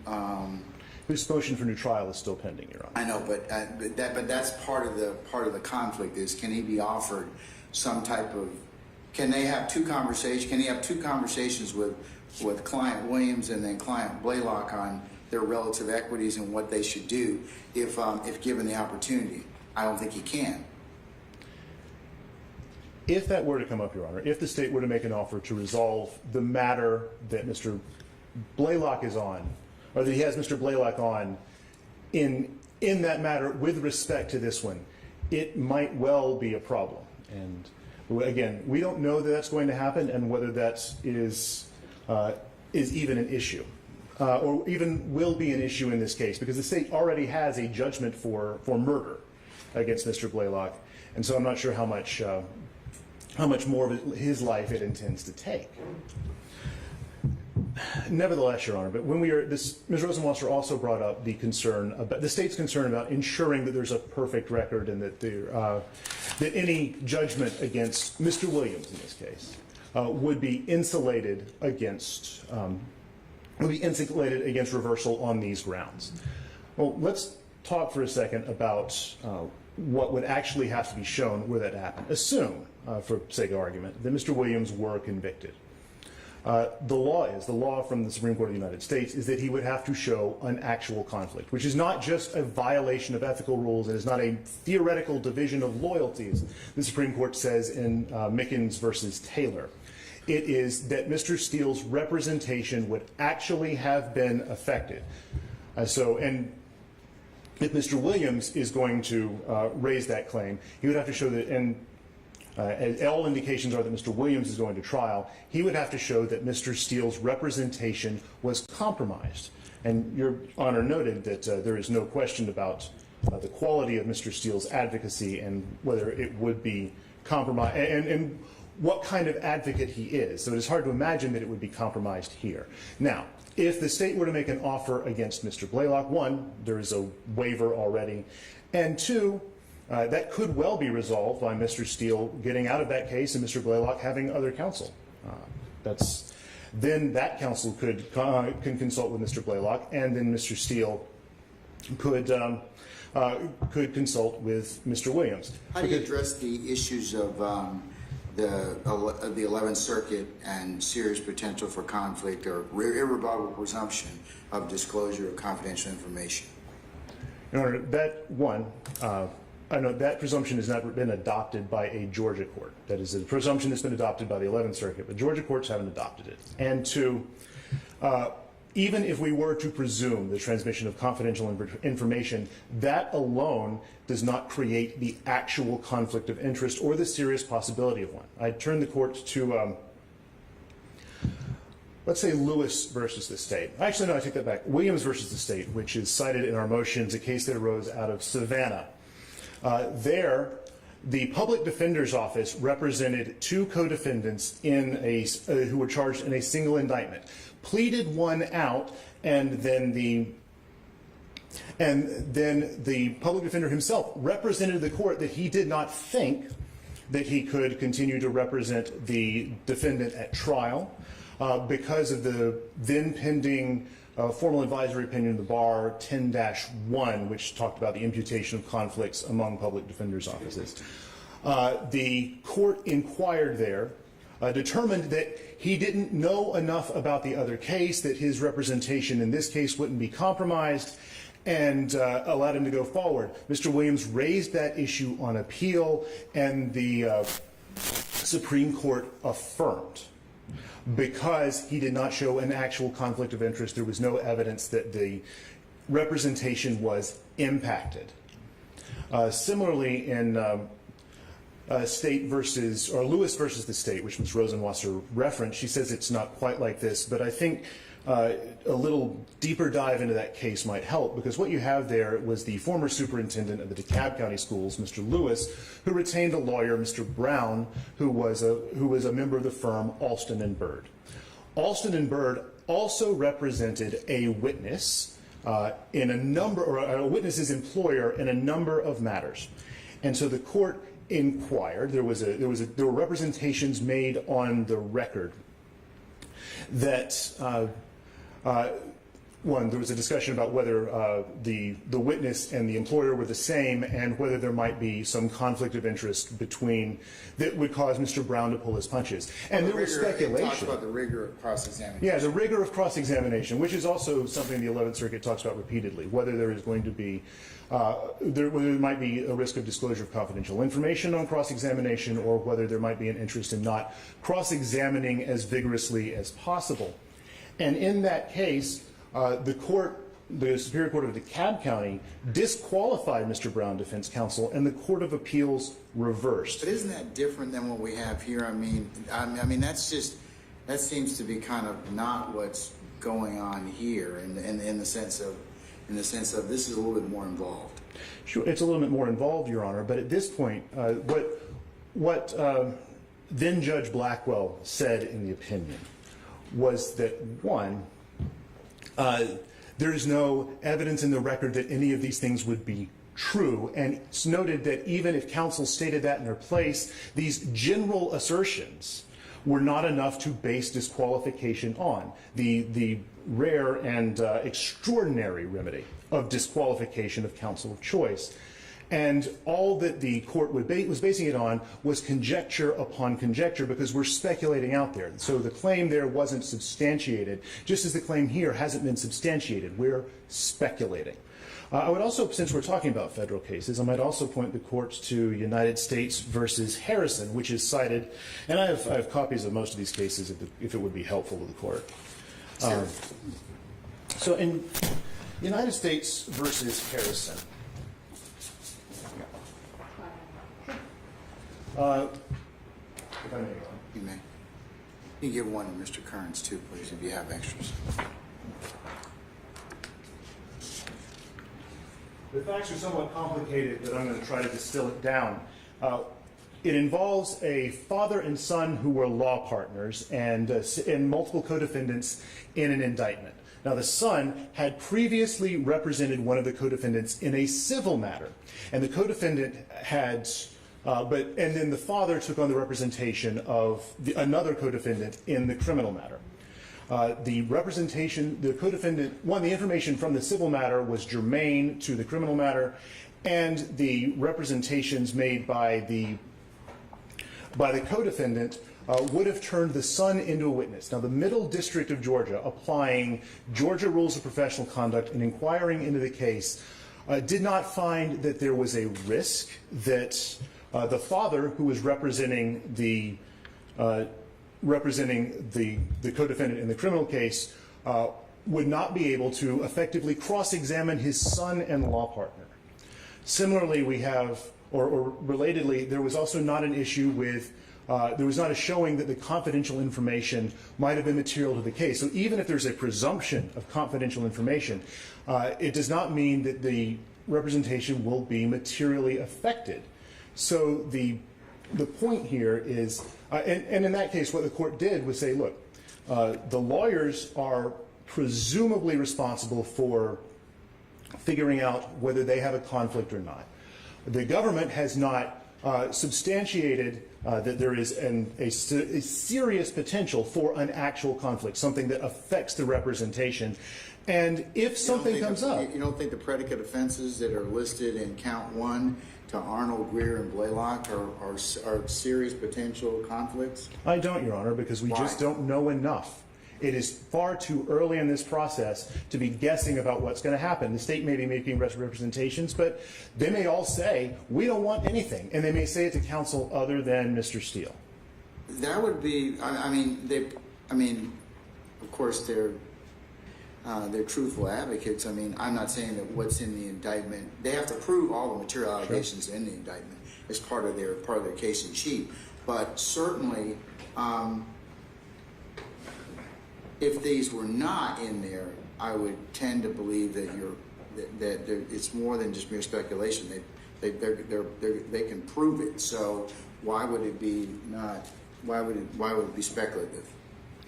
Because, Your Honor, just because those charges are there does not mean that it would be speculative that the several defendants would be interested in pleading. It would be speculative that the several defendants, that even if they pleaded that their interest might or might not, their potential testimony might or might not be potentially adverse to Mr. Williams.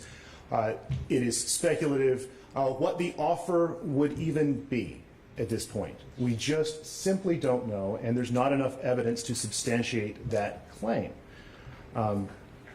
Because, well, and if I can respond to that with Berger versus Kemp, which is a case from the Supreme Court of the United States that actually grew out of Georgia, I think, down in Ware County.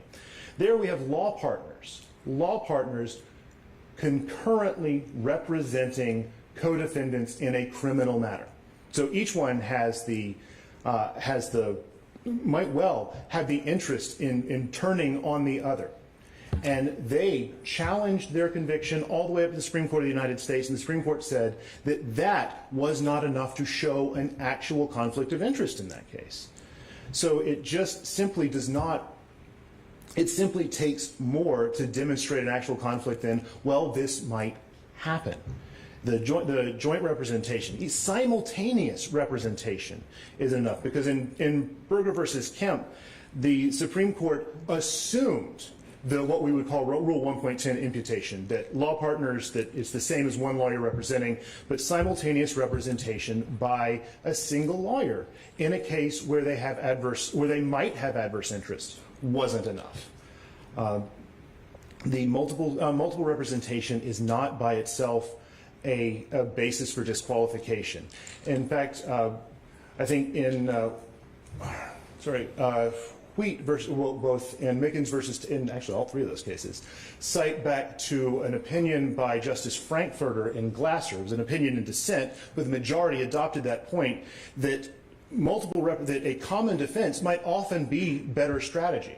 And so the Constitution and the existence of an actual conflict does not turn on even just those opportunities. It takes more, and we are speculating. The other thing to remember here, Your Honor, is that an erroneous deprivation of counsel at this point. I mean, the state is concerned about ensuring that that any judgment in its favor is stable, but an erroneous deprivation of counsel at this point, no matter what quality of counsel Mr. Williams received at trial, if he's convicted, there's no showing of prejudice for reversal. He was denied his chosen counsel. His chosen counsel, with whom he has a long-standing relationship of almost a decade, his chosen counsel whose who is intimately familiar with his business and affairs, whom he trusts, who has advised him in a number of matters, and who is simply not replaceable, even by other competent defense counsel, because he has been chosen. And even if the court were to find a conflict, it still has to balance the risk of the need for ethical conduct and the need to ensure the fair administration of justice against those concerns for the defendant. Even if we got there, even if the court were to find that the state had substantiated its claim, which we still say it doesn't. I'd like to loop back to two other points. As far as substantiation goes, Ms. Rosenwasser mentioned Edwards versus the state, the case out of the Court of Appeals, and it grew out of the Tallapoosa Circuit. And there the public defender, the appointed public defender, had previously represented a defendant in represented then a defendant in a child molestation matter, and the state's principal witness was the mother of the child, whom the public defender under previous practice represented, I believe, in a divorce matter. Not a divorce from this defendant, but a divorce matter.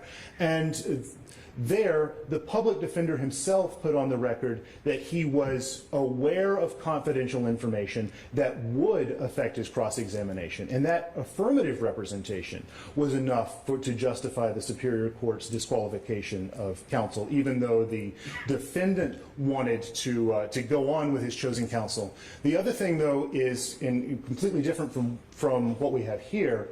In Edwards, the witness, the former client, had offered no waiver, so there was no waiver of confidentiality, and the court did not accept upon investigation the public defender's representation that he could navigate around the confidential information.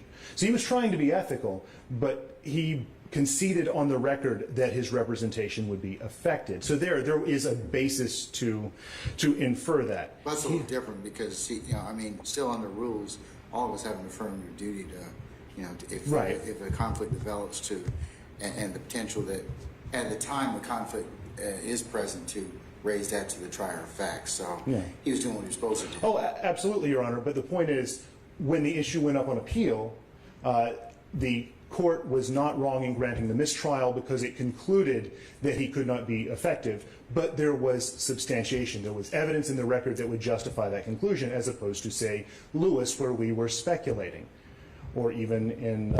But doesn't that scenario demonstrate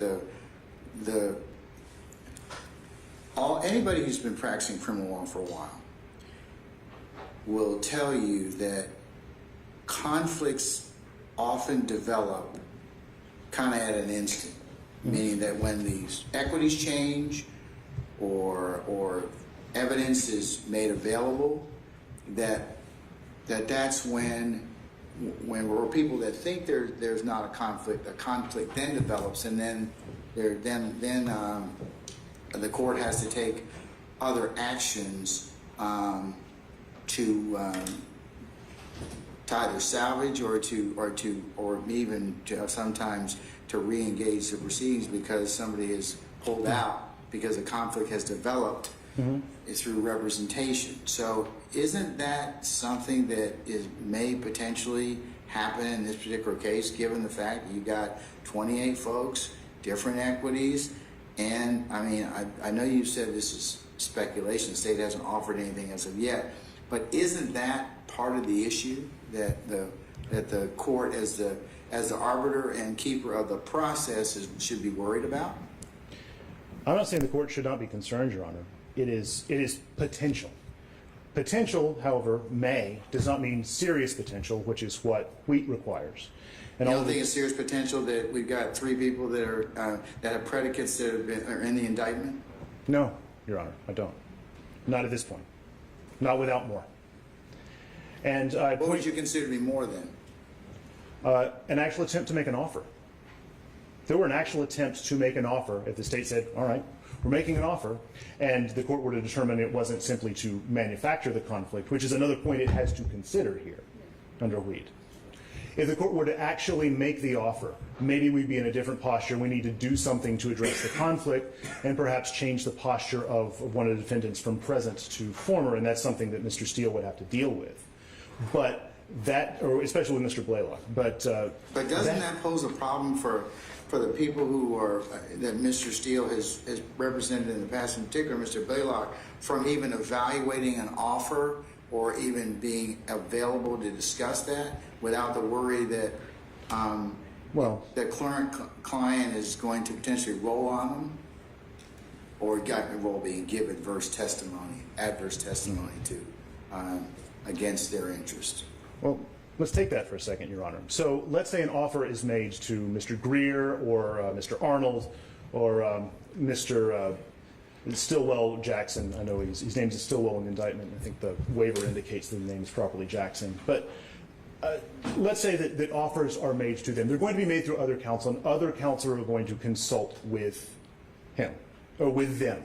And other counsel are going to advise them of the risks and benefits, and they aren't going to be able to get, and they aren't going to have a claim because they have other independent counsel advising them that the representation they got in this case was adverse. The only person who even might, and we're not there yet, the only person who even might is Mr. Blaylock, whom Mr. Steele represents in a different, though factually connected matter. We don't know if there's going to be an offer there. We don't know if the state's going to be willing to give up some or all portion of its of the motion for of the judgment it has and that it is now trying to defend against an appeal. But it just simply hasn't happened yet. And we also let's assume that assume for the sake of argument that Mr. Steele withdrew from that representation. Mr. Blaylock had other counsel. The counsel he had then could advise him. He hasn't done that yet. He hasn't done that yet. Right. But again, if the state is speculating, well, this might happen, we might make this offer, Mr. Steele might withdraw. He might have other counsel. He might be properly advised. If we're talking about protecting the interests. How can he represent the interests of Mr. Blaylock, who's charged in Acts 76 and 74, 76 and count 1, and the interests of Mr. Williams at the same time? The state has conceded they're not presently adverse. It concedes that in the motion, as Rosenwasser indicated today. It only indicates that they might become adverse. If they become adverse, then Mr. Steele would be the first person to come to the court and say, oh, now we have a problem. I need to either withdraw from one representation. I need to do something. I point the court back to United States versus Harrison. At the end of the district court's order, the court recognized that there was a potential for conflicts to arise, and it reminded counsel of their obligation to inform the court should the equities change, should the conflict or the serious potential for one manifest. And in that instance, Your Honor, steps would have to be taken, but that one does not mean steps could not be taken to preserve make sure that everyone had the rights to effective assistance of conflict-free counsel. And in addition, that any judgment obtained against them would be sound, because when they received the advice and made the decision to plead or not, they would have had the benefit of independent counsel who didn't have these problems. It simply doesn't mean that, but all of these things could happen and it would still protect the judgment and wouldn't undermine the fair administration of justice. We just don't know yet.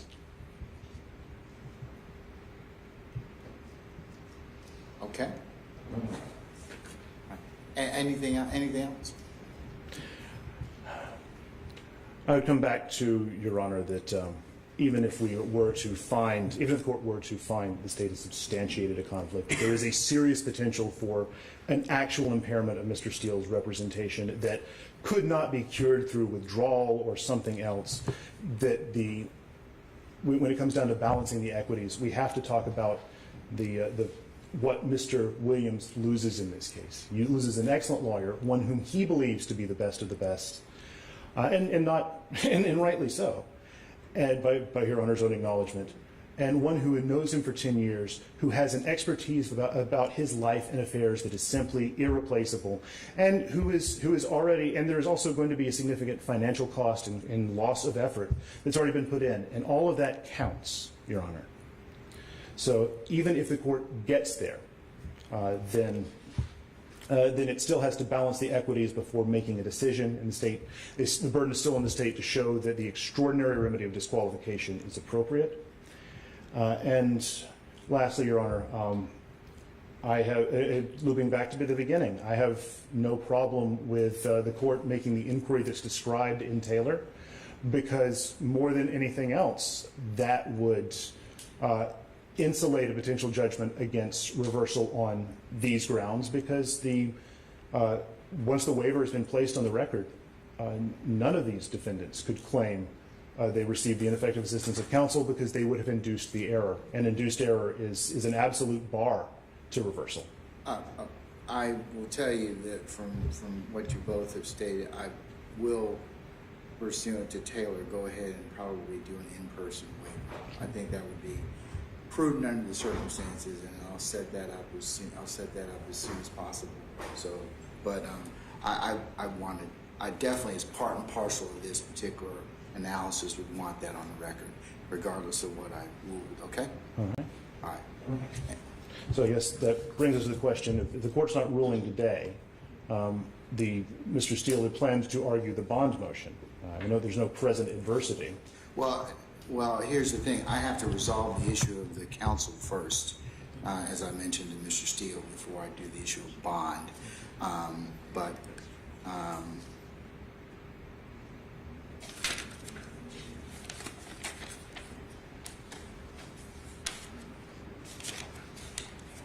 And because he has chosen counsel for Mr. Williams, Yeah. So I believe I have to resolve that issue to begin with. But let me kind of ponder on that to begin with. Okay? Yes, Mr. Steele. May I speak, Your Honor? I thought you were represented by counsel now. You can't have a twofer, sir. It's one or the other. All right? I'd like to answer some of your questions, if it's okay with the court, factually. All right. Thank you, sir. And good afternoon, Your Honor. Good afternoon. Your Honor, I heard you ask multiple times the predicate acts in the indictment, how do the court deal with that. I need you to understand the following, please. Mr. Arnold, I never represented Mr. Arnold. You will find nothing that I have ever defended that man. I have never spoken with him about his case that there are predicate acts in this indictment. I want to ask something. Does the state want Mr. Steele to testify about this? Because one of the things about these types of motions is there has to be some evidence. So if you're gonna, I mean, I know you're an officer of the court. You would not tell me anything inconsistent with that. But that is something that I would have to. Part of my determination has to be based on evidence that's been given in this case. Your Honor, the state's position is so I had planned when I went back up to ask to just have the court take judicial notice of the exhibits I had already admitted. However, if Mr. Steele would like to testify, I would just simply like the opportunity to ask him any questions I might have, but I don't have an objection to him testifying on his own behalf right now, and I can ask him some questions afterwards.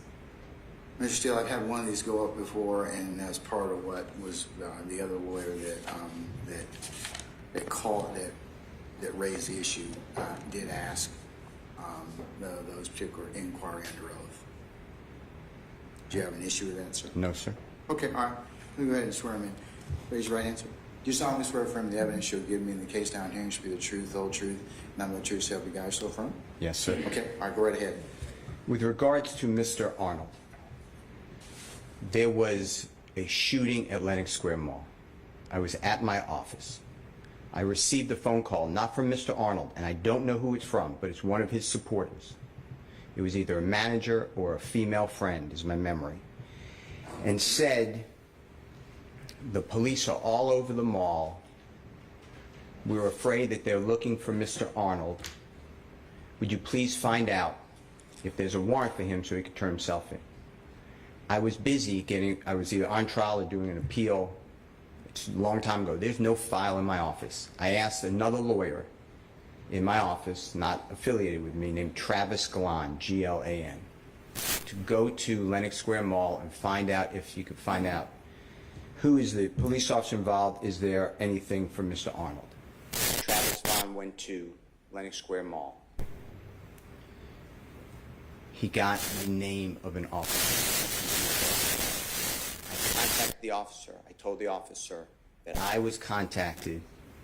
If Mr. Arnold needs to turn himself in, if there's a warrant, then he would do so rather than the police have to potentially, I'm not saying any of this would happen, but go and waste resources finding the man. The officer told me, meet me at the police precinct. It's not far from the Honorable Don Samuel's office. I was there, I remember, very late, 10 o'clock, 11 o'clock at night. The officer finally either showed me a warrant or gave me his word there's a warrant. I called a supporter. I said, there's a warrant. That's it. In the records, when the state raised this, they attached one page of an unsworn statement of a witness that says that I supposedly, and it's worded where you don't really understand it, but I supposedly made a statement, a confession on behalf of my client. I never spoke with Mr. Arnold in my life about that case.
And we're Atlanta's traffic expert. We've seen delays almost 30 minutes worth of Helps you get there on time, every time.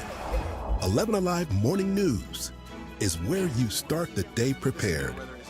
Watch weekdays 5 to 7 a.m. If you see breaking news or severe weather near you, snap it and share it using Near Me on the 11 Alive News app.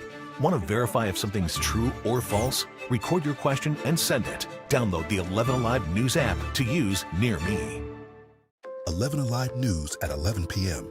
is where you find out what's happening now across Metro Atlanta. We begin tonight with breaking news out of Cobb County, where a neighborhood is now... Where you stay a step ahead of severe weather. Our storm risk has now been upgraded to a... And the only place where you can verify fact versus fiction. 11 Alive can verify that claim is false. 11 Alive News at 11 p.m. Where you end the day ready to take on tomorrow. Weather can't run from the 11 Alive Thunder Truck. A mobile weather center with the power and speed to chase down the strongest storms and bring you on-the-ground conditions. The 11 Alive Thunder Truck, sponsored by Landmark Dodge. Fighting social inequality is on all of us. That's why 11 Alive is committed to sharing diverse perspectives, exposing injustice, and finding solutions. Voices for Equality, sponsored by Georgia Power and our other partners. The 11 Alive Storm Trackers. It's how you see weather happening now across Metro Atlanta. These severe storms are now closing in. We could be talking about damaging winds, hail, and... How you can plan ahead by knowing what's coming overhead. Heavy storms are rolling in. Expect pop-up thunderstorms and rain all day long. And how you'll be weather ready wherever you are. We expect at any moment a tornado warning could be issued. The 11 Alive Storm Trackers. It's how you'll be prepared and stay safe. 11 Alive Morning News We began with breaking news this is morning. where you know what's happening now, 11 Alive is live on the scene. where you can confidently plan ahead This severe weather is intensifying. by knowing what's coming overhead, and where Atlanta's traffic expert We've seen delays almost 30 minutes worth of helps you get there on time, every time. 11 Alive Morning News is where you start the day prepared. Watch weekdays 5 to 7 a.m. If you see breaking news or severe weather near you, snap it and share it using Near Me on the 11 Live News app. Want to verify if something's true or false? Record your question and send it. Download the 11 Alive News app to use Near Me. 11 Alive News at 11 p.m.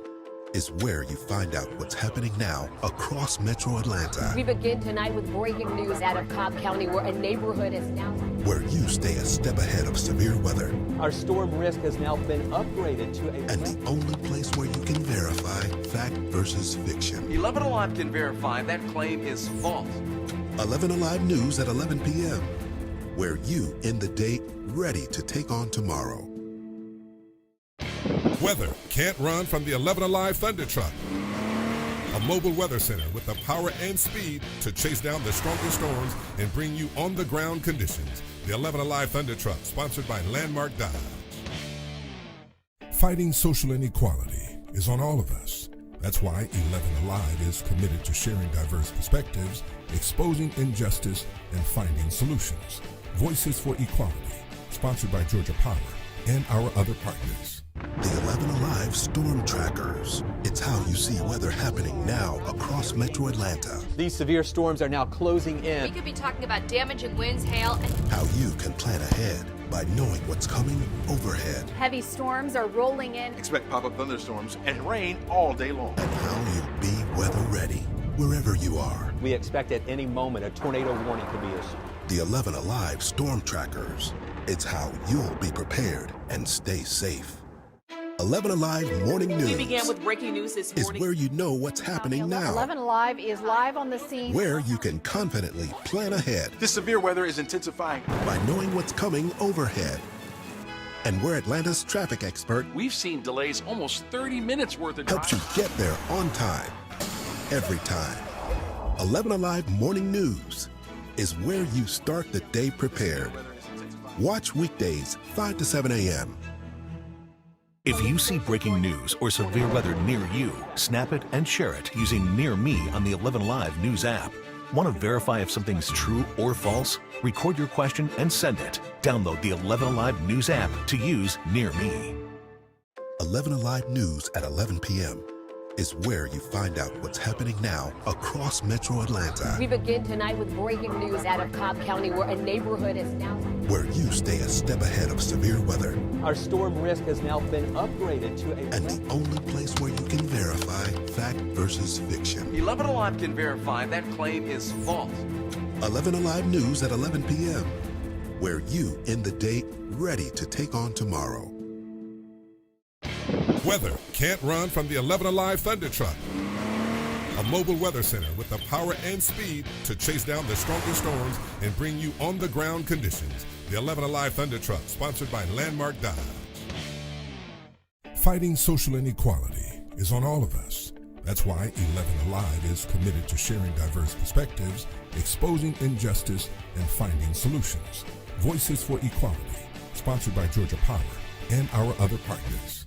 The 11 Alive Storm Trackers. It's how you see weather happening now across Metro Atlanta, These severe storms are now closing We in. could be talking about damaging winds, hail, and... how you can plan ahead by knowing what's coming overhead, Heavy storms are rolling in. Expect pop-up thunderstorms and rain all day long. and how you'll be weather ready wherever you are. We expect at any moment a tornado warning could be issued. The 11 Alive Storm Trackers. It's how you'll be prepared and stay safe. 11 Alive Morning News We began with breaking news this is morning. where you know what's happening now, 11 Alive is live on the scene. where you can confidently plan ahead This severe weather is intensifying. by knowing what's coming overhead, and where Atlanta's traffic expert We've seen delays almost 30 minutes worth of helps you get there on time, every time. 11 Alive Morning News is where you start the day prepared. Watch weekdays 5 to 7 a.m. If you see breaking news or severe weather near you, snap it and share it using Near Me on the 11 Live News app. Want to verify if something's true or false? Record your question and send it. Download the 11 Alive News app to use Near Me. 11 Alive News at 11 p.m. is where you find out what's happening now across Metro Atlanta. We begin tonight with breaking news out of Cobb County, where a neighborhood is now... Where you stay a step ahead of severe weather. Our storm risk has now been upgraded to a... And the only place where you can verify fact versus fiction. 11 Alive can verify that claim is false. 11 Alive News at 11 p.m. Where you end the day ready to take on tomorrow. Weather can't run from the 11 Alive Thunder Truck. A mobile weather center with the power and speed to chase down the strongest storms and bring you on-the-ground conditions. The 11 Alive Thunder Truck, sponsored by Landmark Dodge. Fighting social inequality is on all of us. That's why 11 Alive is committed to sharing diverse perspectives, exposing injustice, and finding solutions. Voices for Equality, sponsored by Georgia Power and our other partners. The 11 Alive Storm Trackers. It's how you see weather happening now across Metro Atlanta. These severe storms are now closing in. We could be talking about damaging winds, hail, and... How you can plan ahead by knowing what's coming overhead. Heavy storms are rolling in. Expect pop-up thunderstorms and rain all day long. And how you'll be weather ready wherever you are. We expect at any moment a tornado warning could be issued. The 11 Alive Storm Trackers. It's how you'll be prepared and stay safe. 11 Alive Morning News. We began with breaking news this morning. Is where you know what's happening now. 11 Alive is live on the scene. Where you can the clear distinction between my representation of these people and the case of the state side. Well, let Mr. You hired Mr. Bullard. He's doing that for you. So, do you have anything else you want to add in terms of some factual predicate or anything? Those are my, well, except for Mr. Williams. If you choose to remove me from the representation of Jeffrey Williams, and I know he's represented on this motion by the Honorable Keith Adams, and I know he's on the screen, I have been with Mr. Williams countless days, weeks, months, and hours. I know his entire life. You want to talk about a representation of a client? That is the bond of an attorney-client relationship. Not like anything these other people. Okay. All right. Anything else, sir? Okay. Why don't you have a seat up here, Mr. Steele? And It's fine, Your Honor. Do you have any questions you want to ask him? We don't have any questions. Okay. All right. Then, sir. We'd like to respond to the argument, but we don't have any more questions for him. Okay. All right. All right. You can have a seat, Mr. Steele. Thank you.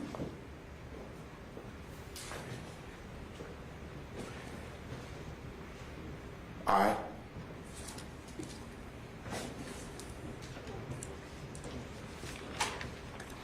Thank you, Your Honor. So briefly, in conclusion, I would like to ask the court to take judicial notice of all the exhibits that I put in with my motion. Those are all court documents, specifically just showing Mr. Steele's entry of appearance on Blaylock's case, as well as his entry of appearance on Mr. Greer's case. And I do just want to clarify for the court, although Mr. Steele represented Mr. Greer on that incident, as Mr. Steele testified to, he represented Mr. Greer on the September 2020 arrest. And of course, he was successful in getting that one charge dismissed. And that, you know, he clearly represented him on that. That's now a predicate act. The fact that the firearm that he had was stolen, that's become a predicate act. So that's the same incident. It's just a different crime charged. Obviously, Mr. Steele does still represent Mr. Blaylock, and our real concern here is we haven't made an offer to Mr. Blaylock because we really can't make an offer to Mr. Blaylock right now. And I will say, as officer of the court, we have discussed with at least one attorney the possibility of if a person or persons wish to cooperate with the state. We have raised that to at least one attorney so far. We, of course, plan to raise that issue in the future. And so basically our point here is that because of the position that we are in right now, Mr. Blaylock and Mr. Williams, there is a serious potential conflict there. And I want to clarify to the court, the standard pre-trial is not actual conflict. Actual conflict is the standard if someone is challenging it on appeal following trial. What it is right now is whether there's a serious potential conflict. We have shown that there's a serious potential conflict. The court documents show that on their face. And further, Mr. Steele's own testimony shows that he did represent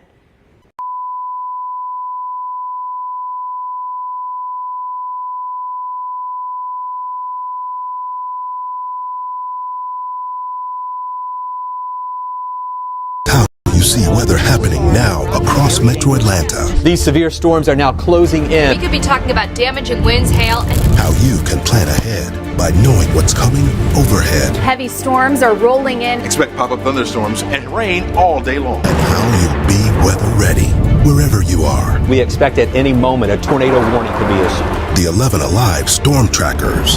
It's how you'll be prepared and stay safe. 11 Alive Morning News. We began with breaking news this morning. Is where you know what's happening now. 11 Alive is live on the scene. Where you can confidently plan ahead. This severe weather is intensifying. By knowing what's coming overhead. And we're Atlanta's traffic expert. We've seen delays almost 30 minutes worth of helps you get there on time. Every time. 11 Alive Morning News is where you start the day prepared. Watch weekdays 5 to 7 a.m. If you see breaking news or severe weather near you, snap it and share it using Near Me on the 11 Live News app. Want to verify if something's true or false? Record your question and send it. Download the 11 Alive News app to use Near Me. 11 Alive News at 11 p.m. is where you find out what's happening now across Metro Atlanta. We begin tonight with breaking news out of Cobb County, where a neighborhood is now where you stay a step ahead of severe weather. Our storm risk has now been upgraded to a and the only place where you can verify fact versus that based on not only the former clients but especially Mr. Blaylock and Mr. Steele's current representing Mr. Blaylock on charges that are literally they are the same incident. It is the February 2019 murder. It's the same incident. Obviously, here it's charged as a RICO. There it was murder. Based on that, we would ask that this court grant the state's motion to disqualify. Thank you very much, Your Honor. All right, let's move on to Mr. Sharp. Want to go ahead and make your argument at that point in time or add to what you've already stated? Yes, Your Honor.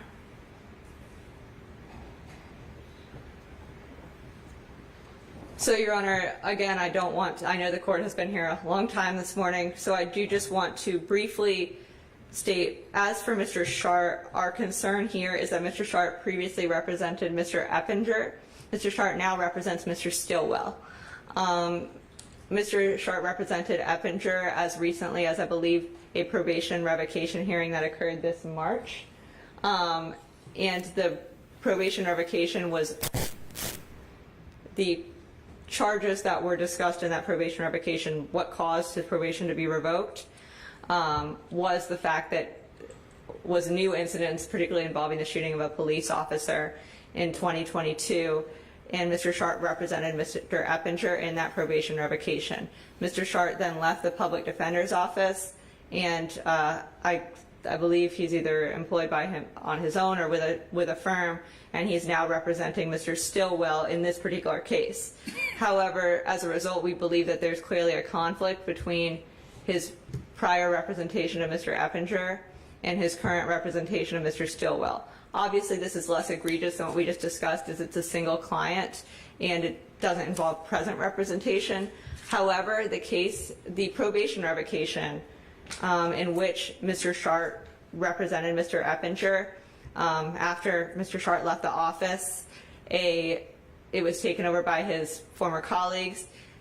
The court then handed down the sentence on that probation revocation, and that is currently being appealed right now. So that's actually a pending appeal that's happening currently on a case where he previously represented the defendant. So I think that creates a conflict there. And our main concern here is that there are no waivers. So unlike with Mr. Steele, there have not been any waivers put on the record here. We don't know if Mr. Eppinger would want to waive his conflict, is willing to waive his conflict. We don't know if Mr. Stillwell would waive this conflict, although he's waived his conflict with Mr. Steele in writing only, and we would ask for that to be on the record. Mr. Stillwell has not made any such waiver on this particular case. It would be the same cases that I cited to in the previous motion, so I don't want to belabor that to the court. But again, in those district courts where that prior representation was substantially related, there is a presumption that the confidential information was disclosed. And additionally, because they were substantially related, that's sort of an even bigger problem for us, because the acts in the probate that caused the probation to be revoked, those are indicted as counts and as predicate acts in the current indictment. So those are substantially related. As a result, we would at minimum ask for this, and again, I did want to be clear, we have not at this point moved for him to be disqualified. We would like to seek additional information whether these clients are willing to waive. Should they not wish to waive, we'll absolutely be moving for disqualification. However, we would simply like the court to essentially evaluate whether or not the court believes that this is a conflict that cannot be waived under 1.7c.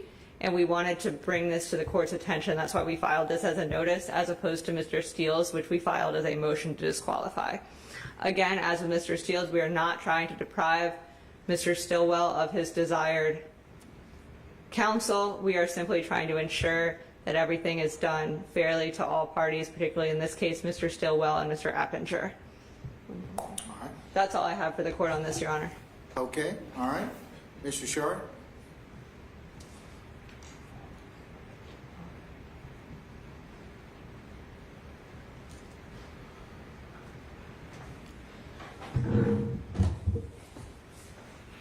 Good afternoon, Your Honor. May it please the court. Good afternoon. First of all, I would just like to start with the same place that Counsel Bullard began and point out that I am, in fact, Mr. Jackson's, named as Mr. Stillwell in the indictment, his chosen attorney. Factually, I will say as an officer of the court that I had meetings with Mr. Stillwell, as he's named in the indictment. I'll call him Mr. Jackson. I had conversations with Mr. Jackson and have met with him about the substantive charges in this indictment prior to this case being indicted. I have been meeting with Mr. Jackson prior to the state creating what they say is a conflict by indicting 28 individuals with very different substantive charges all on the same indictment.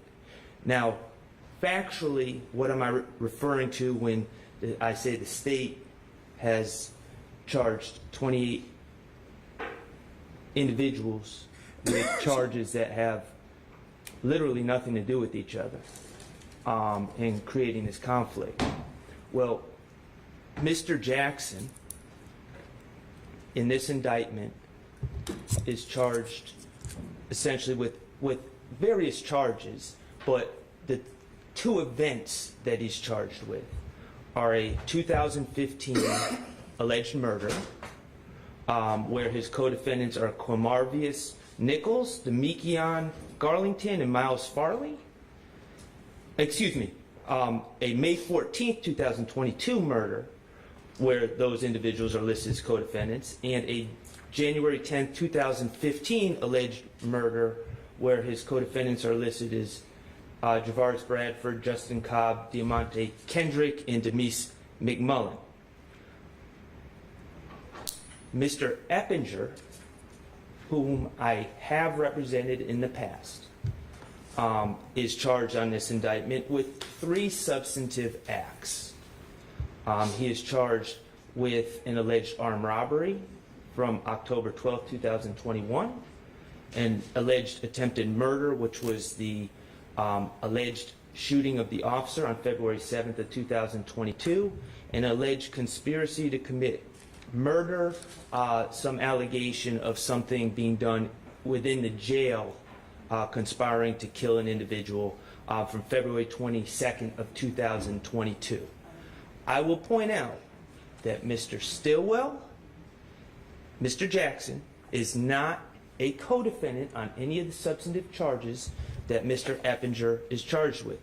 Likewise, Mr. Eppinger is not a listed co-defendant on any of the charges against Mr. Jackson. There is no indication at all that Mr. Eppinger is a witness, has any information on either of the murders that Mr. Jackson is charged with, and there is no indication at all that Mr. Jackson has any information on the 3 substantive charges against Mr. Eppinger, which would make him a witness. There is no indication that these 2 individuals even know each other, other than they're reading each other's names on indictments they're named in.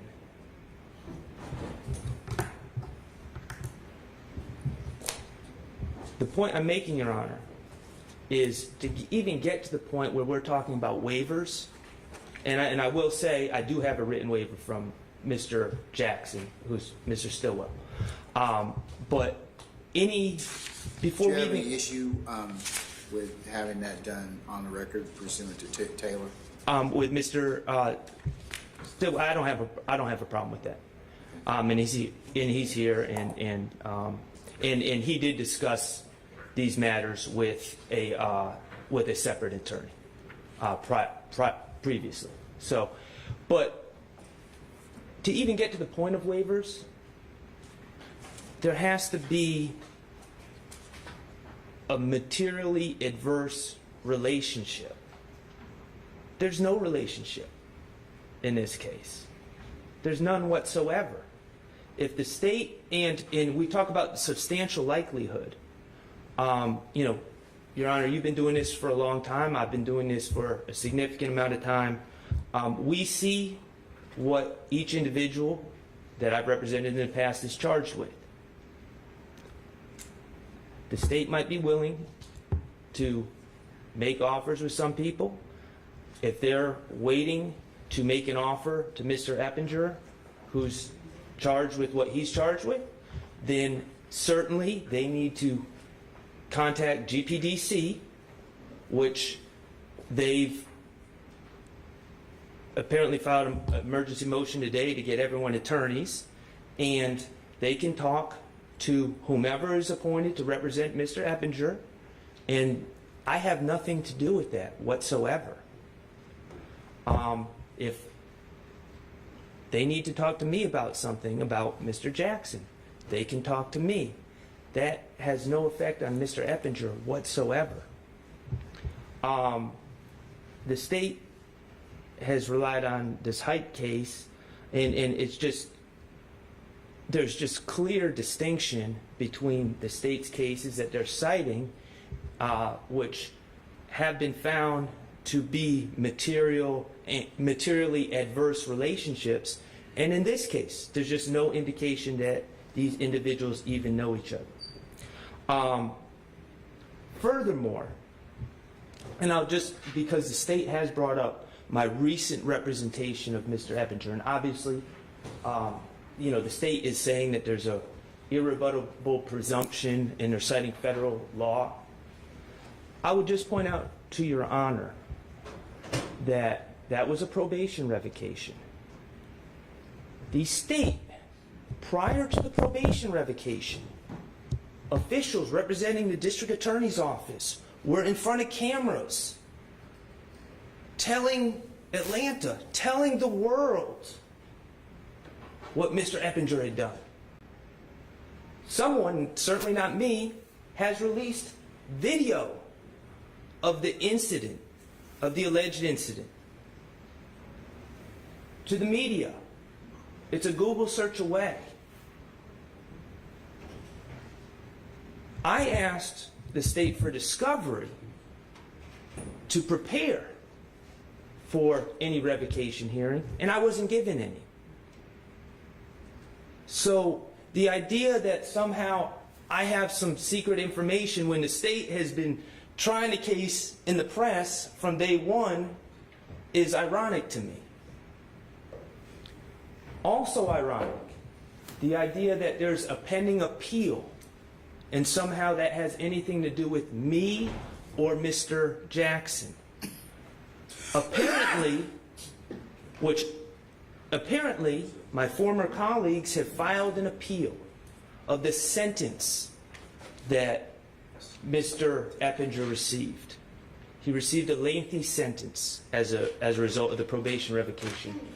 There is a dispute, to my understanding, about the amount of time that was he was exposed to as part of his first offender revocation. I did not file that appeal.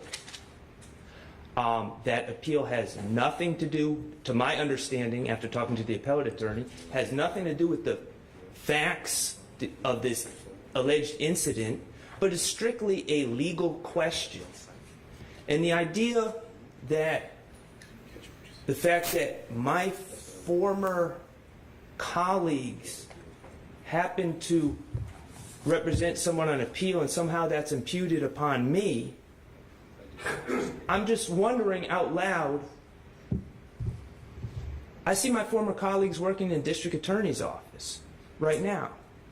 How many hearings has the district attorneys have they demanded to sort out the potential conflicts of imputed knowledge, of imputed representation on my former colleagues who now work with them? Well, there's a process that the rules and lay out. So, well, it's just kind of ironic that it's the focus is on this one case, and there's plenty of people that leave the public defender's office that go on to work and were present when cases were pending against people. I think the state's just asking. I mean, they're under 1.7C for you to just clear that conflict. So, so I think that if Mr. Eppinger and Mr. Stillwell, I did waivers for those, that might resolve the issue. They may not have any more issue with you about that. And I understand. And it might, and they're just raising the issue. Well, and I understand that, Your Honor. And as an officer of the court, I will. My concern is skipping a step and then it being held against me later on, because as an officer of the court, I will say that I asked independent counsel to speak to Mr. Eppinger about it. Mr. Eppinger is now located, or at least was a week and a half ago, at Jackson. Okay?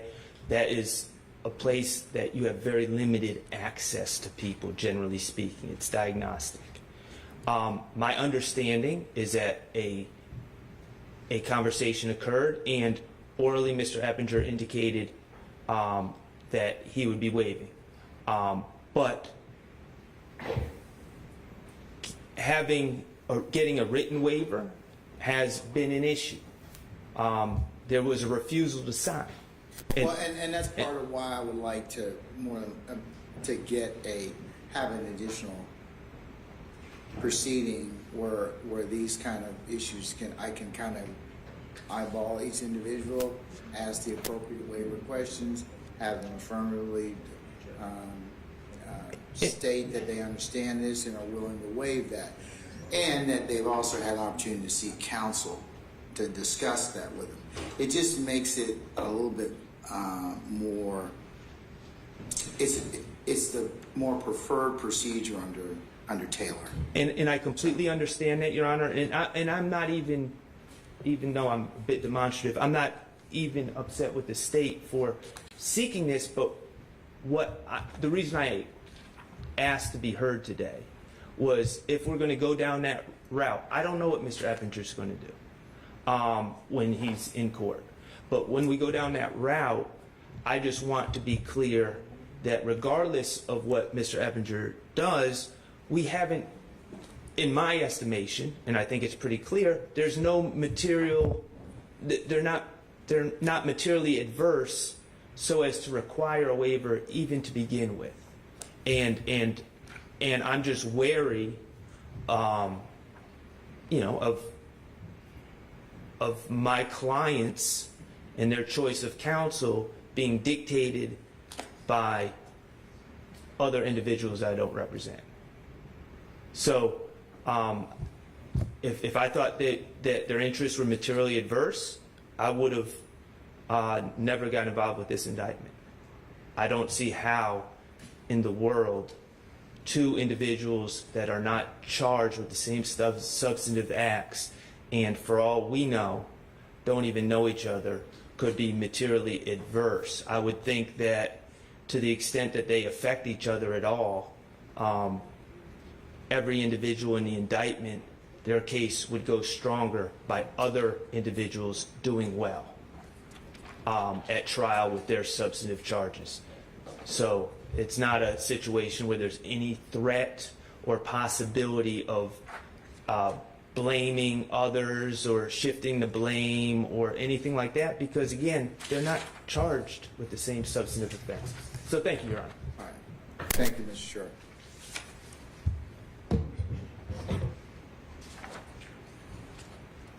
All right, counsels, I'm going to take just a brief recess and consider this issue, and then I'll give you some direction on where we'll proceed from there, okay? Your Honor, I'm sorry if I could just briefly respond to his argument.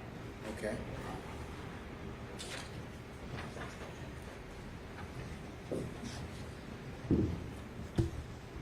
Very briefly, Your Honor, I just wanted to let the court know we noticed that counsel did not mention that Jackson also has another predicate act, 173, that's a murder.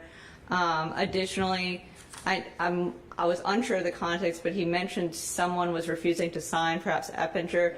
The reason we're trying to see if there is an in-court waiver, that's exactly why we want to get all these folks in court to figure out what's happening. And we think that this is different from Mr. Steele's conflict.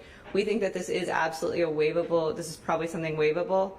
At this point, that's our position. We would have to learn more to see if it's not. But we do think that this could be waived by in-court waivers from both parties. But if Mr. Eppinger is not willing to waive that conflict, then we think there probably is a conflict. But at this point, we are just asking the court to inquire into it and to get everybody here and to see everybody's position on it. And that's how it differs from our motion on Mr. Steele. All right. Thank you.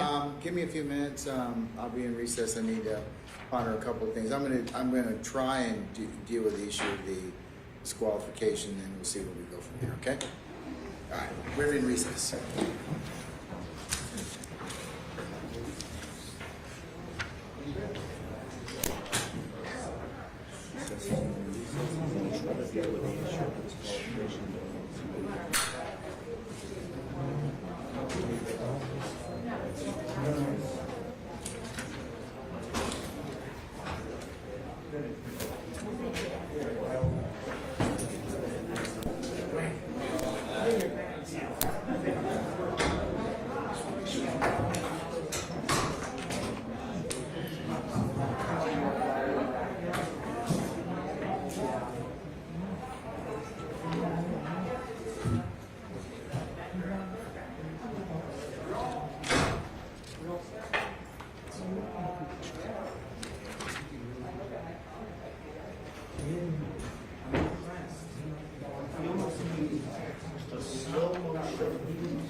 You can actually see when you're trying to pick up a case, your eyeballs roll back into like this part of your brain to retrieve the data. Oh, it's happening. Yeah, it's like I feel like I'm reading. I feel like I'm reading. I feel like so easy. I didn't know.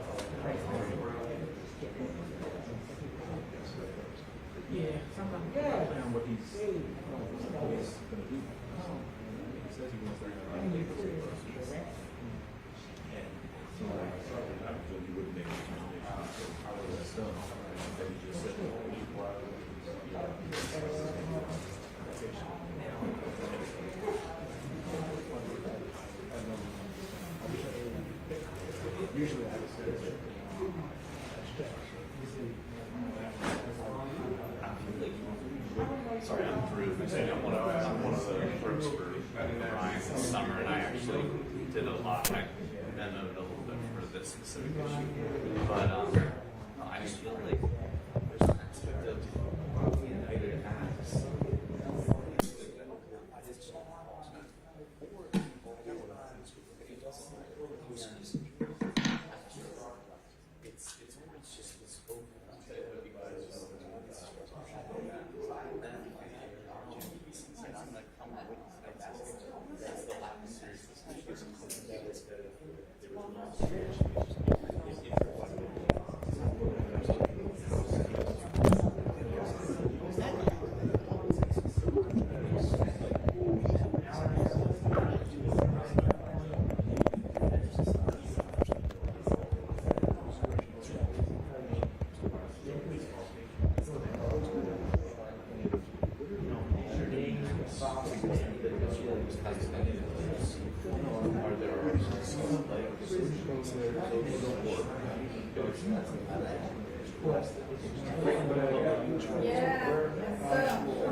I had one fluff off because they drew the signature.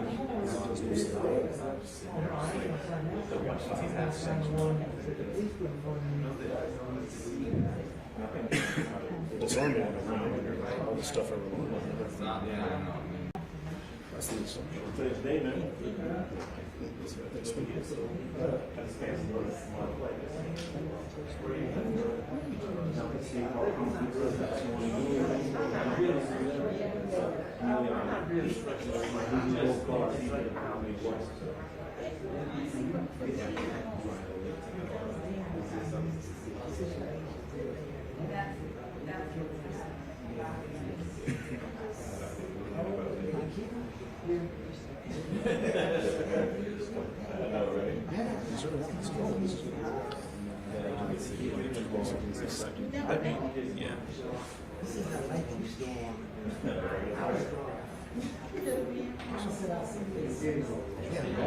Yeah, I think so.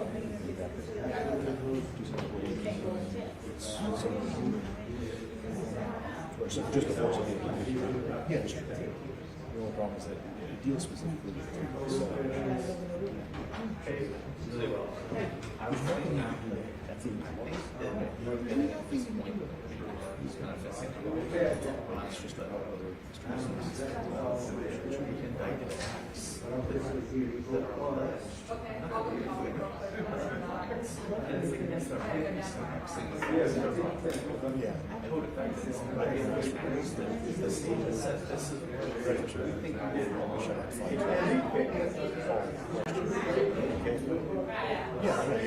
it's on the officer report, so he said you testified. Yeah, so you're done.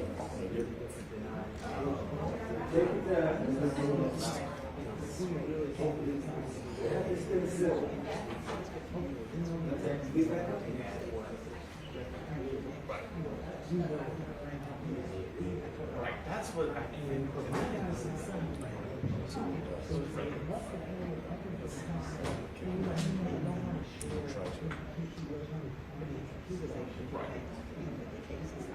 Right, that's the point. They don't get any involvement with each other. It's like, it feels very.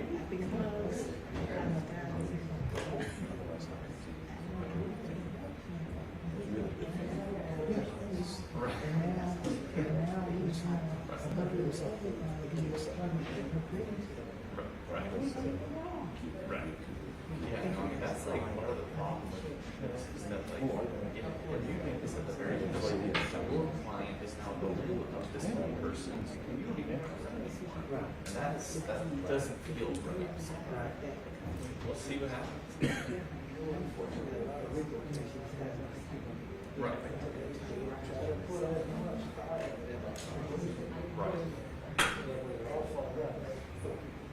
Right. Is that, but I was just having kind of that I was I didn't see what they did, but I said you had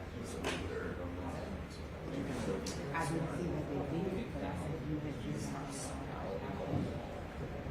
that's what he knows it.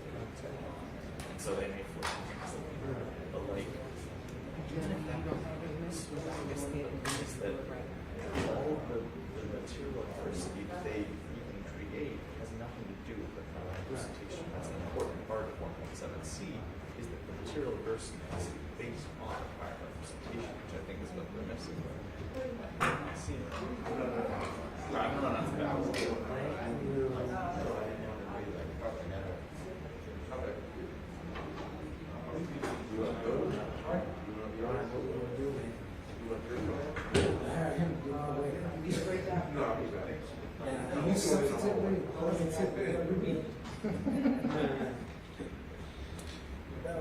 Without president's accreditation. This guy, the acting guy.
Yeah. Preachers have to.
Right. Better than car insurance.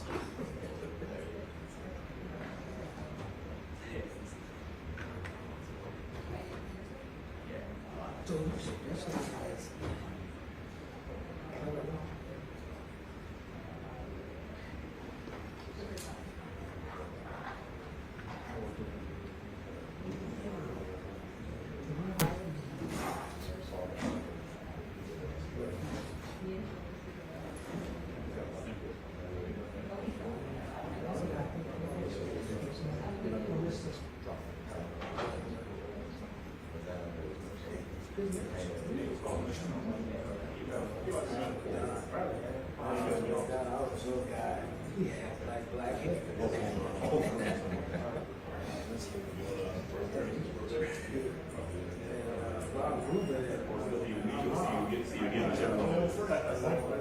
Adam, what's going on, man? How you doing? You got to work through, you got to come to that I just got in, but you gotta come watch that rap support. Jason, you're on high. I just got out of the bar, it's like, the exact same time. But she got married, she married a guy who was supposed to be a money guy.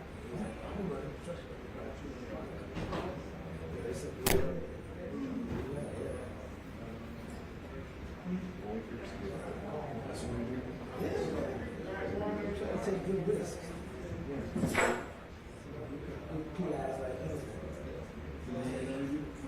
Absolutely. Absolutely.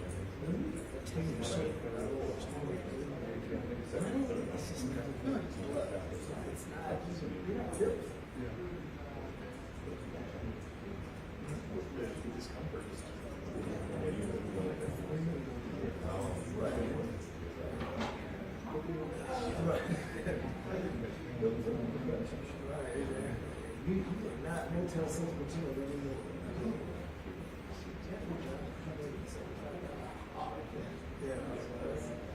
You don't go from that to the push.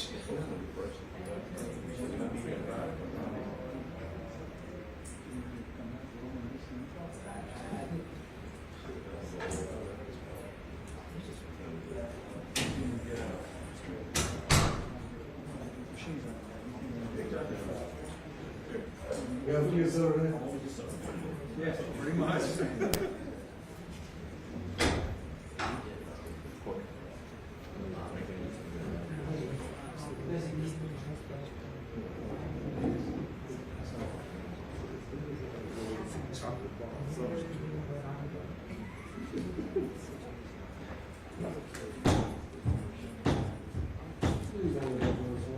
I'm sorry. I know it's gonna do that.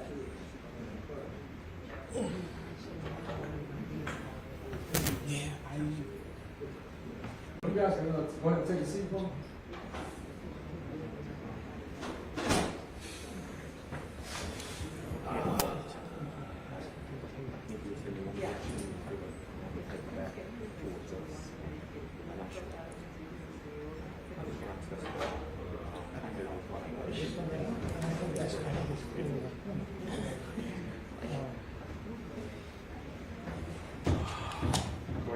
You can file. Please file. Thank you. What's that? Me? Yeah. Ready to roll, man, let's do it. Jefferson, he might not be. Jeffrey.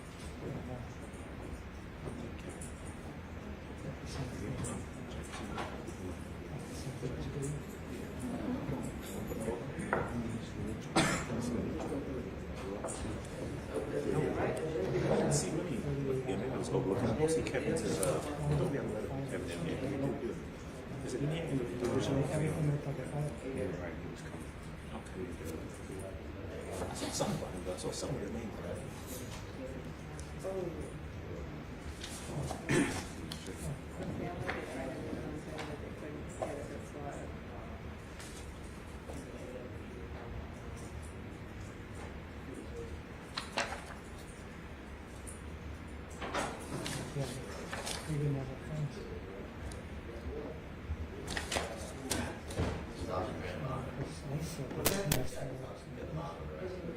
Yeah, so that's a change.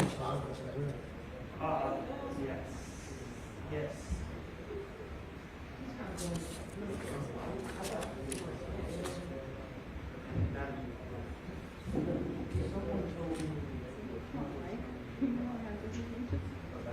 Hey, Brian. Oh, you head up.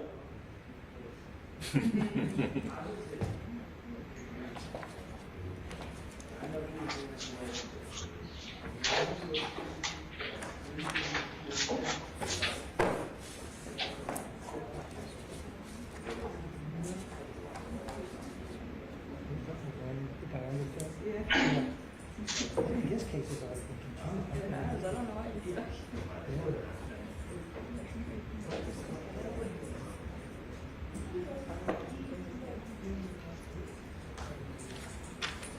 I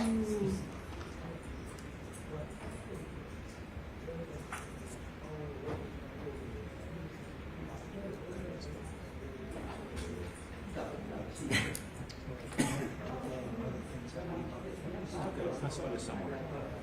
When we have some anger, is when we figure out. Yeah, pull it together. So pull it up again. They're gonna do motions.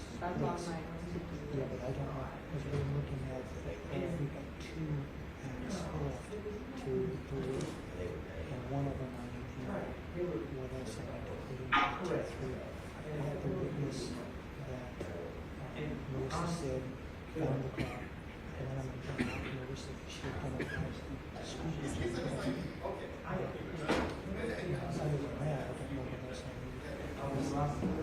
Come on, please, my seat.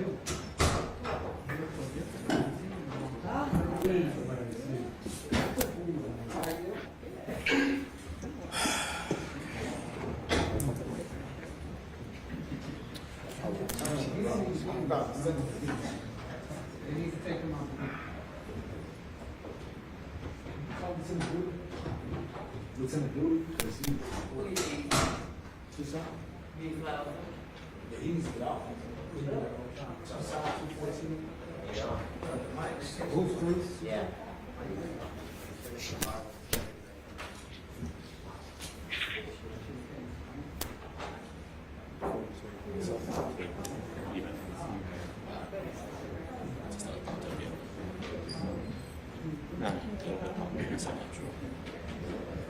Yeah, I can see it.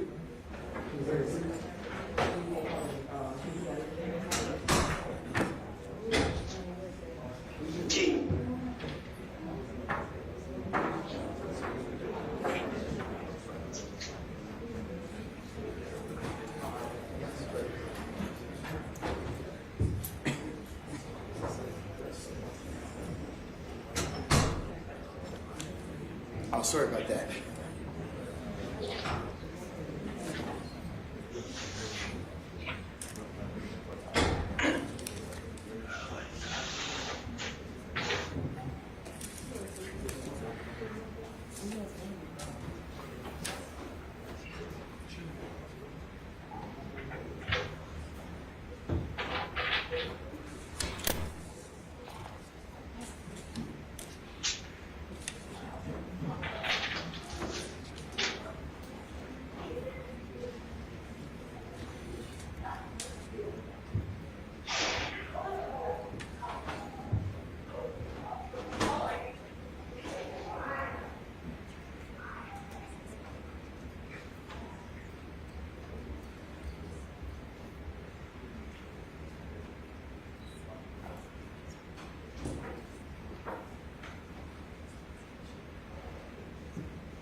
Okay, the court's had an opportunity to reflect and consider upon the state's motion to disqualify Mr. Steele, and then the state's motion for the court to inquire about conflict as it pertains to Mr. Sharp. At this point, while I do have, the court has some concerns about the potential conflict and believes that they would be, they're great. Unfortunately, Mr. Rosenwasser, I don't think that our appellate court has adopted the federal standard of irrebuttable presumption of disclosure of confidential information. And I understand about serious potential for conflict. I don't think that we have that yet as to Mr. Steele as well as Mr. Sharp. What I'm going to do is I'm going to deny the motions at this point. However, I'm putting all counsel on notice that there is a strong possibility that given discussions that may be had in the near future or that are beginning to be had at some point in time may require reevaluation. And I know that all of you are ethical counsel. I've had many of you here before me for over the period of my judicial career, and know that you will honor responsibility that the rules of professional responsibility place upon you as advocates.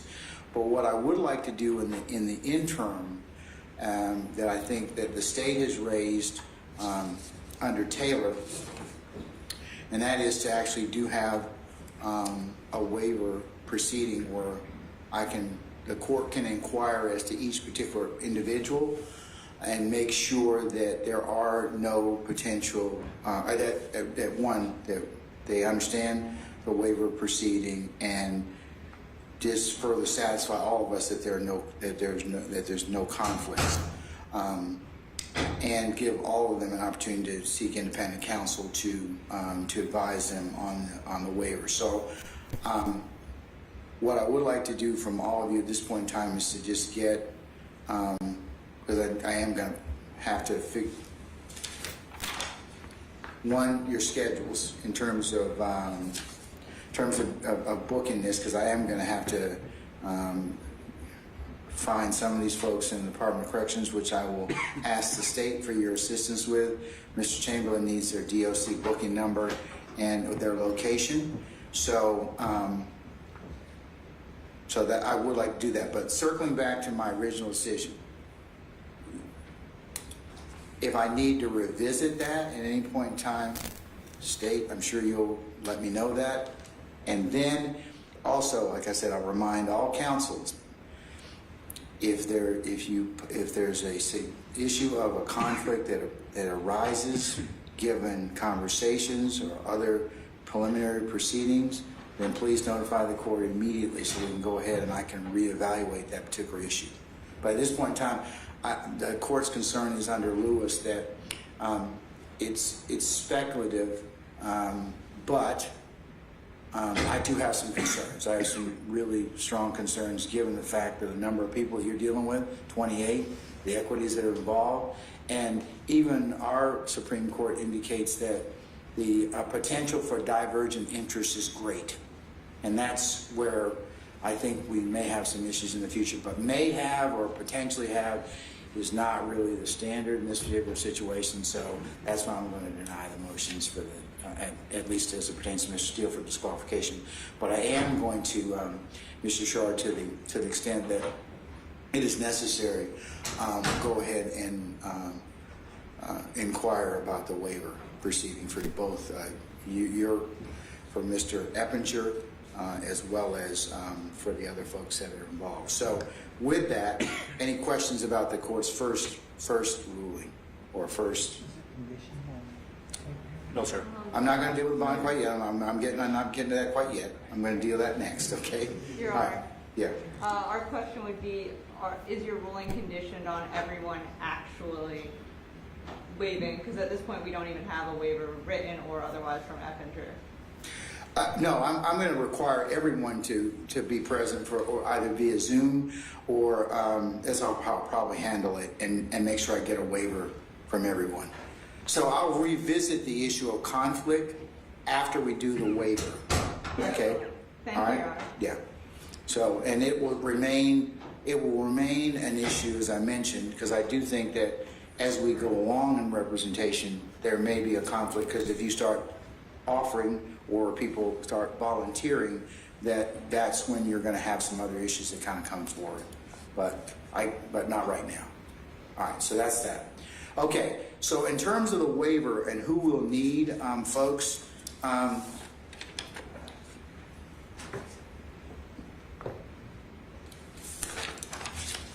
we're going to need to locate Mr. Arnold, is that correct? Yes, Your Honor. Okay, Mr. Greer, Mr. Blaylock, Mr. Eppinger. Mr. Eppinger is number 4, Judge. So Okay. they just need to provide the actual EDC number. If he's already in DOC, and the way he's acting. Okay, is there anybody else that we need to inquire about a waiver? Do we want to do everything? That would probably make sense. Your Honor, those are the ones that we raised as related, but we think it would make sense to do one for everybody that Mr. Steele has represented. That is in this case. So, that he's mentioned. So, Mr. Steele, I think there were a couple other yes, folks that we... Mr. Kendrick. Mr. Kendrick, is Kendrick? Yes, he was here this morning, I think. Okay, and then who else? Also Mr. Stillwell, who is obviously right. Okay, Stillwell. All right. Okay. I think that is all of Mr. Steele's prior. Mr. Steele, is anybody else I missed, sir? No, Your Honor. Okay. All right. So what I want to do is now that I've identified all the folks for waiver, we need to kind of talk about when I can actually hear or have that proceeding done. So I know that July, do you all have conferences for the public defender? I mean, for the public defender and for the state. And I know the court has one early August, but We start, I believe, on Sunday the 17th, I believe, Judge. of what month? July, Judge. Okay. And we're normally out that week or most of that week, Judge. I think Mr. Smith and I have already filed a leave for that week to cover it. Okay. But other than that, I believe we're open into the future other than that week, Judge. Other than the week of the 17th? Yes. Like, so that would be the 17th through the 22nd?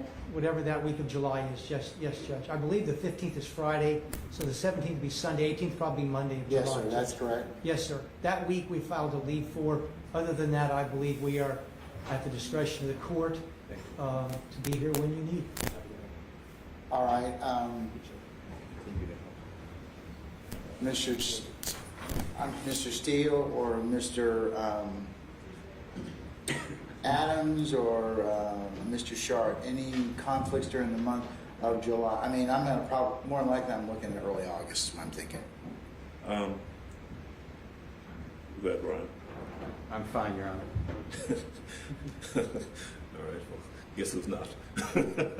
Judge, in the month of July, I'm not talking about not July at all, just August. Yeah, because there's too many conflicts. People like, you know, like take vacations and have kids and camp and other assorted things that they need to kind of take care of. So Yes, I was sir. trying not to compete against with that issue. So Yes, I sir. was thinking probably sometime in early August. So along those lines, I've got to leave between August the 3rd and August the 10th. It actually goes beyond that, but I'll be available anytime after the 10th. Where's that? Mr. Chamberlain? How's August 18th? We can't compete with jail and. Well, no, we have jail. We have people at the jail. So Yes. So you have, somebody's being brought back from. no. I want to do it remotely. I want to do No, all I'm of it. saying remote from GDC and the jail. Can't do both, we can't give out that day 18th, because we already gave for the jail, August 18th. So you have to pick another date or we do it later. You can't do, you can't go to GDC, never give it. I mean, Great job. Anytime.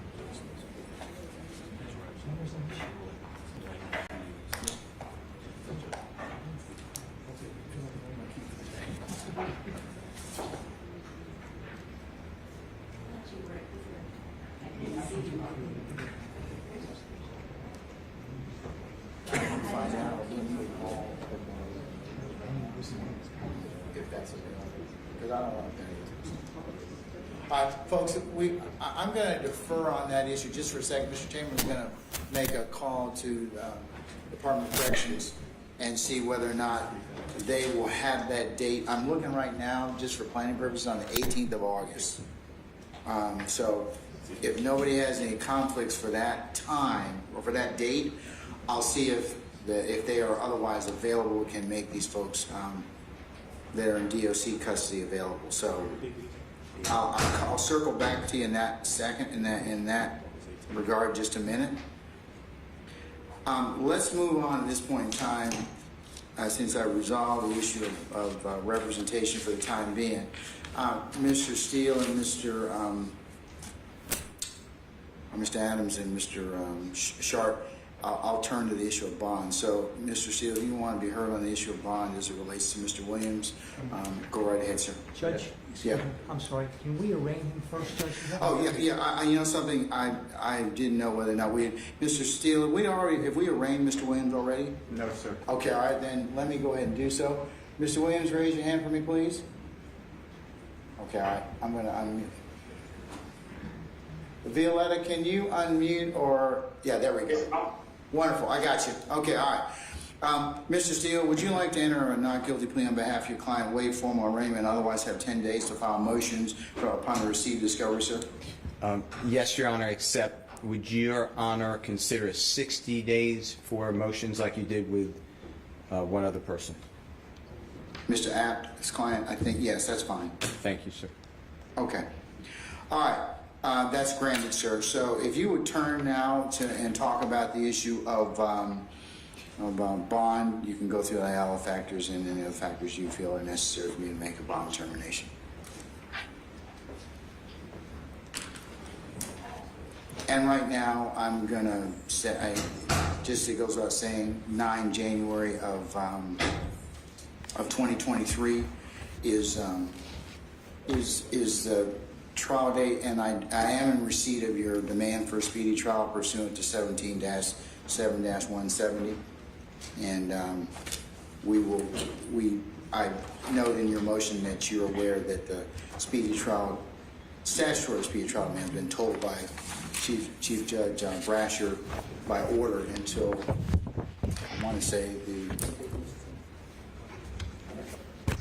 I think it is the 3rd of January, we're going to check 2023.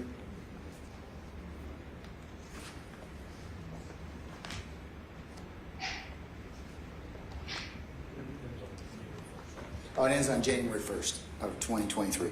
So we'll keep that in mind in terms of scheduling. Okay. Of course. All right. Thank you, sir. All right. Go ahead, sir.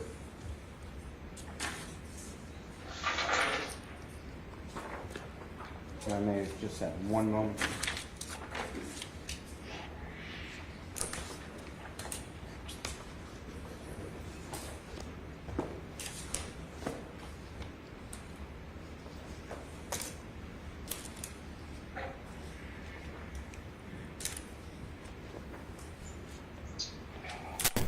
Your Honor, there are 2 people that will be proffered, but they're in the waiting room, the Honorable Court's waiting room on Zoom. Is there any way the Honorable Court would allow those 2 people in? Who are they? Amina Diop and Garfield Lemon. I do not have anybody in the waiting room right now other than I assume that your beloved wife, Miss Steele, is in the waiting room. And then I have a Justin French and a Kindy's iPad. So we have otherwise restricted that unless you're a witness or counsel since we are in a public forum. So if you want to make a phone call and have them join the Zoom, but are they going to testify as a witness, and what are they going to testify as to? Yes, I would proffer the 2, but I thought you'd want to hear that. You can proffer them. That's fine, sir. Yeah, but they're not in the waiting room at this point in time. Your Honor, may I approach? You may.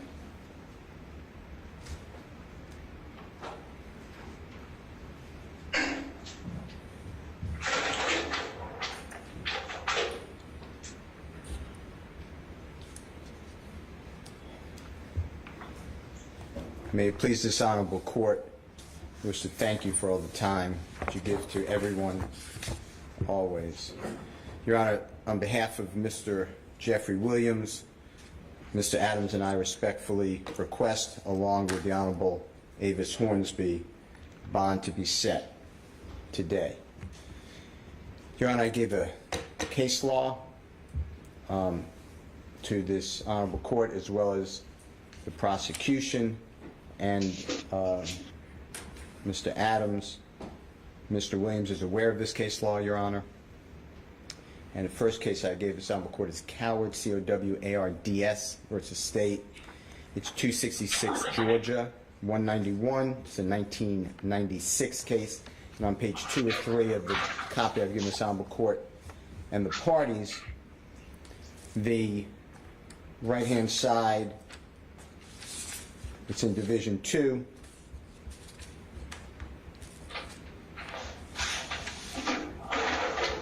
It's 15 lines up from the end of the paragraph, first full paragraph on the right-hand side. And it reads that the defendant's guilt or innocence of the underlying charge is not an issue at the bail hearing, especially since the defendant enters the proceedings cloaked with a presumption of innocence. And then the court explains that in the next lines, skipping 2 lines in the middle, the decision of defense counsel to bring the extraneous issue of guilt or innocence into bail proceedings did not preclude, and it goes on to another I'm not going to issue. consider anyways. That's well settled. That's a well settled premise, Mr. Steele. We can move on from there. In United States versus Solano, S-A-L-E-R-N-O, which is 481 U.S. 739. It's 1987 on page 14. Of 20? Correct. Okay, all right.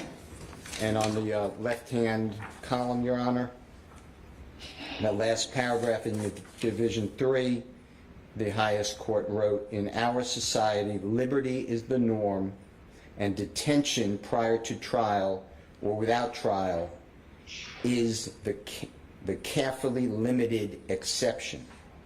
We hold that the provisions for the pretrial detention in the Bail Reform Act of 1984 fall within that carefully limited exception.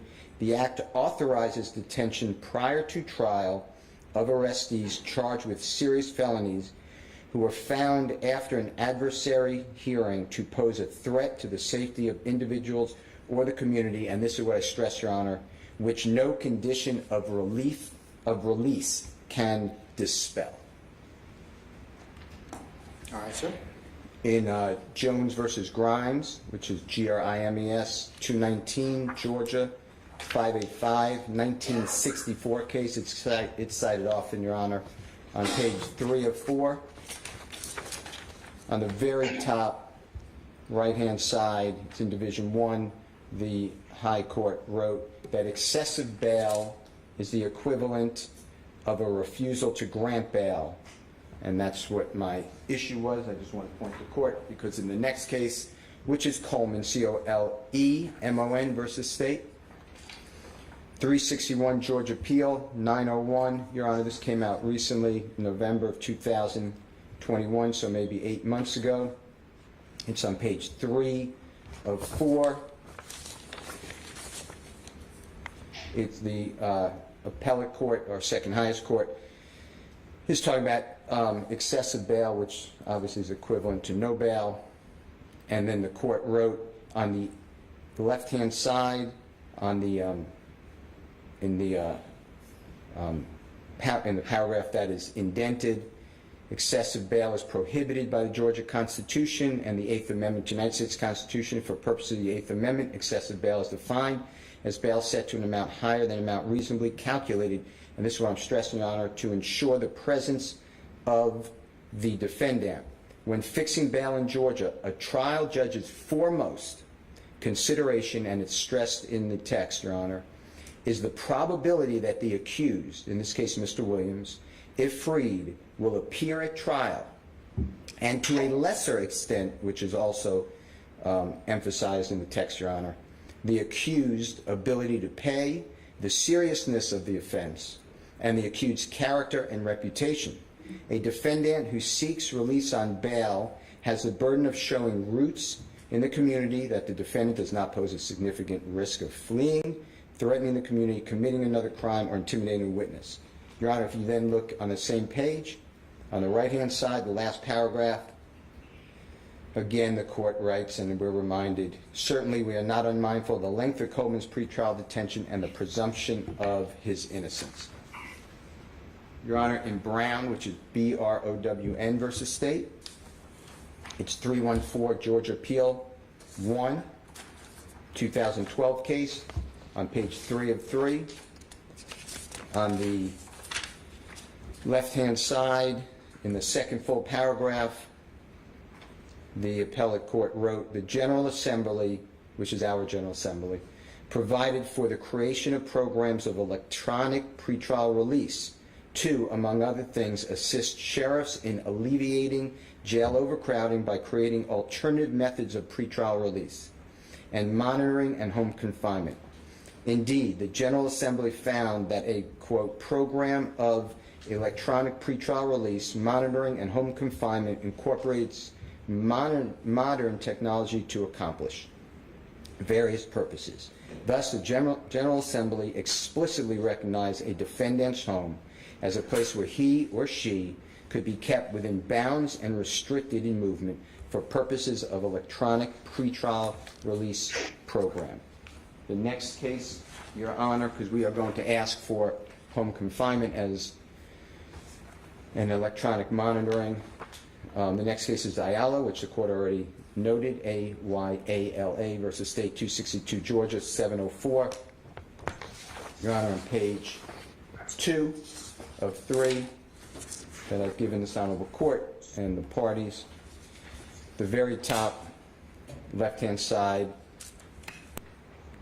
our highest court wrote, the purpose of a pretrial bond is to prevent punishment before a conviction and to secure the appearance of the person in court for trial. And then it goes through the 4-part test, which is indented, Your Honor. On the the right-hand side, Your Honor, the first full paragraph in the middle, our highest court wrote, in this state, unlike many other states, the presumption of innocence has always remained with the person accused of a capital offense, even during trial. The most fundamental premise of our criminal justice system is that a person ought not to be punished for a criminal offense until the state demonstrates guilt beyond a reasonable doubt, unless the right to bail before trial is preserved. The presumption of innocence, secured only after centuries of struggle, would lose its meaning. Your Honor, the last case is Dunn versus Edwards. If I gave it to you, if I didn't give it to you, I apologize. No. Okay. I will then hold it for a minute. And then the last, I'll say the last case, did I give the court easy out bonding versus state? That is 224 Georgia Appeals 706, 1997 case. It's on page 3 of 3, Your Honor. Second to last paragraph on the left-hand side. And the appellate court wrote, it is further assumed that appellant who has taken a financial risk, appellant in that case with the bonding company, in ensuring the defendant's presence at trial would be motivated to keep track of the defendant's case and prevent the defendant's flight or relocation until the surety is relieved of its bond obligation. Such risk of flight is inherent in the criminal justice system, without which there would be no need for bail bonds or bail sureties. We have a bail bonding company that is here today, Your Honor, that will be representing that they would be willing to go on Mr. Williams' bond. They have vetted Mr. Williams, and they will be heard. Your Honor, with that being said, that is the premise of our law, and I'd like to call as our first witness Mr. Charles Middlestadt. What's Mr. Middlestadt going to testify to? Your Honor, he is a private investigator. He is good standing throughout our state. I know him personally.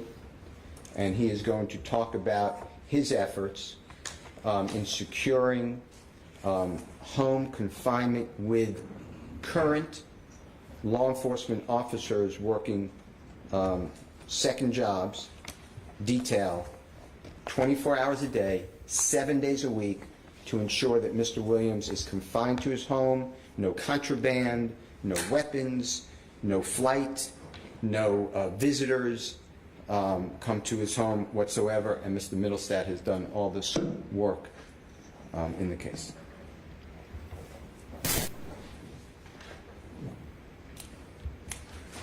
Okay. Swear to me, Mr. Middlestadt, please. You need to stand up, sir. Stand up. Stand up, please. I'm sorry. You swear to the truth, don't you swear to God? I do. That's a complete sir. Please state your name, spell it for court, also occupation. My name is Charles Mittelstadt, and the last name is spelled Mittelstadt.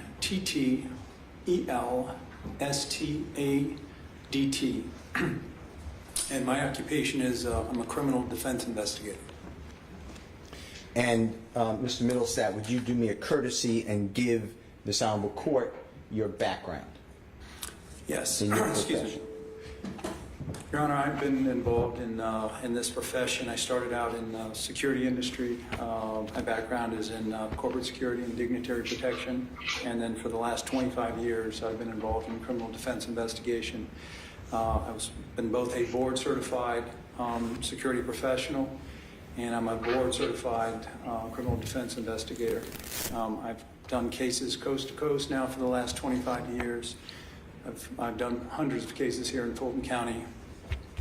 I have worked with the DA's office in assisting them on cases. I have helped represent members of the DA's office at the highest level, and worked with former DAs in private practice post career in their after they left the DA's office. So I've had extensive experience at this, and I've had the opportunity to be a part of similar sort of efforts that have been responsive to trying to address the concerns of the court as consideration with regard to bond. And Mr. Steele contacted me for that purpose to try to craft some solutions responsive to concerns that you might have, and to do some investigation into different circumstances that might be present with regard to some of the offerings that Mr. Steele is going to make today. Investigator Mittelstadt, would you tell this honorable court, first of all, do you have any relationship with Mr. Jeffrey Williams, who's on the Zoom? I do not. I have not met him at present. Okay. Tell this honorable court what specifically I asked you to do, and explain what you did, and take the court through every scenario of what we are proposing and through your work. Okay. When you contacted me, you asked me to get with Mr. Williams' representatives for purpose of having access to the various properties that are within his control. There are 4 such properties located within the metro Atlanta area. For purposes of evaluating the potential of these properties for home confinement purposes, and looking at them from the perspective of a security professional, and in terms of what the staffing requirements might be for each property, and the feasibility of creating a home confinement program, and what those staffing requirements might be for law enforcement, currently certified, post-certified, only law enforcement staffing with regard to a home confinement, essentially, program that also would include ankle monitoring, 24-hour, 7-day-a-week, physical monitoring performed by off-duty law enforcement, and including making contact with law enforcement officers around the state that would be available to perform such a function, that would be authorized by their departments to perform such a function, that are ready to go as we speak today, that are ready to mobilize right now. And to date, I have secured 24 such officers that are authorized and ready to mobilize for this sort of assignment. The purpose of doing so and using law enforcement only is because they are active, they are sworn to uphold the laws of this state. They would be responsible for reporting any sort of violations that might be committed by Mr. Williams should he not comply with the terms of his bond. And so by utilizing active law enforcement only in lieu of utilizing private security or private investigators or anything lesser than a post-certified officer. We seek to provide comfort both to this court and to the state, responsive to the concerns that I've heard. Frankly, I sat through the first hearing a week ago, and I was relieved to hear that what we crafted is entirely responsive to the concerns that I've heard from this court, which really revolve around the issue of witness tampering and any other concerns that could arise from communications that might occur. And Investigator Milstat, is it fair to say that we did all this work well prior to the Monday, May 23rd, 2022 initial hearing that you're referring to? Yes, as a matter of fact, if you'll note, Your Honor, the letter that I addressed to you is dated May 20th, and so this was everything that's contemplated within this proposal here was crafted well before. I'm sorry, and it contemplated these sorts of concerns, and candidly, it's the most extensive, far-reaching effort that I've ever been a part of in terms of trying to directly address the concerns that could be anticipated in such a wide-ranging indictment with 28 defendants and 56 counts and the nature of these sorts of allegations. And so, in addition to the home confinement piece, ankle monitoring, a GPS ankle monitor for Mr. Williams, literally 24-hour, 7-day-a-week law enforcement. There are 4 different settings which have been contemplated, some which, based on my estimation, would require 2 officers, some which could require 1 officer only, and very candidly, we're completely, I have the staffing and we have the ability to supplement the staffing to any force level that we need to. So if Your Honor decided that we need 3 officers per shift, that's feasible. If the state, and the way that I have contemplated this is whatever the state, whatever concerns they may express, we have the ability to respond to that. Part of that contemplation also deals with the fact, incorporates what I'm terming a hammer, which is a 60-day reserve. So the best way I can explain that is there's 60 days worth of advance funding, and this is an incredibly expensive proposal. Just doing the math based on 2 officers, Your Honor, the cost to Mr. Williams is in excess of $1 million a year just for the staffing alone, and there's additional fees on top of that. That math is based on 2 officers per shift times 3 shifts at a negotiated rate of $60 an hour. That is what law enforcement is requiring to undertake this sort of off-duty assignment. And this is money that he'll never get back. This isn't like a bond. This is money he'll never get back. It's a tremendous amount of skin in the game. But in addition to that, there is a 60-day workforce reserve incorporated. So if he were to violate for any reason, that 60-day reserve would be dispersed amongst the officers that are working that assignment. And so it almost gives them an incentive to violate him in a sense. Beyond that, this plan also ensures that whatever restrictions the court puts in place with regard to limiting and restricting and controlling visitor access or any sorts of devices or any materials that you would not want within that environment, that law enforcement, not me, not the defense team in any way, but the law enforcement officers that are assigned to this responsibility are empowered to actually control everything that comes in and out of that environment. So if somebody comes to my house and it has a burner phone, or are they going to be searched or whatever before they come in? Or? Yes, sir. Absolutely, Your Honor. What's contemplated is the moment that you approve this bond, that prior to Mr. Williams occupying it, is that a complete search will be conducted of that, whichever property you deem, whichever property you assign. It will undergo a complete search. That can include canine drug dogs. We'll do whatever it takes to satisfy Your Honor. And we will search that, and we will bless that environment, and from that second forth, law enforcement will be put in place, and nothing will come in and out of there. And I think that's very, very significant, because what we've heard, and I have heard, throughout these proceedings, is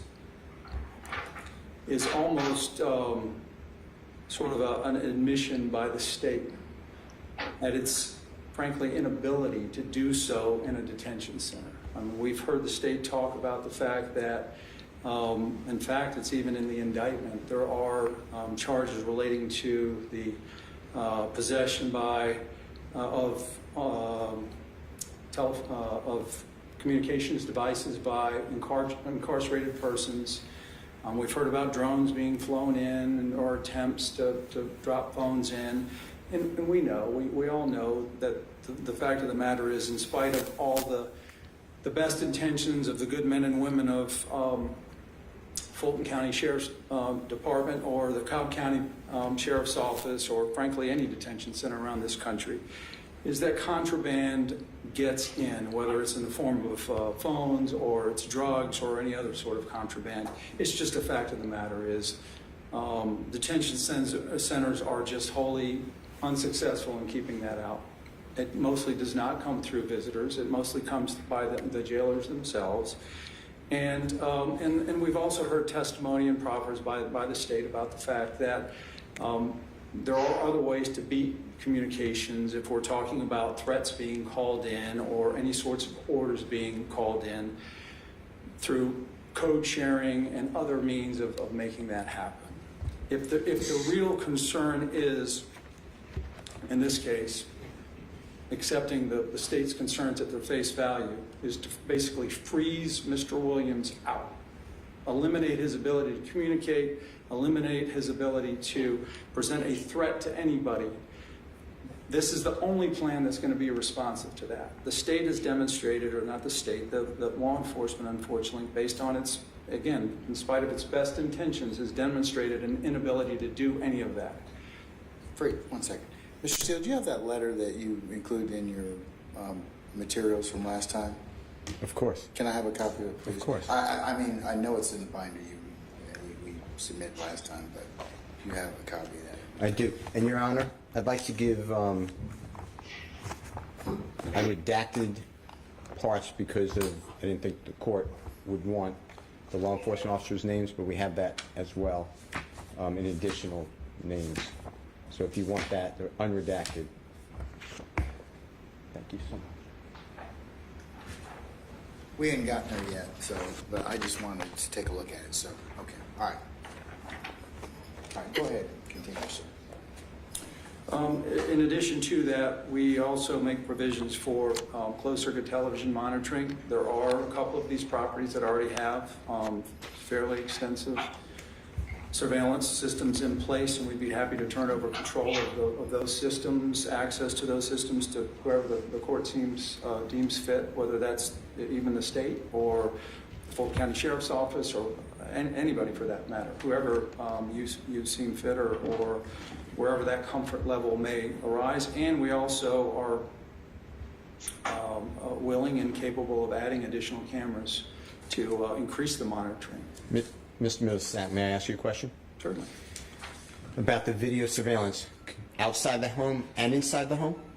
Both, inside and outside. And if, let's say, this honorable court set bond, but with all these requirements, and wanted the opportunity to have certain designated people, whether the sheriff, prosecution, and the honorable court itself, to have access to the to see for themselves live video or the past video, would that be able to be done? Absolutely. Thank you. I apologize.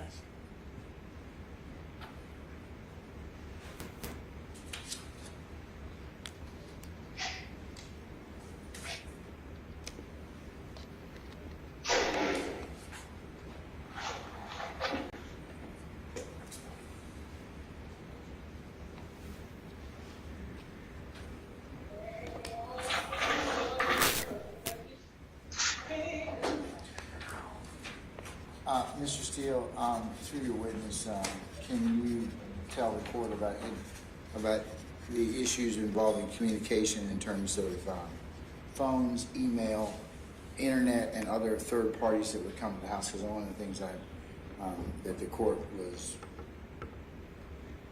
made aware of was the potential to engage in his trade or occupation while he's pending trial. Your Honor, we will go to the extent that we will agree to a condition as far as there's no electronics in that house. There's no internet in the house, there's no cell phone, there's no burner cell phone. Anybody who comes into the house, if approved, they would be on a list.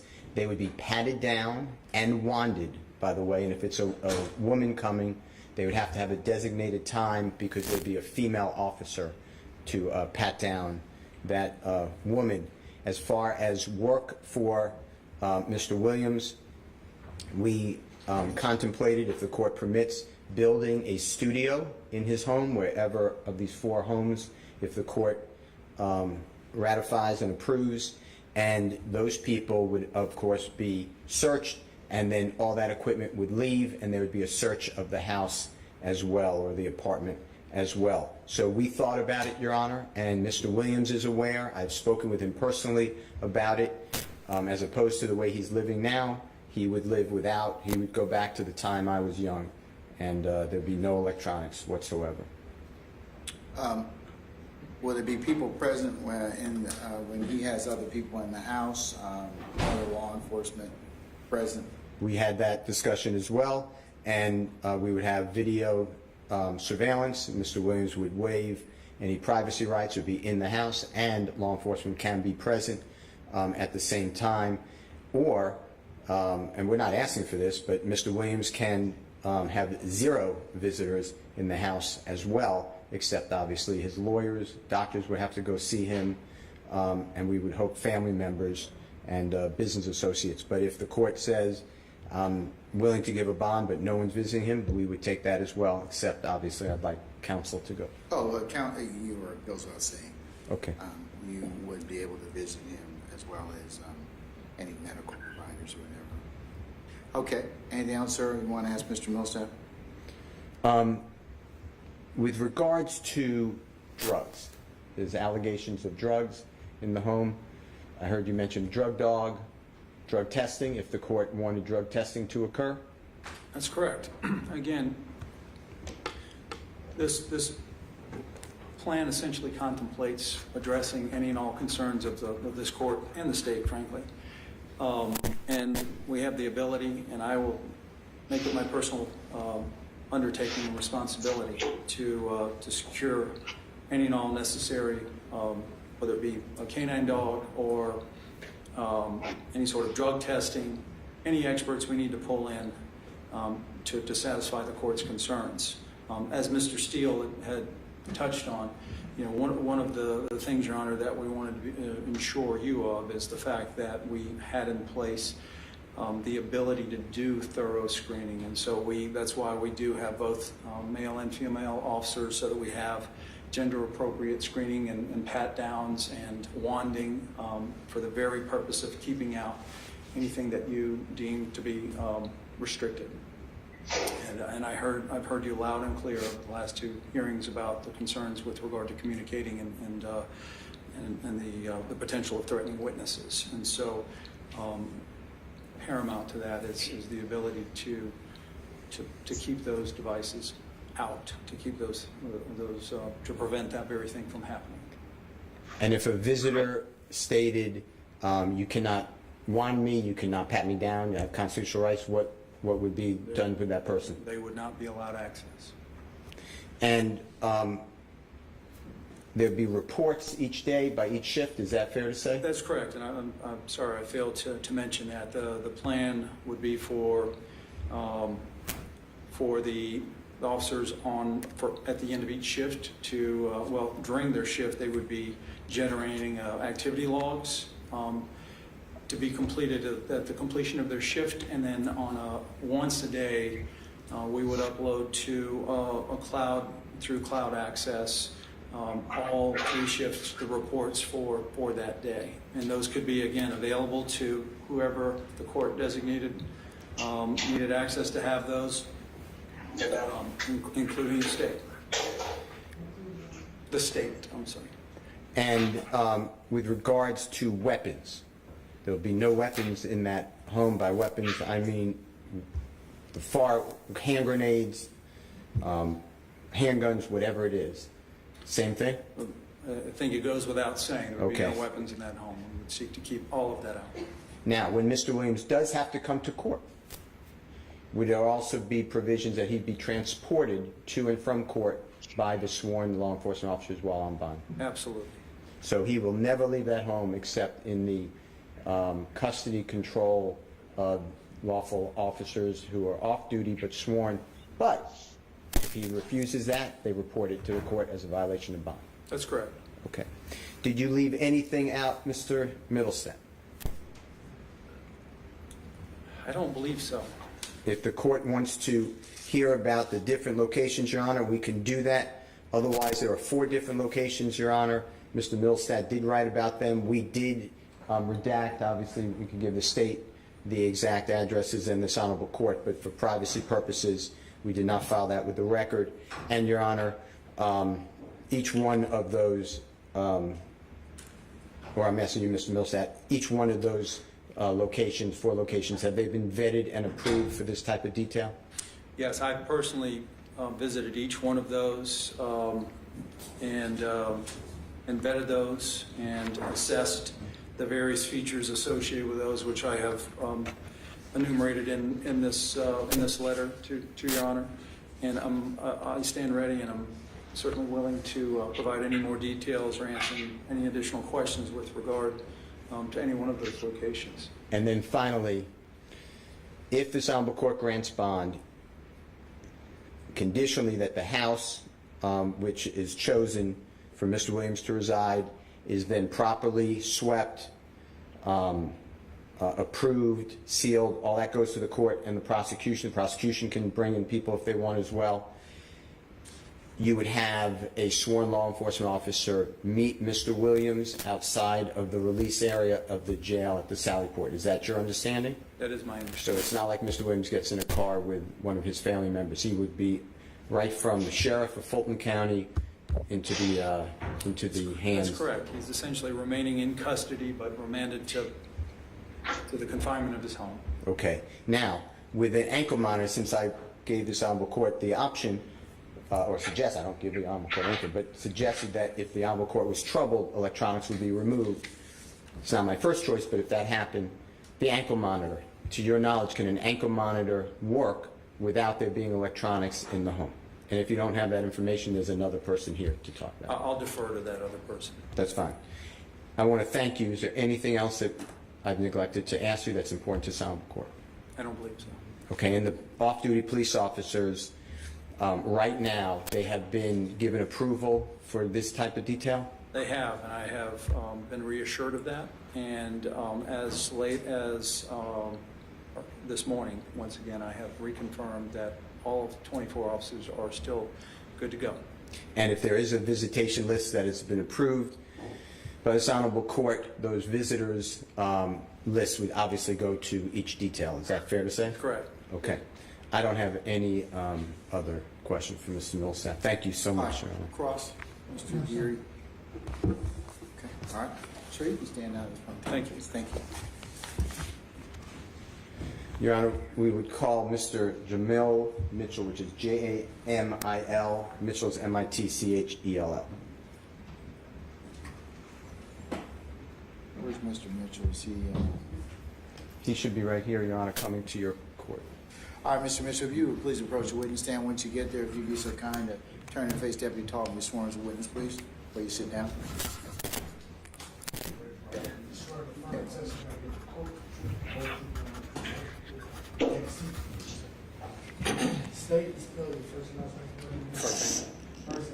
Jamil Jamil Mitchell, Mittchell.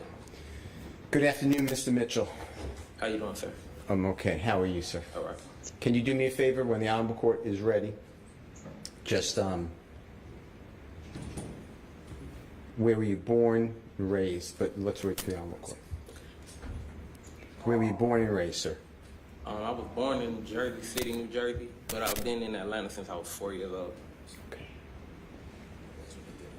And when you speak, just address the court.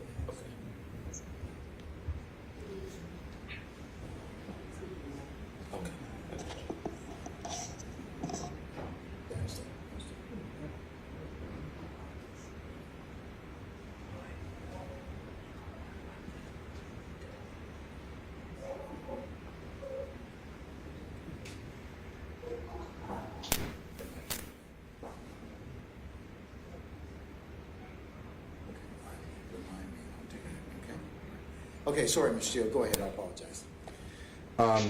Mr. Mitchell, where were you born and raised? Jersey City, New Jersey, but I've been in Atlanta since I was 4 years old. And where in Atlanta area have you been since 4 years old? I reside from Cleveland Avenue. Okay. What's your educational background? I went to the University of St. Augustine, then I transferred and went to the Art Institute of Atlanta after my freshman year. And what type of study did you do? At St. Augustine, I was doing sports management, and then when I went to the Art Institute of Atlanta, I did videography, audio engineering. Do you have any prior criminal history? No, sir. In your community on Cleveland Avenue, tell this Honorable Court the types of works that you do. I actually own a non-profit organization where we have football players and cheerleaders, so we trying to push kids into sports, you know what I'm saying? Trying to get them to do something positive instead of just being around, just running around, doing nothing. Okay. And do you know the gentleman who is on this Honorable Court's Zoom screen, Mr. Jeffrey Williams? Yeah, I've been knowing Mr. Williams since he was like 13, 14. Okay. Tell this Honorable Court the ties that Mr. Williams has to this community and what he does to support the community that you are in. He actually supports my football team and cheerleading team a lot. He sponsored my football team with uniforms, banquets, buy trophies. When we do barbecues for the kid, he helps with that. He pays to cook. Like we did a Juneteenth event one year, a barbecue, because we never heard of it. So when we heard of it, we were like, okay, this is our 4th of July. So he helped give me money for that, and we paid to cook. He helped do a lot for the community, really, when it comes to the kids and everything. And what did he, I'm sorry, go ahead. He's trying to push positivity with the kids. And does Mr. Williams speak with the next generation of children to do positive things with their life? Yes, sir. I have him plenty of times where we FaceTimed each other, because, he moves around a lot. He's an international star, so he FaceTime. I put the kids on FaceTime with him. They be excited. They shocked. They be like, oh, you really know him? I'm like, yeah, this is my friend. Like, he'll come to the banquet if he get a chance, or come to a game. And does he also come to the area in Cleveland Avenue? Yeah, he came there, passed out shoes a couple times, do community barbecues, feed the homeless. One year he came, gave out like 90 pair of shoes to the homeless and to the kids out there. Like, he do stuff for the community a lot. How old are the children in the football program? My crew go from 5 to 13. The 13 is the cheerleaders, but from football it's 5 to 12. And are there girls playing, or a girl playing football as well? I had a girl last year, yeah. I had a girl play football last year. And what's the name of the organization? Cleveland Avenue 49th Youth Organization, Development Organization. Does Mr. Williams support that organization through the children as well as breast cancer? Yes, he actually, I told him my grandmother passed away from breast cancer right when COVID hit. And he sponsored my football team with breast cancer uniforms. And on the uniform, you'll see his record label logo, because whoever sponsored, we put the logo on there to try to show support. And what's that logo? His label, Young Star Life Records. YSL? Yes, sir. How about tell this honorable court what Mr. Williams did with trunk or treat? This is around COVID time, so the kids couldn't really go trick-or-treating. And they not used to that, like, especially like my daughters. They used to going trick-or-treating and stuff like that. So instead, I sponsored where I teamed up with another program, another nonprofit, and we did something called Trunk or Treat, where we had people decorate their trunks. It was like going to a house, and we gave out candy, and then we gave the best trunk award. And did you team up with law enforcement officials on that as well? Yes, actually we did, because right where we practice at, I guess there's like a training academy back there, like back there by the post office, and we had police out there. We gave them food, barbecued, everything. They was there, police was there. And Mr. Williams is integral in all these events? Yes, sir. With regards to children going to school, getting educated, please tell us, honorable court, what, if anything, Mr. Williams does for school supplies. We did a backpack giveaway one time in our neighborhood, well, 2 times in our neighborhood, and he helped sponsor that, where he gives us the money, we go buy the backpacks, we put it together, and then we just give them out to the kids right before school starts. So make sure everybody have like supplies for school, at least for the first month of school. And we're talking about papers, notebooks, pens, pencils, folders, everything, calculators, everything you need. And don't matter the grade. And that was Mr. Williams? Yes, sir. Power behind that? Yes, sir. And is this for kindergarten through high school, everybody? Yes, sir. Kindergarten through high school. But the entire area in Cleveland Avenue? The entire neighborhood. And he does that often? Yes, sir. How about tell this honorable court what Mr. Williams did, if anything, involving shoe wear for people in the well, like I said earlier, he just popped up one day, like, didn't nobody expect him to come, and then he had like 90 pair of Adidas, and he just gave them out. Like, anybody of your size was there, you could have got a pair. A lot of homeless people got a pair of shoes. So he do a lot of stuff like that. Like, he just popped up that day, didn't nobody expect him to come. How about food for the people in the community at Cleveland Avenue? Yeah, we do barbecues a lot. We try to do that, barbecues a lot, just to feed the neighborhood. Then we did like a barbecue one time inside the apartments, and that's the same day he gave away the shoes. Okay. Like, we got plenty of things he do when it comes to that stuff. And Mr. Williams feeds people off in that community? Yeah, we do one big barbecue every summer, but we just do barbecues when we get bored. Like, let's have a barbecue. How about pay the DJ? We'll have a DJ come out there, pay the DJ. And like, this is all Mr. Williams? Yes, sir. Giving back to the community? Yes, sir. How about assisting in an effort to have children read and being interested in reading? Does he do anything with that? Yes, sir. I had a book company, and I told him about it. And then what I did, like, whenever I got ordered kids' books, I would give them out to my kids' school. Or, you know, if you go in the neighborhood, like, well, I stay downtown. You go in the neighborhood where they got put a book in and take a book out. Well, I just leave the books and I wouldn't take no books out. Or I'd give the books to my daughter. And I think she was in like the 6th grade when we started doing that. And I was just like, you take some and give some to your friends or your teachers. And he helped sponsor that, because during COVID, when my company was having a bad time, I told him, like, man, I'm having a bad time. And he helped me buy books. And then whenever I buy kids' books, I just give them back to the school. How about Mr. Williams actually speaking to people in the area? Does he do that? Yeah, all the time. He's a motivator. Everybody know that. Like, without Jeffrey Williams, I'm going to keep it real. Without Jeffrey Williams in the neighborhood, I don't know if y'all ever been to Cleveland Avenue, but without him, the neighborhood would be terrible. Like, you got to think about all the people he helped motivate. Before rapping, it wasn't nothing else to do. He helped motivate people to rap, and I seen other people from my neighborhood get deals and become stars and do what they had to do. See what I'm saying? So to me, and I know to a lot of other people, he's a motivator to us. You know what I'm saying? Because before that, didn't nobody motivate us. We either were playing sports or running around. Did you ever hear Mr. Williams talk to the people in the community, the vast number of people in the community, about staying in school? All the time. He tell you that all the time. He got that. He tell people that all the time. And what does he tell them?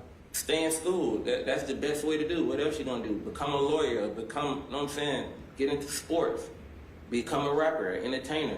Be a manager like me. I'm a music manager. Like, he motivated me to do that. You ever hear Mr. Williams say something to the effect of be a thinker, not a criminal? Most definitely. And he tells that to the children? Yes. And the parents? Yes, sir. And it doesn't have to be hopelessness? No, sir. Is that true? Yes, sir. Okay. How about,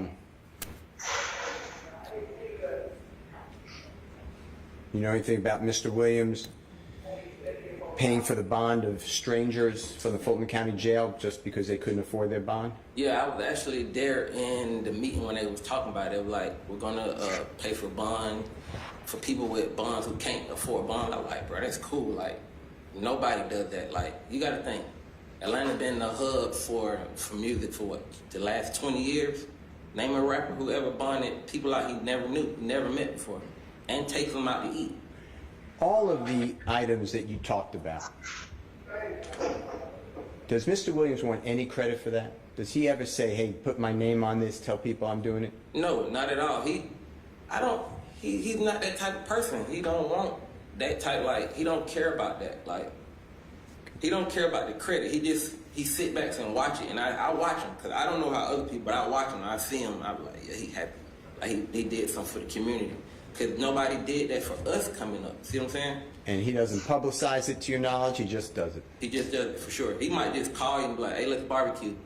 Call everybody, tell everybody come, everybody there, everybody eat. Don't nobody go hungry at all. Your Honor, if the court would allow my co-worker, I'm honored to work with Ms. Courtney Edwards, Courtney is C-O-R-T, anyway, to get on your Zoom link. She's in your courtroom, but she cannot access it. I'd like to, with the court's permission, show the court photographs and the prosecution for Mr. Mitchell to explain. Where are they, sir?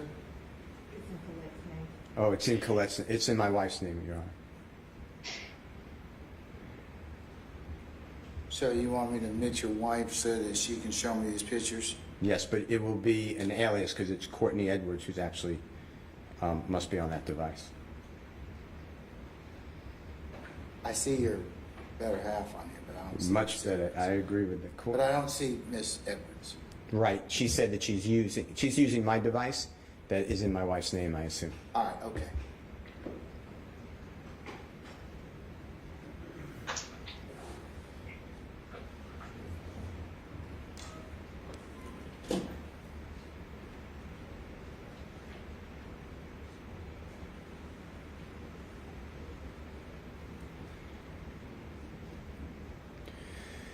Mr. Mitchell, if you can look at what Ms. Edwards just displayed on the screen, and Ms. Edwards, if you could blow that up at all, is that a representation, an example of some of the one of the uniforms?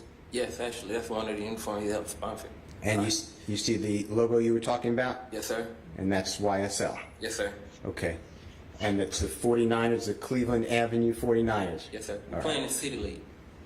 One more time? We're playing the City League, yeah, so. Congratulations and thank you. Okay. Next, Ms. Edwards. Do you recognize, can you blow it up, Ms. Edwards? Do you recognize what this is? That's our trunk or treat the year we had. And that's what you explained? Yes, sir. And that's Mr. Williams. I know he's not named on there, but that was his. Yeah, that was him doing that. Yes, sir. Okay. And that was all for the children. Yes, sir. So they could have Halloween. Is that true? Yes, sir. Okay. Next, please. That was a Juneteenth barbecue. And Mr. Williams, again, without taking any credit, he's the one who was behind that? Yeah, he helped sponsor the food, helped pay for the cook, everything. And you called it our 4th of July? Yes, sir. And this was just brand new information. People in that that was area? something we never knew about. So when we heard it, it was the idea. And Mr. Williams wanted people to be educated? Yes, sir. Okay, thank you. Next, please. What is it? That's the football team right there. And all those uniforms, all the Gatorades, all the equipment? Yes, sir. Who pays for all that? He paid for the uniform. This year we was doing the equipment and everything. Perfect. Okay. Next one. Yes, you can see the logo more often. You can see me out there coaching. Okay, next one, please. There was the cook. This one we went to buy the food for the Juneteenth event. And that's the cook who's going to buy all the supplies? Yeah. Yes, sir. And Mr. Williams is backing all this? Yes, sir. Okay, next one, please. This was the event. I don't know if y'all want to play the video. With the court's permission, Ms. Edward, can you play it for a moment? Is that okay, You can see kids out there running around, everybody having a good time. They tore down the volleyball thing the kids did. We had them out there playing volleyball. This is actually the park that we practice at, and it's the same park we had the trunk or treat at. And right behind here, on top of that hill, is where I was telling y'all the police academy, or the volleyball thing up. That was the police academy up there, where the police came and helped us. Now, maybe you can't tell from the video, but many people come to this? A lot of people come. Yeah. Thank you, sir. Next, please. This was the video when he came to the neighborhood. Your Honor, with the court's permission, can Ms. Edwards play that, please? And he gave out the shoes. Yes. Thank you. And this is just Mr. Williams just coming? And Yeah, we didn't even know he was coming. He just came, and then everybody came out. Once they heard he was there, he gave out shoes to the community. A lot of homeless people got shoes. And that's Mr. Williams right there? Yes, sir. Okay. Coming back to the community? Yes, sir. Okay. Thank you, Your Honor. Mr. Mitchell, we are here for a motion. And a motion is it's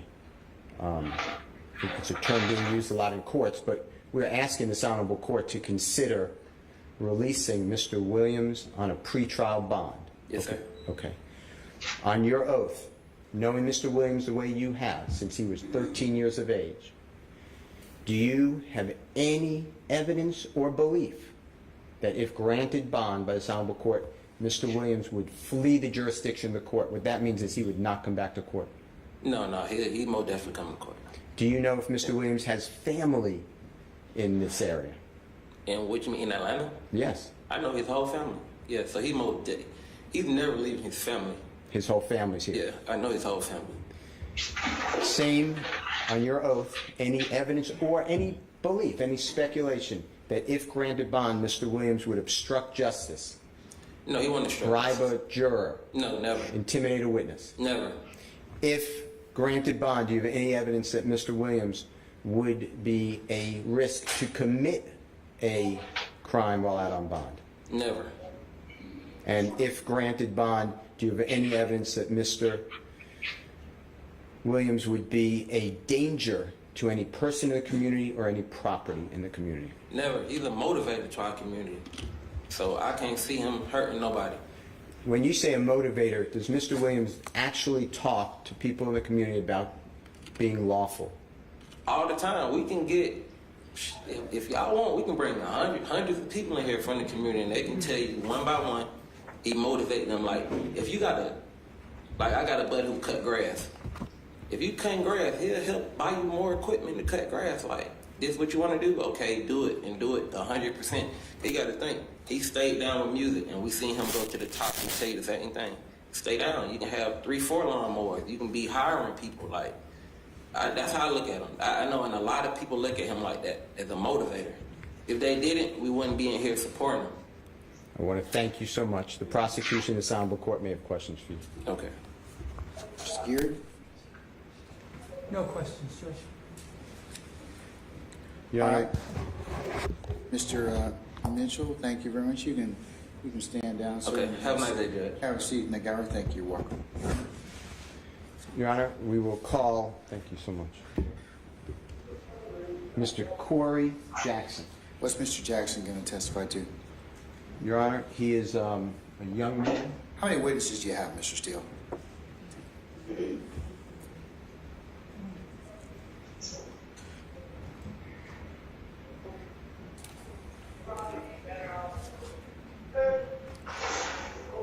Six, Your Honor. Okay, and what's the next witness going to testify to? Your Honor, he's a young man. He's just turned 15 years of age. He met Mr. Williams when he was 8 years of age. He was selling CDs in the Perimeter Mall. Mr. Williams He was in poverty. He's from Jackson, Mississippi. His family's here as well in your courtroom. Mr. Williams explained to him that... Hang tight.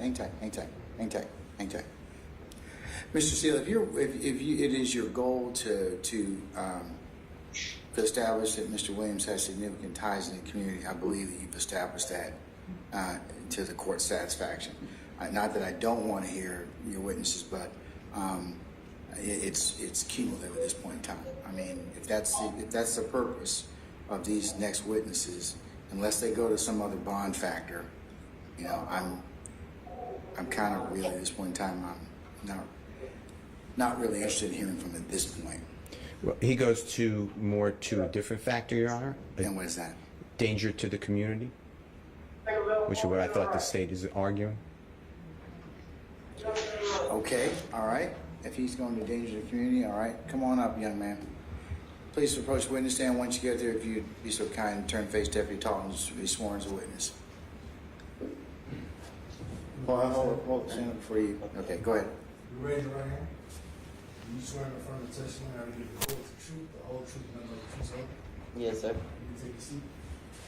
State and spell your first and last name.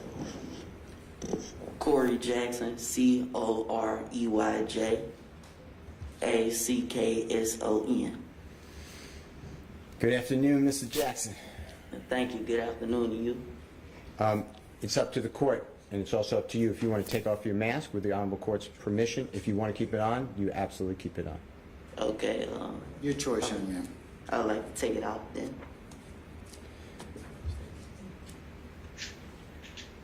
Mr. Jackson, introduce yourself to the court. Tell the court what you do. Well, I'm Corey Jackson. I'm a recording artist, motivational speaker, and actor. And are you in school? Yes, sir. What grade are you in? I'm in the 11th as of right now. And you're 15 in the 11th grade? Yes, sir. How did you do that? Well, I'm homeschooled, and I stay up on my studies, and I work on that. Do you remember meeting a gentleman named Mr. Jeffrey Williams? Most definitely, yes, sir. Do you see him on this Honorable Court's Zoom screen? Yes, sir. And how did you meet Mr. Williams? Well, the first time I ever met him was in the mall. It was in Cumberland Mall. I was probably 8 or 9 at the time. I had first met him with my music, and I approached him, and I didn't know who he was. But later on that day, after I had met him, I found out who he was as far as an artist, and I found out more about him. And then when I really met him and we made the connection, made the bond, was later on when I was like 10 or 11 years old at the time. And were you in, I know it's personal, but were you in poverty at that time, if you know what I'm talking about? Yes, sir. I understand what you mean. And where were you living at that time? Well, I'm from Jackson, Mississippi originally, so down there it's called Cromwell Street, Shady Oaks, Christian Brotherhood. And is your father in the courtroom? Yes, sir. And other family members? Yes, sir. Okay. Tell this Honorable Court if Mr. Williams ever took you to where he was raised on Cleveland Avenue. Yes, sir, he has. And tell the court what you learned from that and what the purpose was. Well, at the time, he took me there because I always expressed to him how at me being at such a young age of being able to achieve what I have and have the knowledge that I do have, that's why I started motivational speaking, because I want to inspire the youth and show them that anything is possible. Because you can look at somebody while they're older and you say, oh, that's good, they doing it, but now you have an example that's your age and close to you in age that's showing you that it's possible. And Mr. Williams, he took me to where he was from. And he showed me where he came from. He showed me the property that he lived in. And he told me, a saying, each one teach one, which is something that he lives by. And he has also helped instill in me that I live by now, each one teach one. And he told me whatever knowledge you have to be able to spread it, because this is who you are trying to inspire and show them that they can become successful. So that is what he took me there for, and to show me how he was able to achieve what he has and where he comes from. And what I have to do if I want to motivate more young people like me. And tell this Honorable Court whether you have gone across our country talking to other students, people your age and younger, at schools. Yes, sir, I have. I've did different things like different school tours and doing motivational speeches for different organizations like the Boys and Girls Club and different things of that nature, and different youth centers, detention centers, of course, schools. Yes, sir, I have. And has Mr. Williams put upon you the duty that you have to always be positive and try to get other people not to do crime? Yes, sir, he has, and he has always motivated me in that goal and that mission. He's always showed me that path and always deterred me from anything that could be negative or affect me in a negative way. He always deterred me from that and showed me the right way and showed me a positive way to do anything I have going on. Has Mr. Williams taken you on tour with him, with your family's permission, and taken your family? Yes, sir, he has. And if you can remember, what are some of the places that you went with Mr. Williams? Atlanta, Georgia, Los Angeles, California, St. Louis, Chicago, New York. I've been to New Orleans with them before, many different places, Tampa, and some more places. It's been a lot. Houston, Texas? Houston, Texas, Dallas, Texas. Okay. And have you been on stage with Mr. Williams and talking to people about all positive, motivating in a positive direction? Well, yes, sir, I have been on stage with them, and we have also made motivational videos with motivational messages. And when you go to schools, is that with Mr. Williams' request? Yes, sir. And what do you tell the other children when you're there? Well, first, I speak on my 5 keys to success, which are hard work, determination, dedication, motivation, and ambition. And I show them how you can utilize, if you are utilizing these 5 keys to success, how you yourself can become successful. And that is also what he helps and he sponsors me with. And when I go through the schools, I also speak on things that aren't at this stage in life taught, because while you're in school, you're going off of your report card. But when you get out of school, you're going to go off your credit report. And that's why I also teach and speak on financial literacy. Mr. Jackson, did you ever have conversations with Mr. Williams about your the way you are outlooked, and it has to be positive, as opposed to some people look at him with the name, quote, young thug? Does he ever explain to you that not to do that? Well, actually, we have had conversations, and he has been very vocal about not liking the image that is associated with the name Young Thug, because whenever you picture that, you assume, he's a thug. And that's why we have talked, he has discussed with me how he would like to reevaluate and reshape his image into his name, Jeffrey, and how he would like to go forth with that being his name, and that's what people associate with him, Jeffrey, instead of the image of a young thug. Is it Mr. Williams' communications with you that he wishes that people do not do drugs or alcohol or be a danger to the community? Yes, sir. He has expressed that to me, and he has also expressed that to many others. And does he use you as a lightning rod to express it to other people? Yes, sir. He has, and he still does. What is are you a member of YSL? Well, I'm not signed to the label on papers. What is YSL to you? Well, to me, YSL is a family. To me, YSL is, ever since I first met him, it's been all love, all respect, and it has been pure.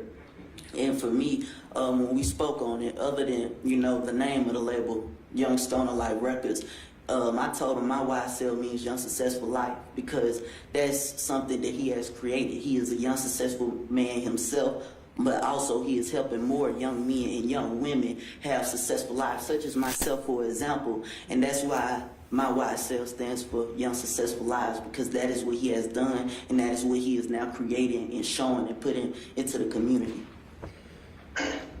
Sir, has Mr. Williams' tutoring and guidance to you taken you out of poverty and your family? Yes, sir, it has.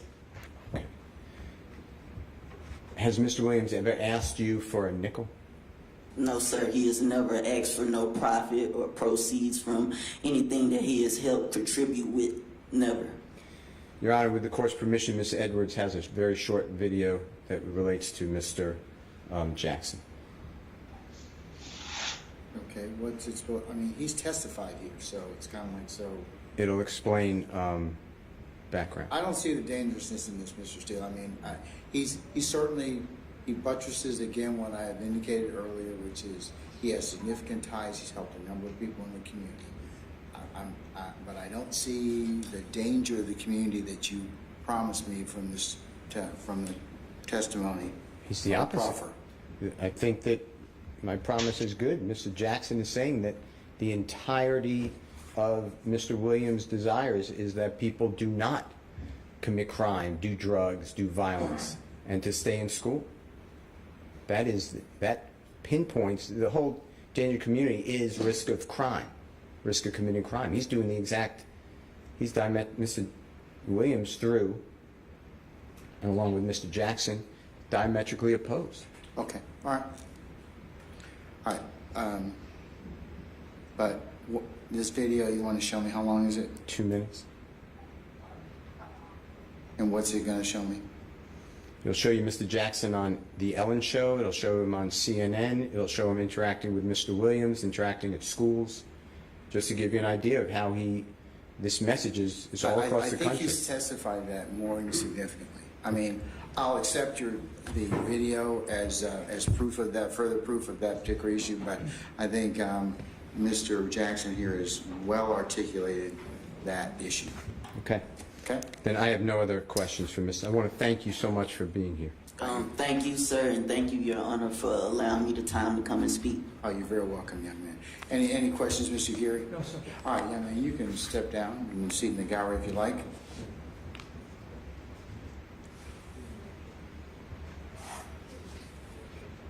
Your Honor, I'd like to proffer the next person then.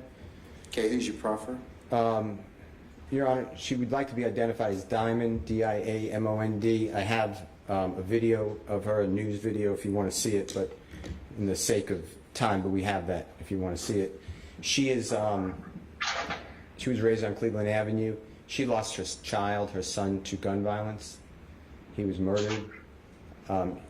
She heads a team to stop gun violence. She is partnered with Travion Martin's mother, Breonna Taylor's mother, and unfortunately countless other persons known and unknown who've lost family members to violence. And Mr. Jeffrey Williams, she would testify, is instrumental with trying to stop gun violence and trying to get people not to think that this is a video game and shooting is okay, and that everybody needs to speak about their controversies and their disputes and put down the guns. And she wanted that to be known, and there is a video if you want to see it, but otherwise that is my proffer.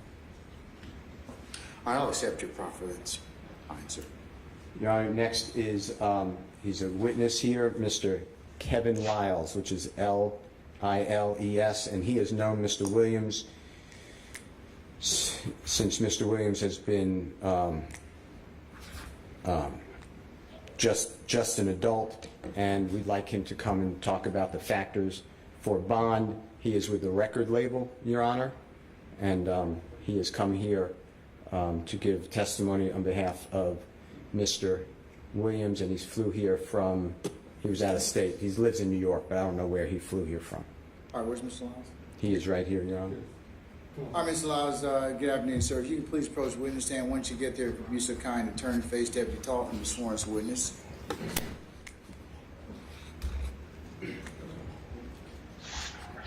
Before you sit down, hold on.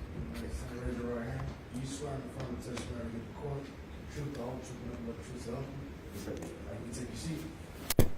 State and spell your first and last name. Kevin Lyles, Kevin Lyles. Good afternoon, sir. How you doing, Mr. Steele? I'll let you know. Can you do me a favor and give this honorable court, educate this honorable court on who you are, your background? The court may not be familiar. Your Honor, I'm a 54-year-old father of four. I'm kind of emotional because how good this guy is. I have Morgan State University. I built a stadium in my old school. I have a street named after me. I have all kind of honorary doctorates I employed probably 5,000 people. I was the president and CEO of Def Jam. I've been in this music called hip hop for 38 years. And for the life of me, I don't understand why I have to testify the good that hip hop has done around the world. I've also started a company with Jeffrey called Young Stoner Life. And I remember what he said to me. We're not just starting a company, we're gonna change some lives. And that's what he's done. And he's definitely changed mine. Mr. Lyles, how long have you known Mr. Williams? Well, I was a fan for probably 12 years, but I personally got to know him over the last 10 years. Okay. And have you signed, or your company signed Mr. Williams? Yes, he signed to us, and I hate saying that he signed to us because it's my partner, but we have two deals. One deal is a deal for him as an artist, solo artist, and the other deal is for Young Stoner Life. And I know this is personal, but financially, there's been testimony that if this trial, and I'm not saying the court would allow it, but if it doesn't take place for a year, there'd be over $1 million in expenses just for 24-hour security of police officers to ensure, off-duty police officers' second jobs to ensure Mr. Williams does not flee, does not get types of weapons, does not intimidate a witness, is not a danger to community or property in the community. Can he afford, from your personal knowledge and how much money he earns, can he afford that type of undertaking? Jeffrey can afford it, and I can afford it, so it will be paid for. And you are willing to back him as well? I'm willing to back him personally and professionally. Okay. Please explain, if you can, and discuss fully how your life intersected with Mr. Williams' life. My job is to seek out talented people. And I think God brought us together in a very weird way, but I think we were meant to be together. Jeffrey is not just an artist. He's an influencer. He is a person that I think was put here to change the people around him. And he's so talented. He's creative, he's innovative, and he's fearless. He's a risk taker.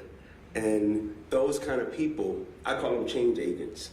I'm not signing just artists, I'm raising a young man. He looks at me as a father figure. He's not, like I said, we can't limit it to just his lyrics or his music.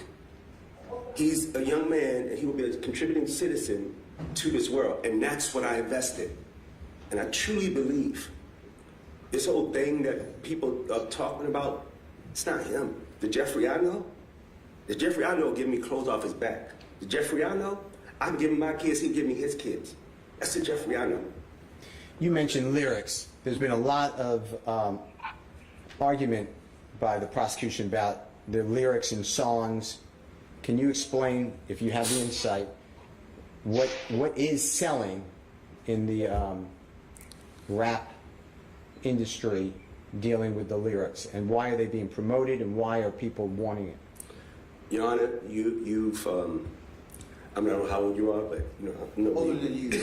So, I've been fighting this battle for over 40 years. It's not new.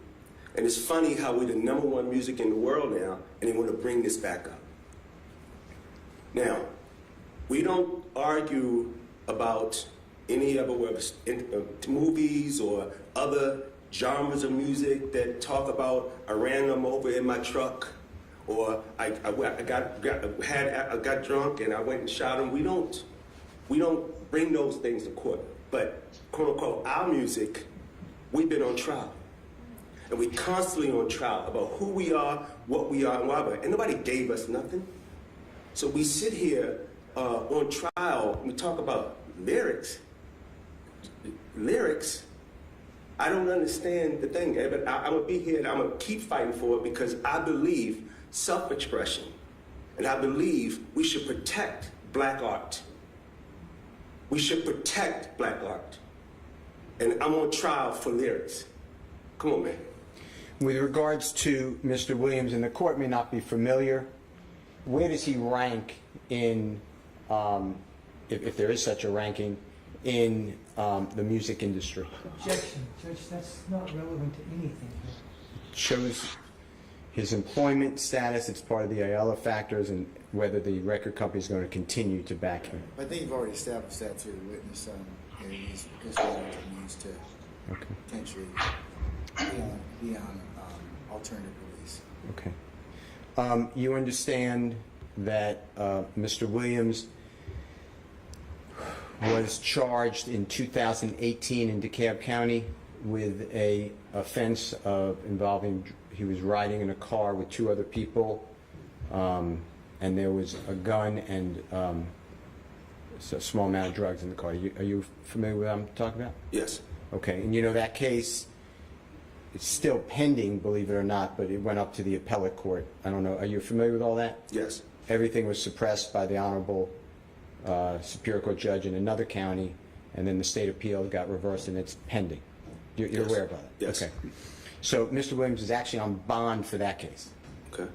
The allegation also entails the fact that when Mr. Williams was arrested at the home here in Atlanta, a search warrant was then executed at that home, and there were multiple firearms. One firearm is allegedly illegal. It turned into like a machine gun, and there was supposedly about 2 pounds of marijuana and some items in, looks like an energy drink, but it supposedly contains either Schedule 2, 3, or 4 drugs in it, codeine, supposedly. You familiar with that? I read it. Okay. Understanding all those facts, the DeKalb County case, current bond, and the search of the home, you're also aware that many other people were in that house at the time of the search warrant, right? Yes. Okay. I'd like to ask you the following questions in addition to the fact that we are charging 2 counts in this current indictment. You're familiar with the RICO conspiracy and the gang count? Okay. On your oath, would you be willing to back with your own personal property and wealth, or as well as your own company's personal property and wealth, the bond for Mr. Williams if the Honorable Court wanted a high bond?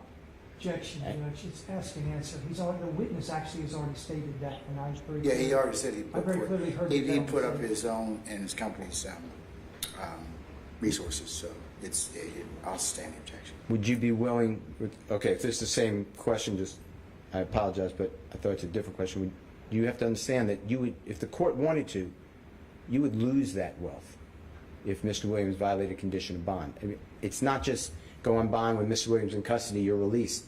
The court could have you signed as a co-signer on that bond, and you would actually have a lien against your wealth if Mr. Williams violated condition of bond. Are you still willing to do that? Like a son to me, yes. Okay. Without hesitation, obviously. Without hesitation. All right. Do you believe that if granted bond on your oath, Mr. Williams would intimidate any witness? Nah. Obstruct the administration of justice? No. Be a danger to the community or property in the community? Not at all. And a risk to commit a crime while out on bond? No, not at all. He has too much respect for me and too much respect for the company that we're building and too many people that depend on him. It's not about Jeffrey. It's why it's about the family. It's about the community. You know, he understands. He's inspiring the world right now. There's a kid that he changes their life every day. I really believe that. For the better? For the better. I have one last question for you.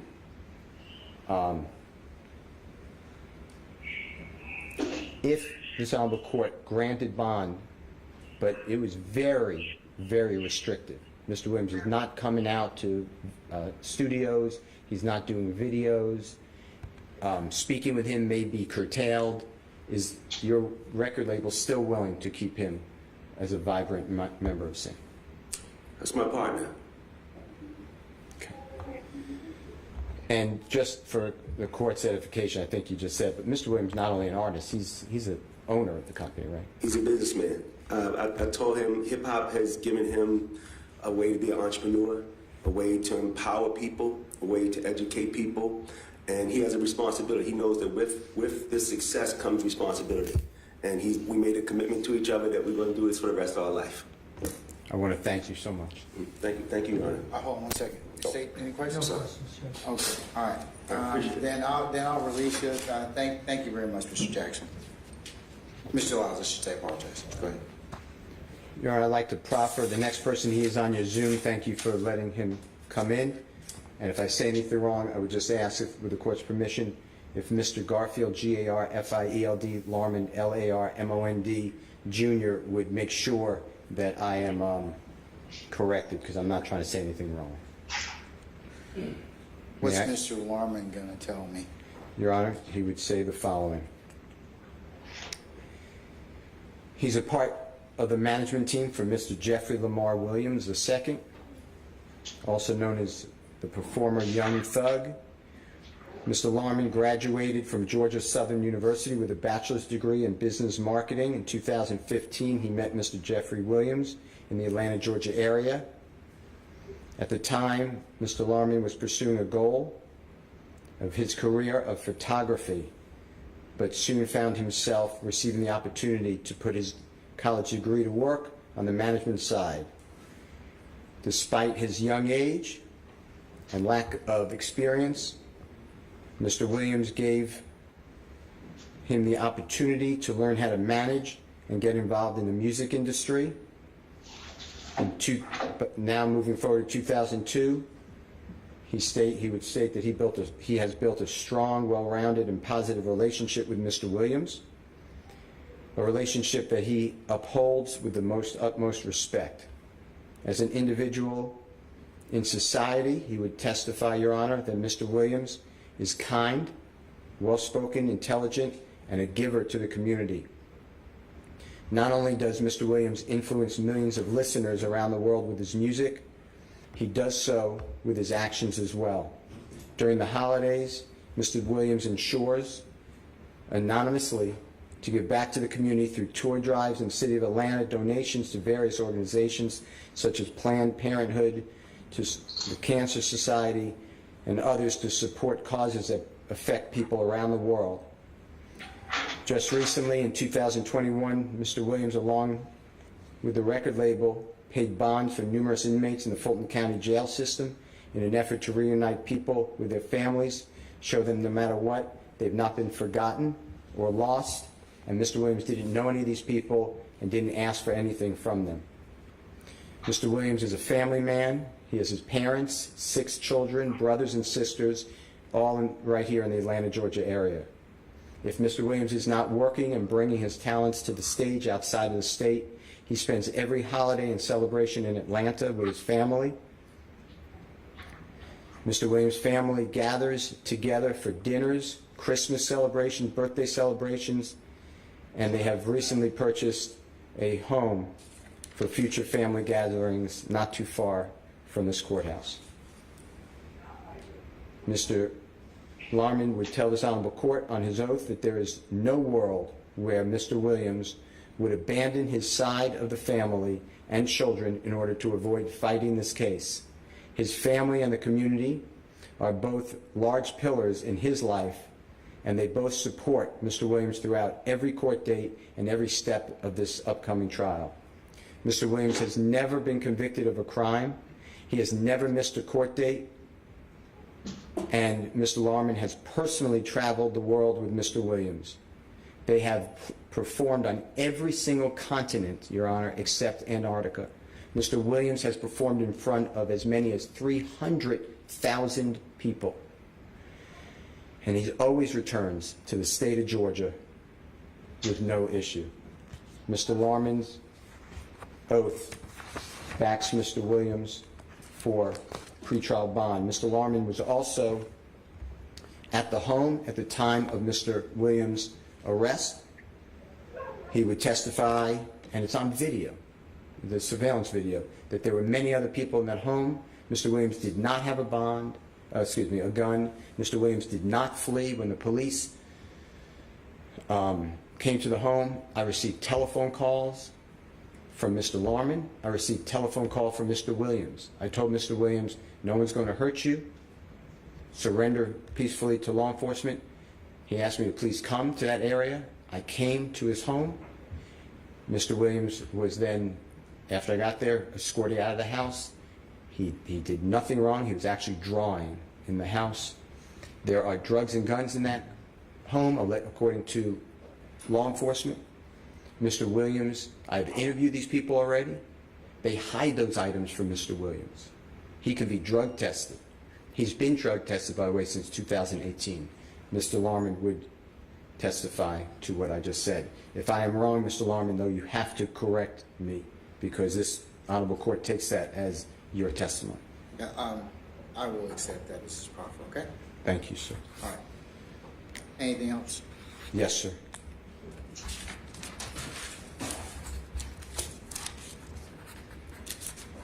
Your Honor, this is Jeff, which is Geoff, Ogunlesi, and he is in your courtroom. What's he going to testify to? Your Honor, he is very close with Mr. Williams. He's a very accomplished young man. He's very, very well known in the music industry. He will testify that in 2018, I received word that there was a warrant from DeKalb County for Mr. Williams'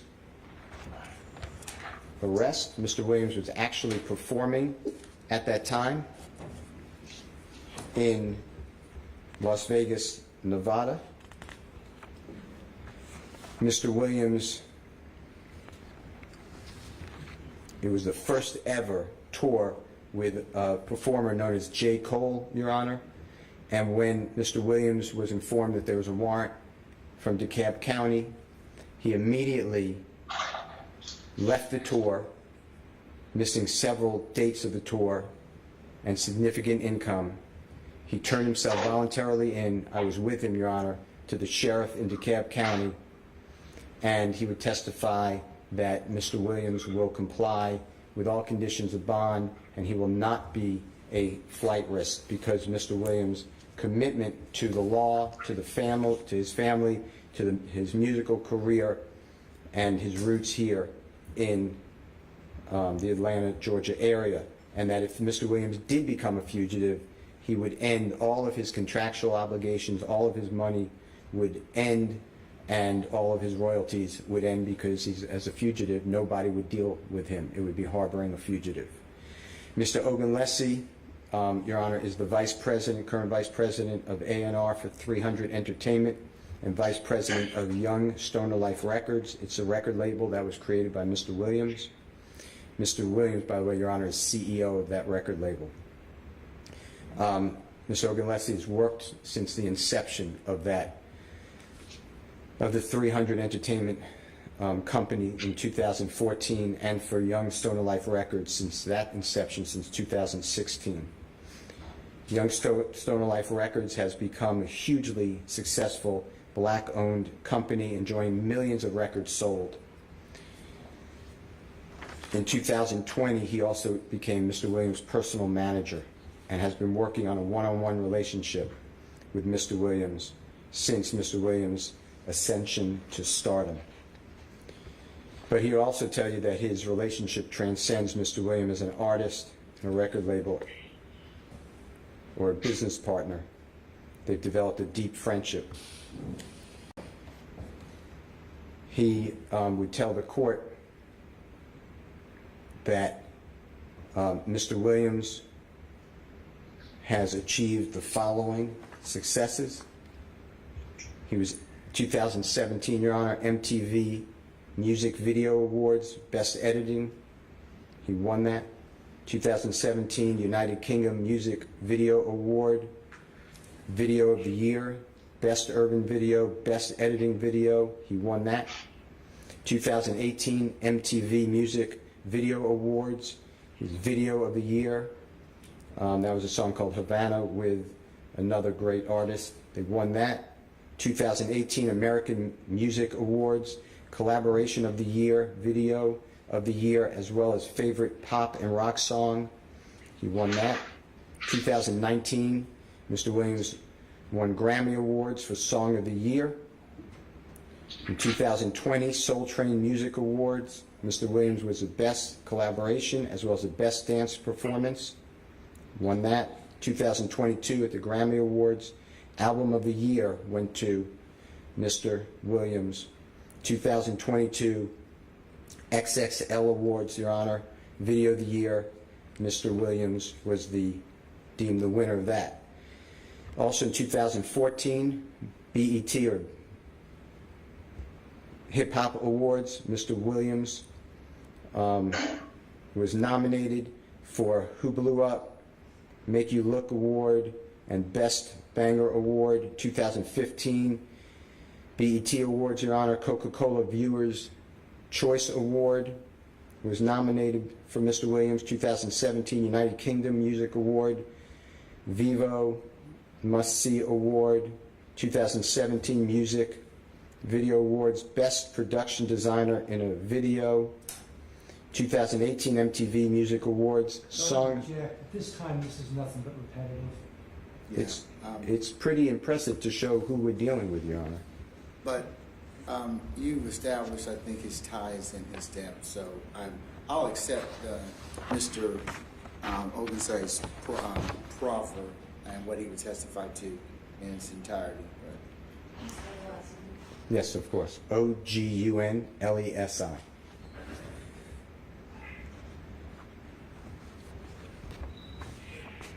Your Honor, since flight is the most significant issue that this Honorable Court has to deal with for consideration of bond, as the cases that I've already referred to, Mr. Ogunlesi would also explain that Mr. Williams prioritizes his family. He's had opportunity after opportunity, even before he was well known. He had an opportunity in 2015 to work with Kanye West, K-A-N-Y-E, West, W-E-S-T, to collaborate and work. It was a rare opportunity. Mr. Williams wanted to bring his family with him, his sister, his mother, and Mr. West stated no. And Mr. Williams then said he didn't want to hurt his sister's feelings, so he declined that opportunity. And that's who we are dealing with, Your Honor. He is not a risk to flee. And I appreciate the court saying that he has ties to the community, but also a risk to flee the jurisdiction of the court. Is that true, Mr. Ogunlesi? He's raising his hand to the court and said yes. Your Honor, Dr. Matthew Norman is here, I believe, in your courtroom.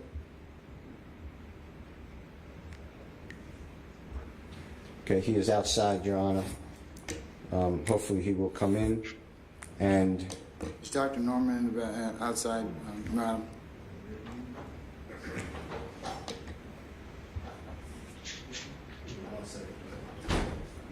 Judge, just a question. We were told 6 witnesses, about 8 witnesses ago, so I'm just curious how much we're going to repeat.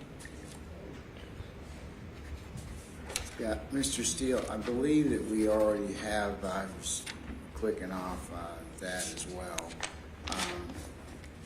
By testimony or by proffer?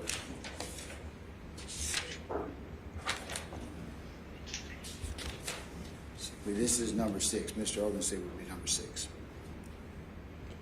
I wasn't counting the proffers. I'm counting those. Because you want me to Then I accept have you want me to accept it. You want me to accept his testimony. So. Of course. Yeah. So. Well, I have 3 more witnesses or proffers, but I'd like to make them for the court's understanding.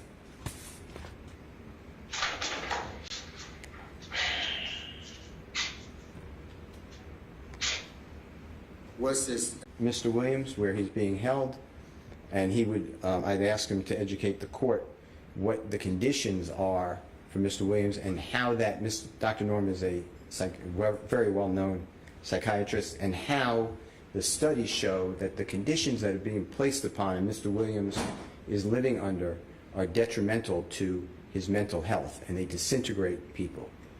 And that's what Dr. Norman is here for. Object, Judge, not relevant to the Ayala factors. It's not, Mr. Steele, and I have great respect for Dr. Norman as well, having had him testify in court for the state and for the defense on a number of matters. I don't believe that would be one of the bond factors that I would need to consider in this case. Well, I'd like you, may I just make my statement for the record then? And I'll do it myself. Okay. And if I say anything wrong, I'm saying it's not wrong. Your Honor, currently Mr. Williams is held 22 out of 24 hours a day in a cell, except for when I, or Mr. Adams, or Ms. Hornsby goes see him.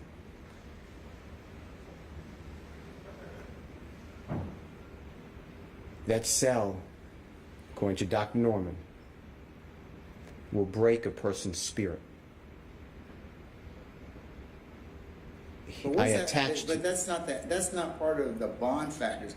In prison, pretrial incarceration is viewed as being oppressive. It's not lost on the court. We don't jail people for shucks and giggles.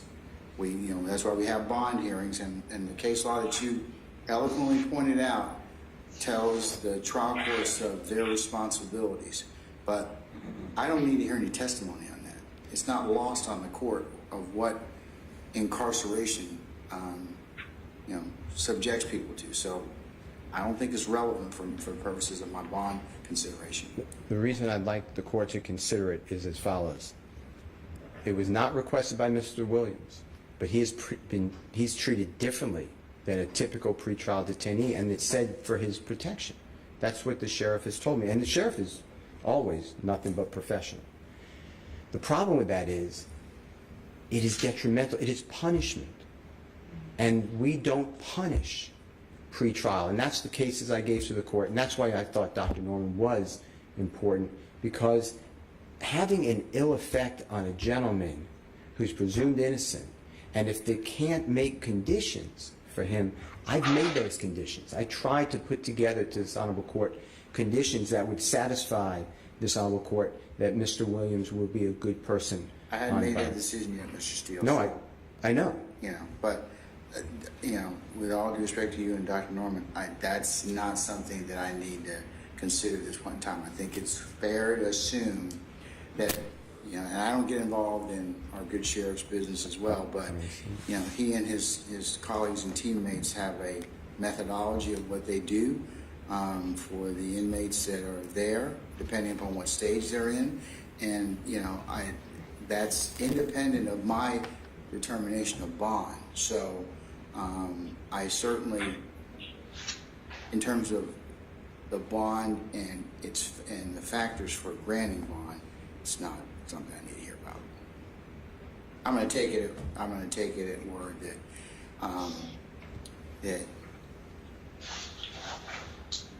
that being in jail is problematic for most folks, and that he is presumed innocent, and that the issues of being granted bond or bail I will take into account. Okay? And then, Your Honor, we have in your courtroom Gara, which is G-A-R-A, Dallam, D-A-L-L-A-M. Your Honor, he's a bonds person, representative of Free at Last. Who's your, I'm sorry, I was writing. So I'll take Dr. Norman. I will take what you were going to proffer about Dr. Norman. I will accept that, but I agree with the state. It is not relevant for the purposes of my making a bond determination. But, okay, so what about, who's the bondsman you have here? The gentleman who is seated right here, Your Honor, waving at you. His name is Gara, G-A-R-A, or Gara, excuse me, Dallam, D-A-L-L-A-M. One more time, D-A what? D, as in David, A-L-L-A-M. Dallam, okay. And he's a representative, Free at Last Bonding Company here in Fulton County. Okay. He would testify that an ankle monitor can be used even if this court got rid of any electronic equipment in the house. It would have to go to a landline, and then that landline obviously could be just for the, not to make calls, it would just be for the ankle monitor alone. And that the insurance company is willing, they have already vetted Mr. Williams, his ties to the community, and his risk of flight, and free at last bail bonding, and the insurance company are willing to stand behind Mr. Williams' bond if this honorable court grants bond. And under the case that I gave this honorable court earlier, that's for the significance of that case, whereby courts take into consideration the fact that there's another layer of protection with a bonding company on a bond. If I said anything wrong, Mr. Down, you need to correct me. No, sir, you're correct. Okay. And then, Your Honor, we have Counselor Michael, M-I-C-H-A-E-L, who should be here. And he's raising his hand to this honorable court. He is actually the preferred person that Your Honorable Court, Fulton County, many counties, but use for all the drug programs in the counties. We had the pleasure of using him. Judge Adams wanted, Judge Adams of DeKalb County, the Honorable DeKalb County Superior Court Judge. And when Mr. Williams was on bond for that case, Judge Adams wanted Mr. Williams to be drug tested. And even during the pandemic, Counselor Michael would meet with Mr. Williams, give him drug counseling and drug testing personally. And these are all filed in the court in DeKalb County, and I could give a copy to the court if you want it, from November 26, 2018 until the Honorable Judge Adams said this is ridiculous. He's proven that he's not on drugs. Goes up to January 28, 2022. Mr. Williams was not using any type of codeine or lean is what they call it, or other drugs. Your Honor, that's 3.5 years. It's approximately 3.5 years, Your Honor, and that's why we will be fighting the open warrants here from the search warrant on the May 9th arrest of Mr. Williams, the search warrant of the guns and the drugs. Mr. Williams is not using those drugs, and not with the guns, and other people actually live at that house more often than Mr. Williams. He will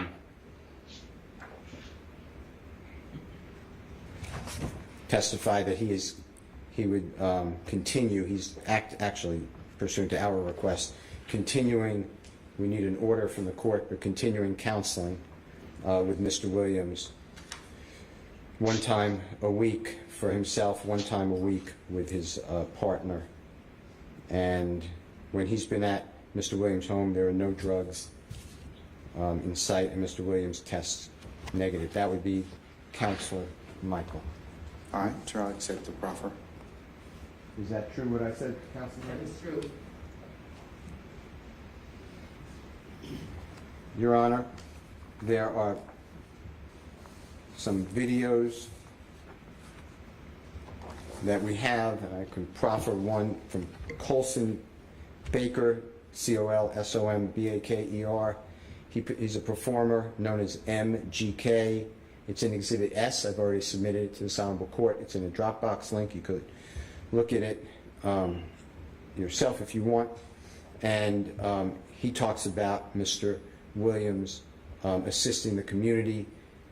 There's also other videos that we've already given to this honorable court, talk about Mr. Williams appearing when there's tragedies like hurricanes or tornadoes. He is constantly going to other states, as well as when there's tragedies here in Georgia, and performing for free. All the monies go to Target to restore the neighborhoods. Mr. Williams has employed thousands of people had studios put up in the Cleveland Avenue area, so children don't have to think that it's all about selling drugs and running the streets and being in gangs, that they can go and have places to be with sports, dance, reading, tutors, and the like. Your Honor, I have Mr. Williams' passport.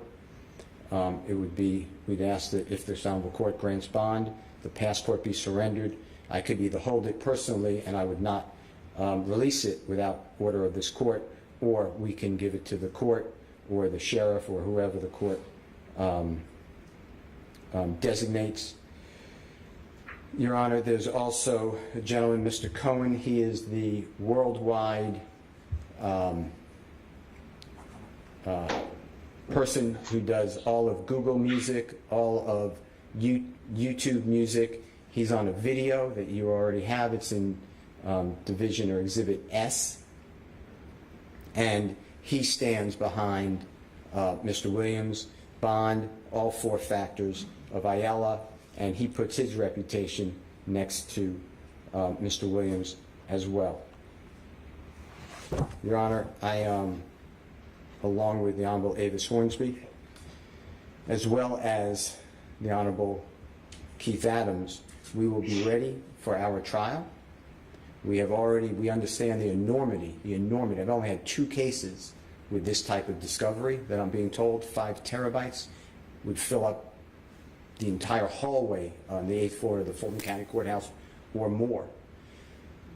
We are going to, you can't get through that discovery, so what we did in other cases, we have a search engine company that we already spoke with.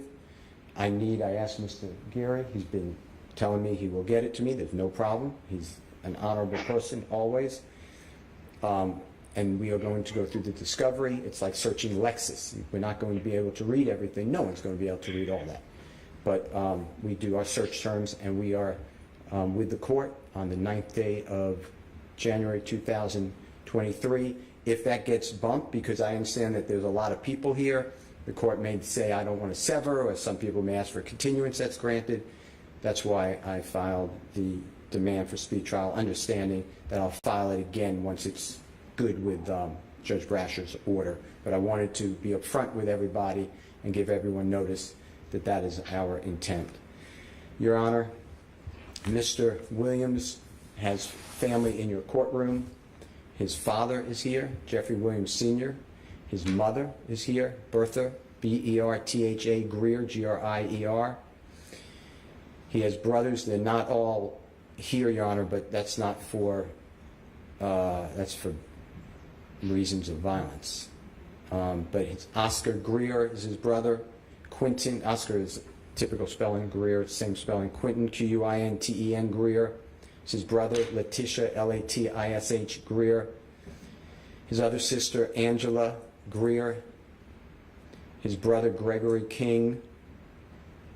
His other sister, Wyshena, W-Y-S-H-E-E-N-A, Greer. His other sister, Alexis, A-L-E-X-I-S, Greer. His other sister, Catherine, C-A-T-H-E-R-I-N-E, Greer. His other sister, Dorothea, she goes by Dora Greer. And Mr. Greer is the second, Mr. Williams is the second to youngest. All these people are in the Atlanta area. They're all here. They all would testify that they would swear to the Ayala factors. Jeffrey Williams' children, Your Honor, he has 6 children. They're all here. They live with him. Most of them live with him. Kyvion, K-Y-V-I-O-N, Jackson is a 14-year-old son. Jacob, J-A-C-O-B, Ragland, R-A-G-L-A-N-D, 12-year-old son. Haiti, H-A-I-T-I, Rice, 11-year-old girl. Amari, A-M-A-R-I, Steele, S-T-E-E-L-E, 10-year-old girl. Hayden, H-A-Y-D-E-N, Rice, 7-year-old girl. Jameer, J-A-M-I-R, Ragland, R-A-G-L-A-N-D, 7-year-old son. They're all here in this area, Your Honor. Your Honor, the way I understand the law is that the issue is flight risk. And this is how I've always understood it, and that's why I gave you the Coleman case. It came out in November 2021. The preeminent issue is Mr. Williams going to come back to court? If the answer to that is yes, then conditions have to be met, if they can be made, for all the other factors, which is intimidating a witness, danger to the community, property and community, obstruction of justice, risk of commit a crime. And that's why I brought Mr. Middlestat, and I want to thank him. I want to thank everyone, but I want to thank Mr. Middlestat especially.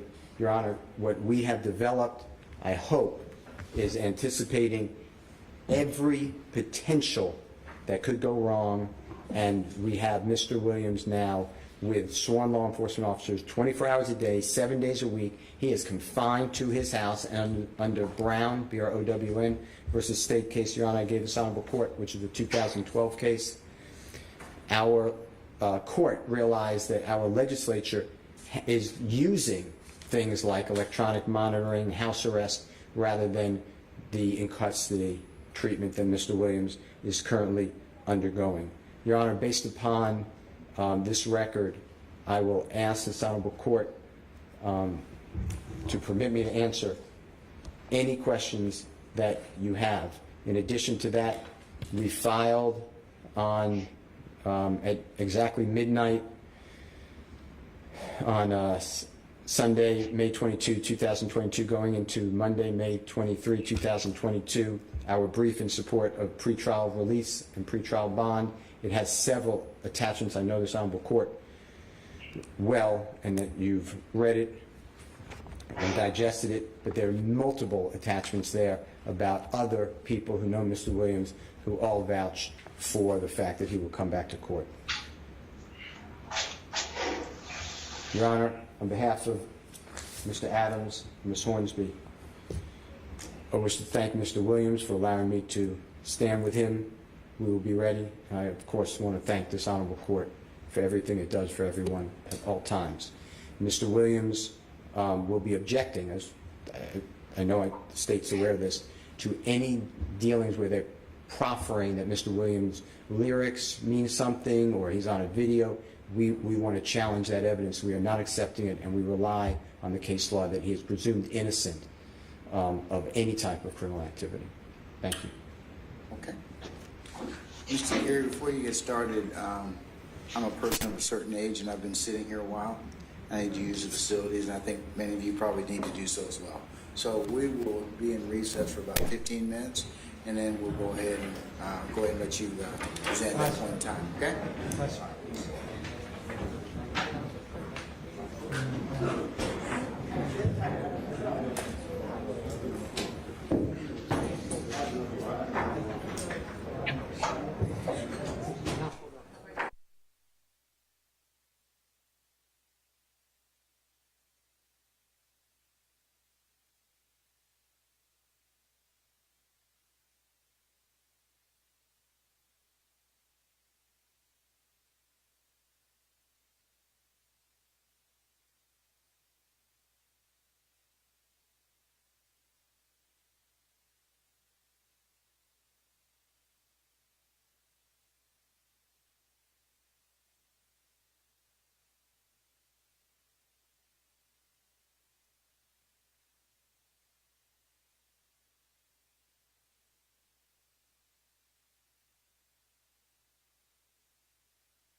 Hey, Ron, tell the family they come in and they come on.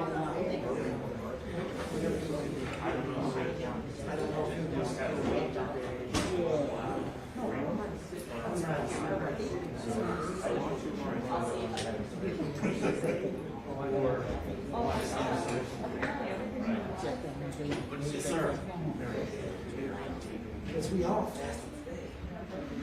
Like I said, I'm recording the stage.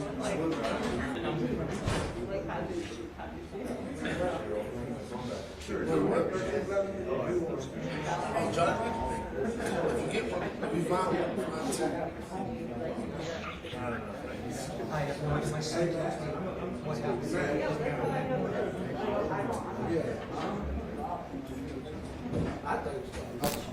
Oh, what's up? We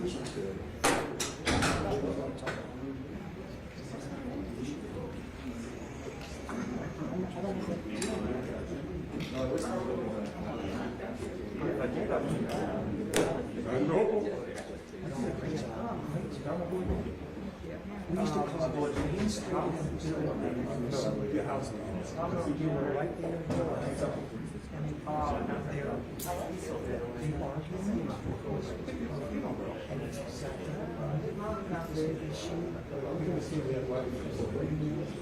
Explain.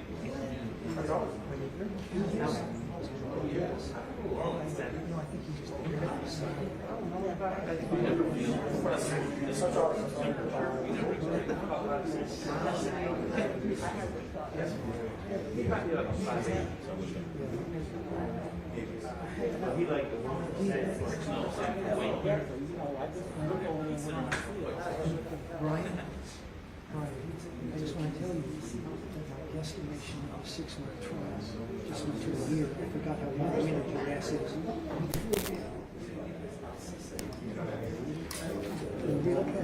See, I don't get paid by the end of the mistake on my part. I got people here wanting to do that. It's a death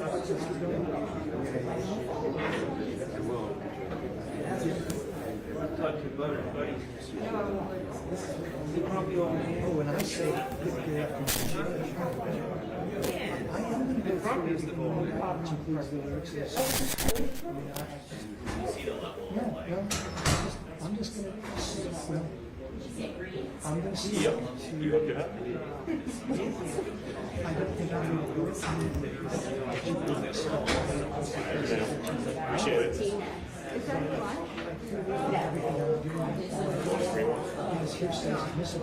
I got two.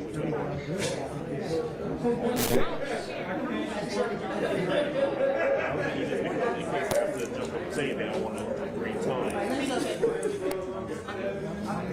Thank you. This is lunch.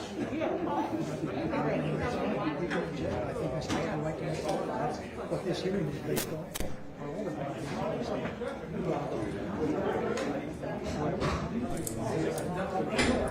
Please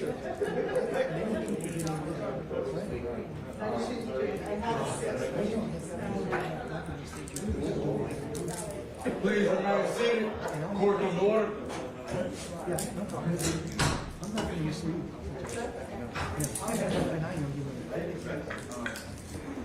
Before we go back on the record, y'all are looking at pilfering candy. Is that what you're doing, Mr. Adams? Is that a new low for you? I thought that was being done confidentially. I do have some sugar-free cough drops if you want them, but those are old as heck. We're not offering them to you because they're old. They were just in the closet. Sounds like you're just trying to get rid of the old From a stuff. from a previous administration, so that's the best we have. That'll work for right now. Thank you. Let's hold them right there. This is the first thing since dinner last night, so I'm trying to wolf this piece of candy. Judge, I thought there'd be a lunch, and I've learned. I'm forewarned. God bring a sandwich. That's all. So,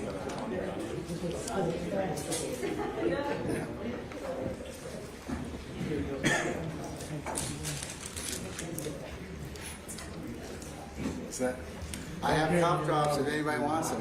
You know.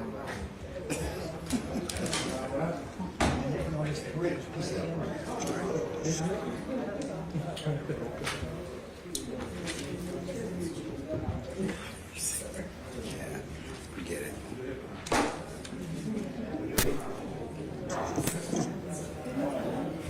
You're just a old pipe, Christina.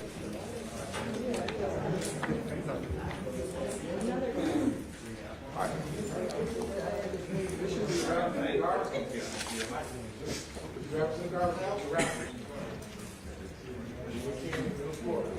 What's that? I'll give you this little coordinate, okay?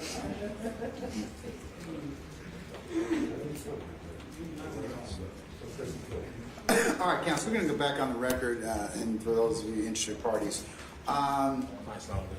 Before we go ahead and continue with the state's portion, and I'll let Mr. Sharp kind of do his portion. I'm sorry to interrupt you, Judge. It doesn't look like Mr. Williams is back on the screen.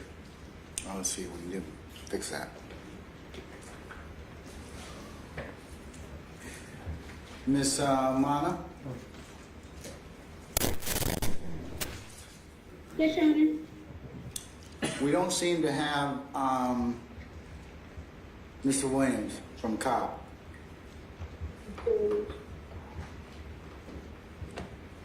Looks like he logged out. Let me try to put him back on a moment. Thank you.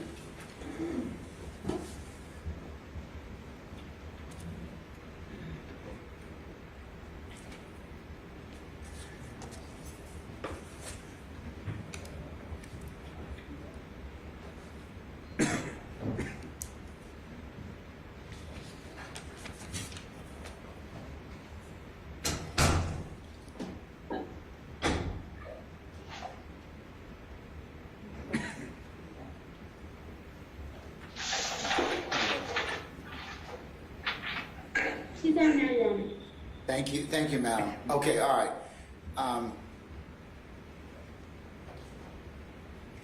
Now I've lost one of my necessary parties here, Mr. Chamberlain. All right, I'm just going to recess in place. He'll be back in just a minute.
Okay, counsels, before we continue, as I mentioned, I have my litigation manager, Mr. Chamberlain, out here with us, and we've been working on at least trying to get the date of August the 18th for us to be able to have a proffer waiver hearing session. So it looks like if all of you are available, the 18th of August would be the date that I would do it, at 9 o'clock via Zoom. The only issue that I foresee right now, and Mr. Chamberlain can speak, this is involving Mr. Eppinger. So right now he is in, He's in a special management unit. yeah, he's in a special management unit, and we are attempting to reach the department. We've reached out to the Department of Corrections, but State, you may want to use your resources to at least make sure he's available for that date, because that's not something we can do. Okay. All right, sure. All right. I mean, I should receive, hopefully I'll receive a response tomorrow, and they will let me know if it's, if they can schedule. If they can make him available for the 18th of August. So we'll circle back with y'all, but tentatively right now, that's what I'm going to give is the 18th of August for the release of the motion on the waivers. Okay? Yes, sir. We'll work with Mr. Chamberlain on that to make sure we can record it. Wonderful. All right.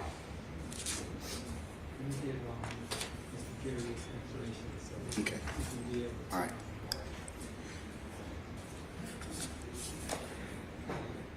Okay, with that housekeeping matter out of the way,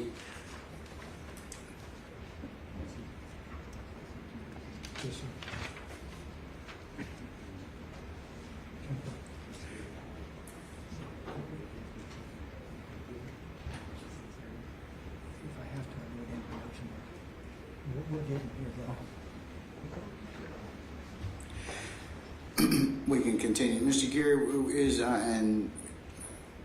is it your preference to go ahead and deal with Mr. Steele's assertions first, or do you want to go ahead and let Mr. Sharp make his presentation, and then you just deal with both of them, whatever your pleasure?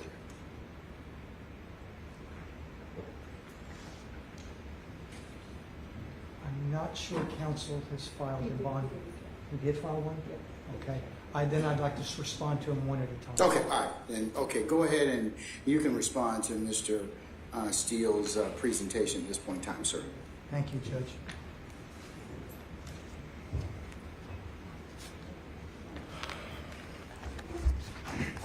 Judge, I'm going to rely on the statement of age to say that I'm about to have a Paul Harvey moment. We're sitting here and you got the song and dance, but now you're about to get the rest of the story. And the rest of the story will tell the court why a bond should not have been granted or should not be granted in this case. Of course, the court is aware of the indictment. The court is aware of some of the evidence that's been presented in the other cases and or proffers. We intend to, again, proffer in this case as well. Hearsay is admissible, and we intend to go in that direction. And Judge, I'm going to say something here in a minute, and it's not my intent, please, to offend the court. I'm going to go somewhere with this, so please bear with me in a second. This is all about money. This is an attempt to say, Judge, I can buy a bond. Respect to the court.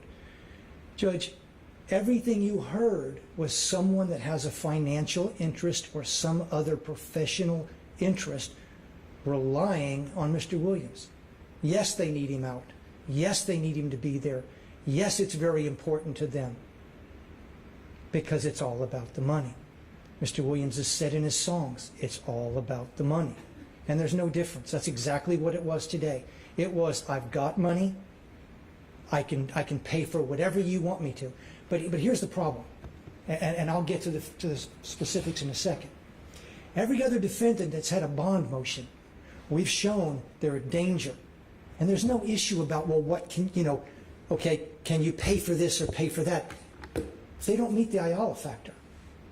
Okay? They want you to just get by, excuse me, Judge, by the Ayala factor and say, here's what's more important. We can pay for all this. But their logic falls on themselves. The investigator that came up very nicely stated, jails are corrupt, they can get stuff in there,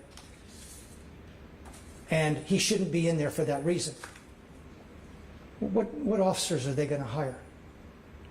How do we know? Because there's no supervision if he hires those same officers he's speaking about in the jail or on the road to be those 24 officers.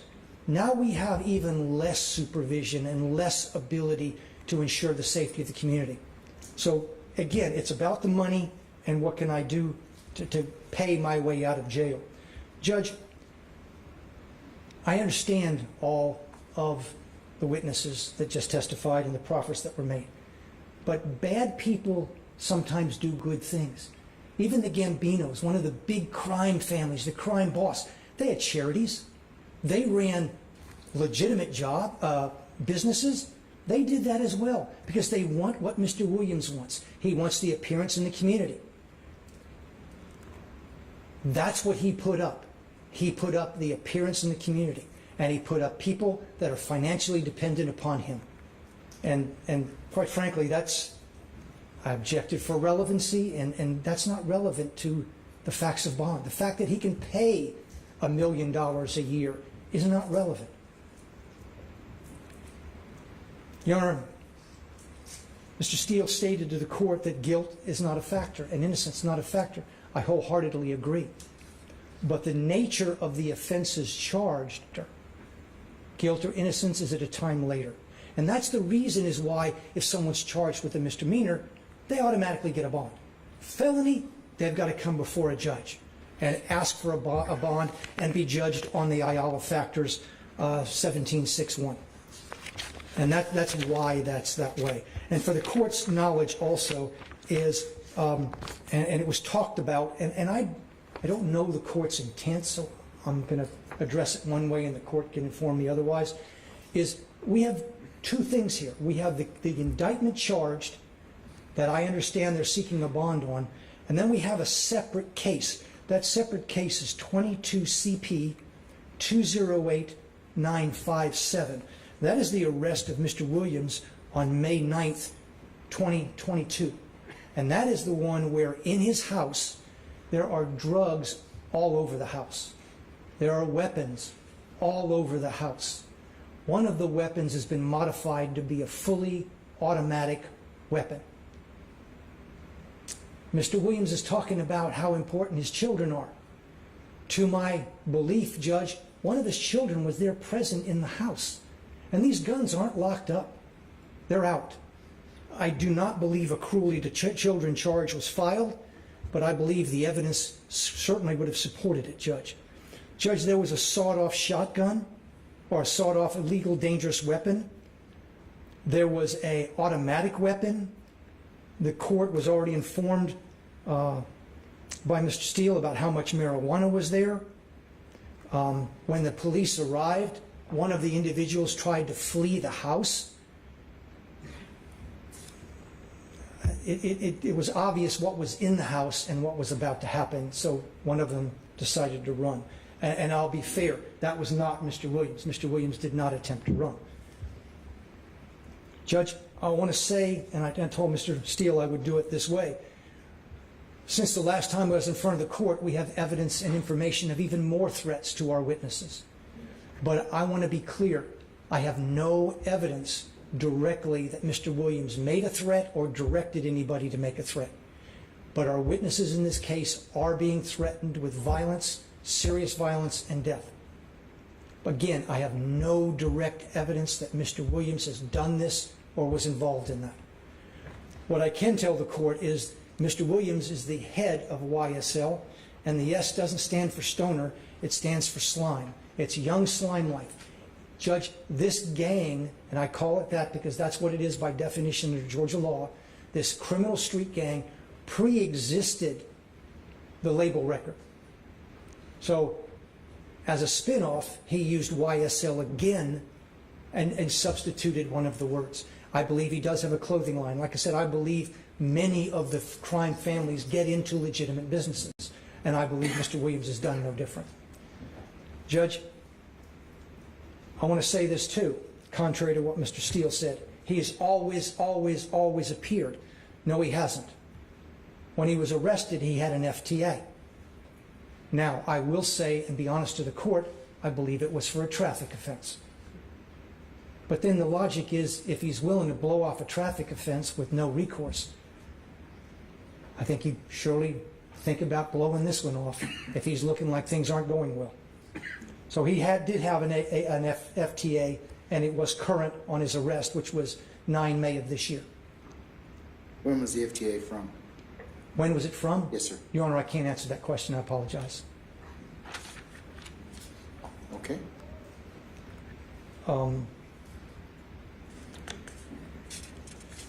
Now, Mr.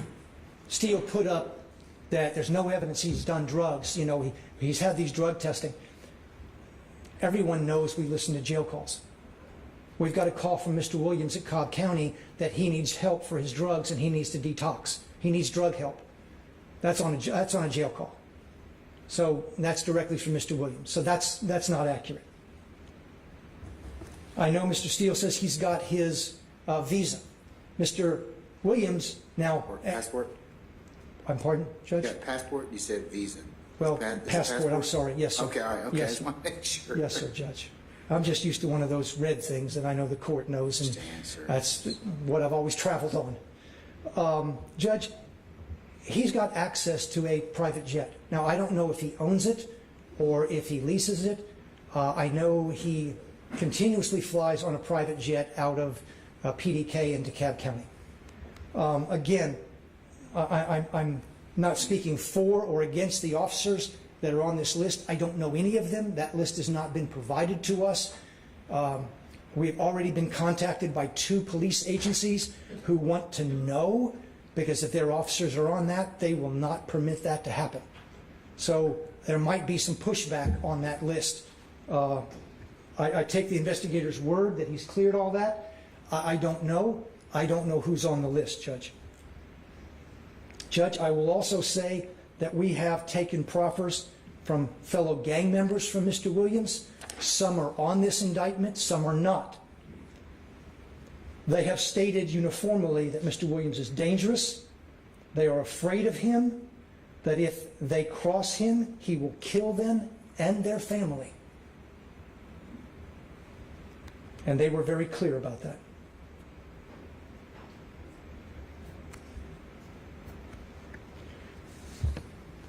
Your Honor, when I said the other case, I want to also go back to that 22 CP case. A bond hearing was held on that. I have a copy of the results from the court. I believe Magistrate Judge Robert Wolf on the 11th day of May, 2022, denied bond on the charges based on the arrest. And as it stands now, it is no bond. Now, what I understand from the order, and I'm going to provide this copy to the court in a second, it was denied for a flight risk and risk to commit additional felonies. May I approach, Your Honor? You may, sir. I see that one more time. Do you mind? Yes, sir.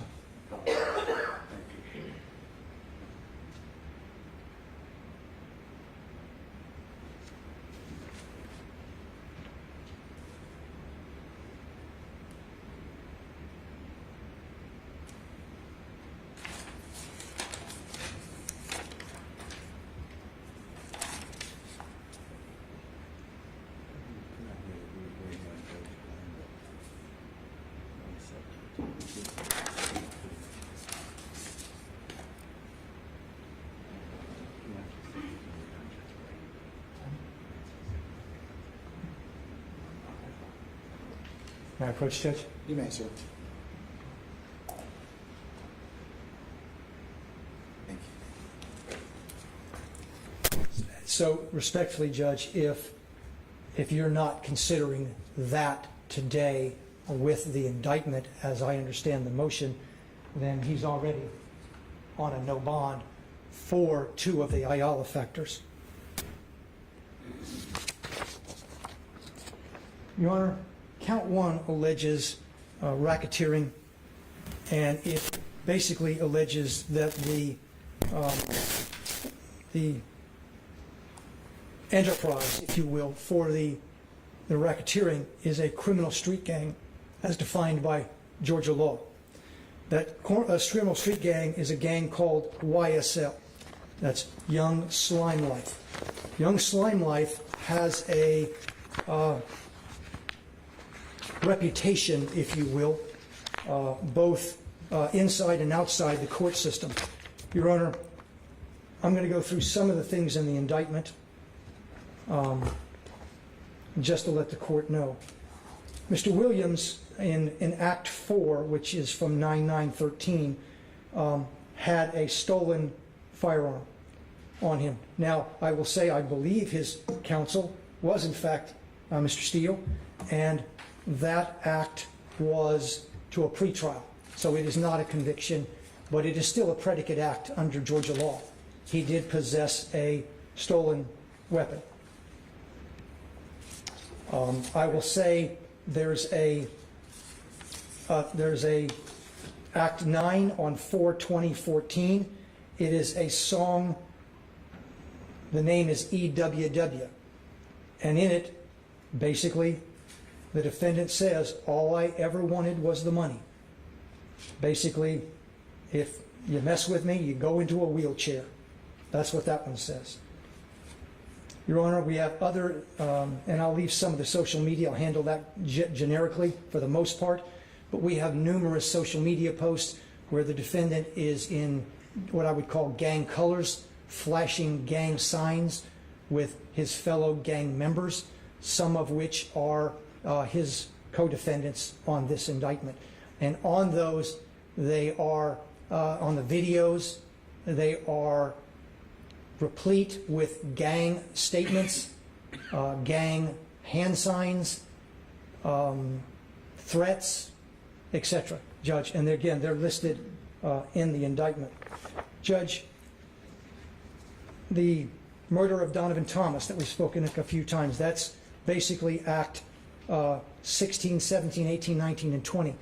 In that series of acts, in Act 16, the state can prove that, or I will say this, it's the state's contention that the car used in that murder was a car rented personally by Mr. Williams just days before. And evidence will come in concerning the beef between Mr. Williams and Mr. Donovan Thomas that involves another well-known rapper and how that gentleman's career was going to go. And Mr. Thomas and Mr. Williams had a serious disagreement about that, which led to Mr. Thomas's untimely death.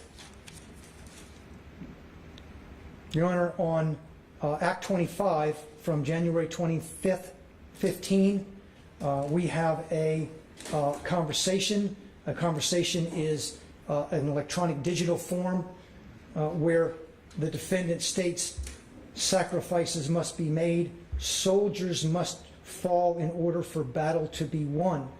And then it goes on to talk about everyone has to line up between all the sex, money, murder, which is a subset of blood, which basically YSL comes under, that they must all line up under one of 5 leaders, and they must do so immediately.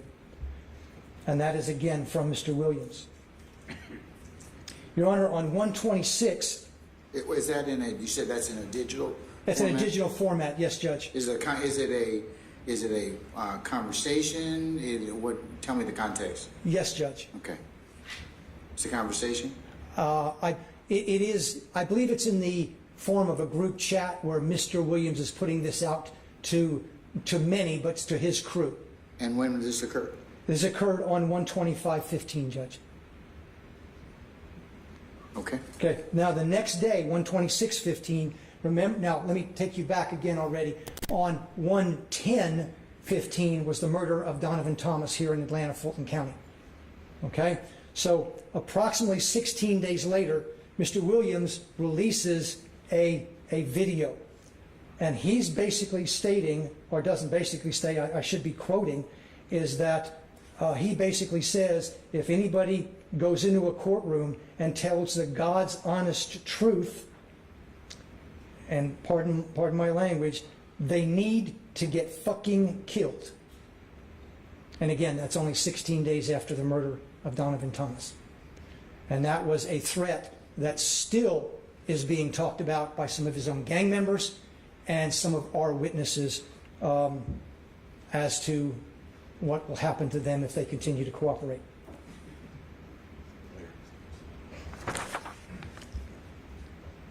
Your Honor, on 7/7/15 in DeKalb County, Mr. Williams made a threat when he threatened a head of security from Perimeter Mall.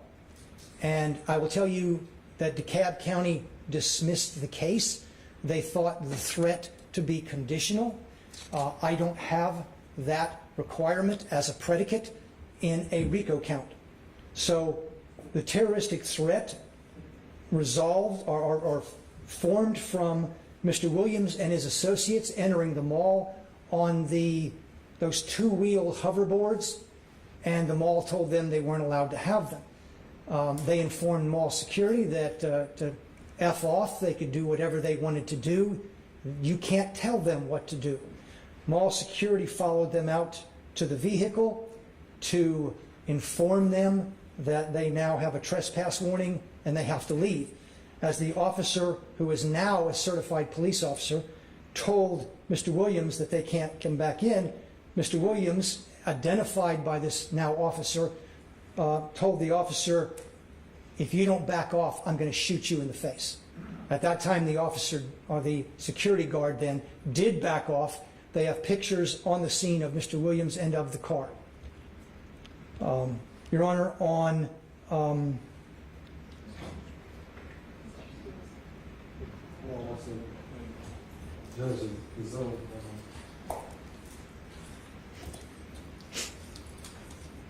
hang tight. Ms. Amana?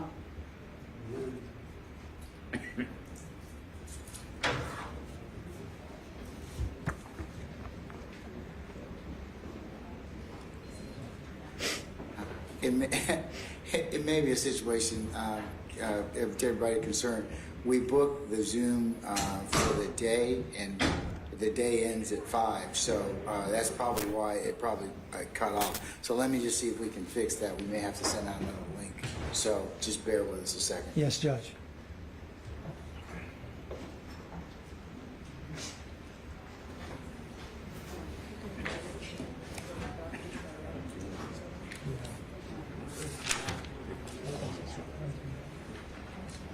Still working.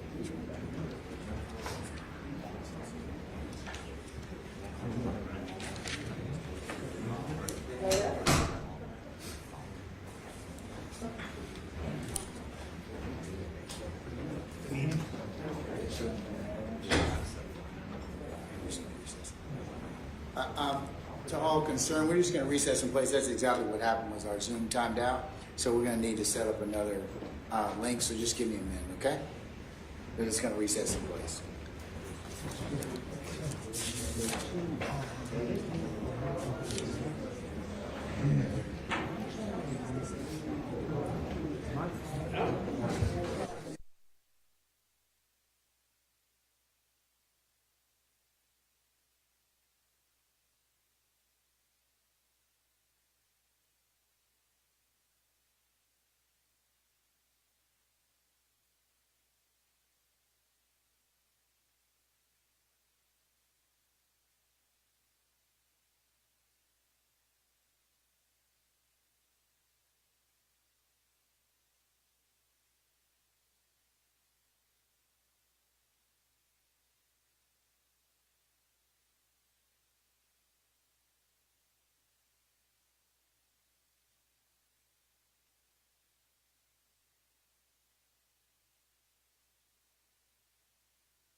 All right, Mr. Geary, you can go ahead and continue, sir, at this time.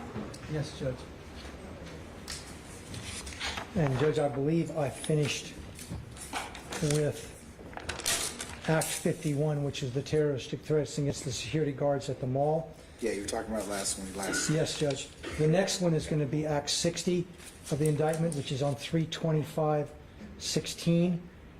It is a music video entitled Slime Shit, and it talks about YSL shit, killing 12 shit, 12 being a euphemism for police officers, fuck a jail shit, I'm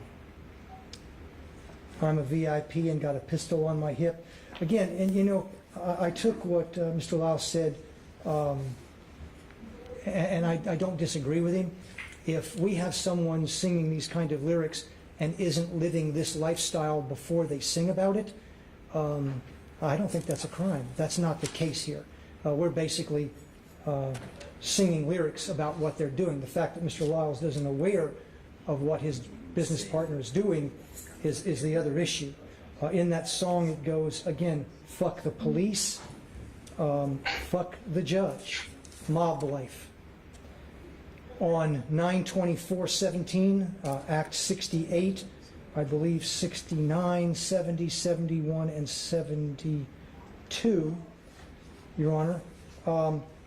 This is a act out of Brookhaven Police Department that Mr. Steele spoke of, where Mr. Kitchens and Mr. Williams were stopped in a car based on a traffic violation, and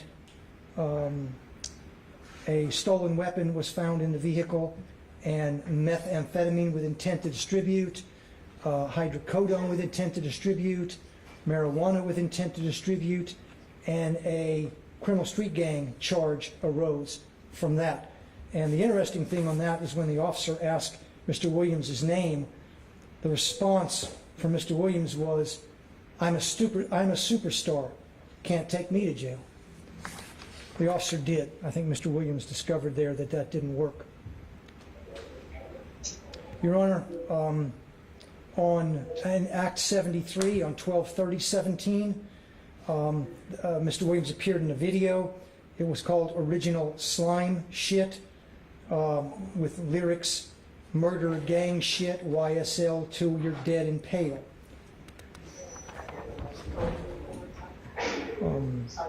Act 74 is a music video on 4/12/18 where Mr. Williams states or sings, I never killed anybody, but I got something to do with that body.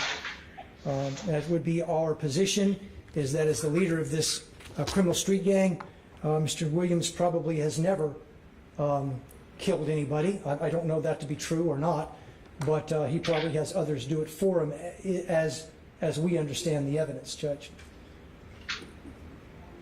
When was that Act 74 music video? Which one, Judge? I'm sorry. Act 74, you said. Act 74 was just 4/12/18, Judge. Okay. And again, the way as we addressed it in our evidence, Judge, we essentially addressed that as a confession by a party opponent.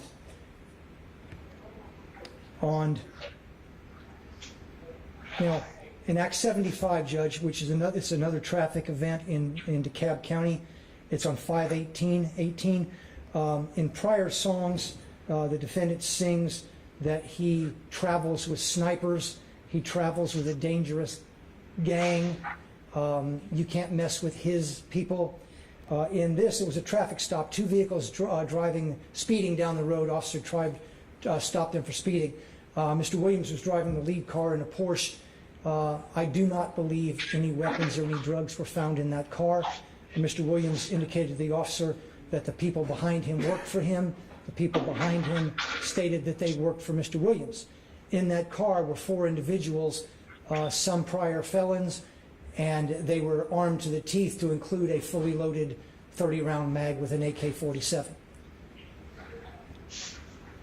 I do not believe Mr. Williams got any charge other than a traffic ticket at that time. Again, no weapons were found on him and no drugs were found on him. Your Honor, on Act 78 from 1/15/19, it's a video called Bad Boy. Now, understand, at a point, Mr. Williams got into a beef, if you will, with another rapper by the name of Rayshawn Bennett, also known as YFN Lucci. At some point, Lucci's mother was shot at, and the song comes out with Bad Boy that says, let's see, you better watch the way you breathe around me, for that breath be your last, boy. Smith & Wesson 45 put a hole in his heart, better not play with me. Killers, stay with me. I shot at his mommy, now he no longer mention me. Again, we believe that Mr. Williams doesn't sing about random theoretical acts. He sings about gang acts that he's a part of or his gang participates in. Following that, Your Honor, in the same year, Act 96 on 8/8/19, Mr. Williams posted on Instagram I guess a post, if you will. It said, ifn, or YFN, if ain't like what you do for your mother and your kids, I would have killed you. And that was tagging YFN Lucci. Now, I'll go back and I'll get to that later, but this year, a YSL member attempted to kill Mr. Rayshawn Bennett, aka YFN Lucci, at the Fulton County Jail. That's on video as well. And we can tie that to the gang, and I'll get to that later.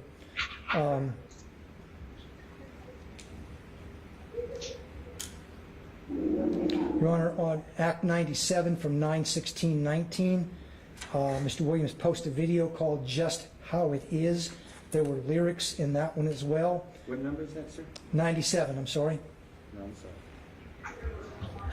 And it said, last N-word tried me, almost got popped at Lenox. Asked the cops, asked the detectives, they know all the business. Asked the cops and the detective all the jurisdictions. Gave the lawyer close to $2 million. He handles all the killings. Mob business. We know to kill the biggest cats of all the kittens. Also, it should be noted that it's alleged that Mr. Donovan Thomas was the head of the Inglewood family criminal street gang at the time. And irrespective of his position that he might have had in a gang or not in a gang, Mr. Thomas didn't deserve to get gunned down on the road in Atlanta. Position, our Act 102 judge from 3/12/20. Mr. Jeffrey Williams is in a conversation with Mr. Huey, also a defendant in this indictment. Now let me set this up, Judge.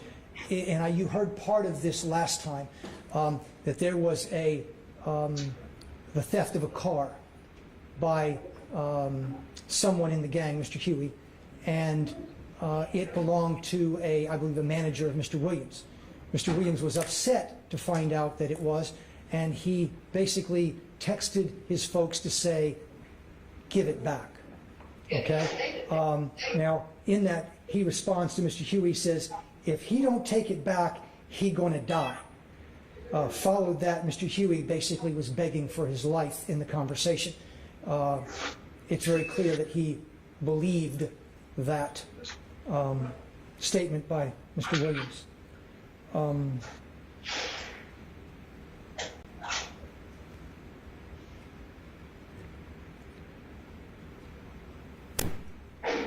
In Act 127, Your Honor, from 2/4/21, Mr. Williams is in a conversation with other defendants listed on the indictment, where he stated, YSL rule the world, kid.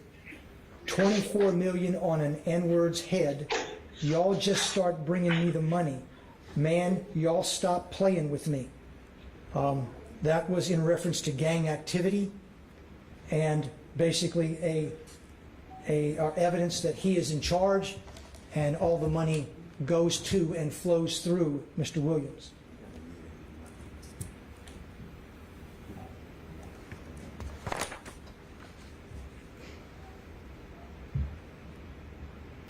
On Act 130 from 4/16/21, Judge, there's a social media post titled Slatty, S-L-A-T-T-Y, lyrics stating, I killed this man in front of his mama, I guess sister and his cousin. I shoot out, kill him, not leave a trace.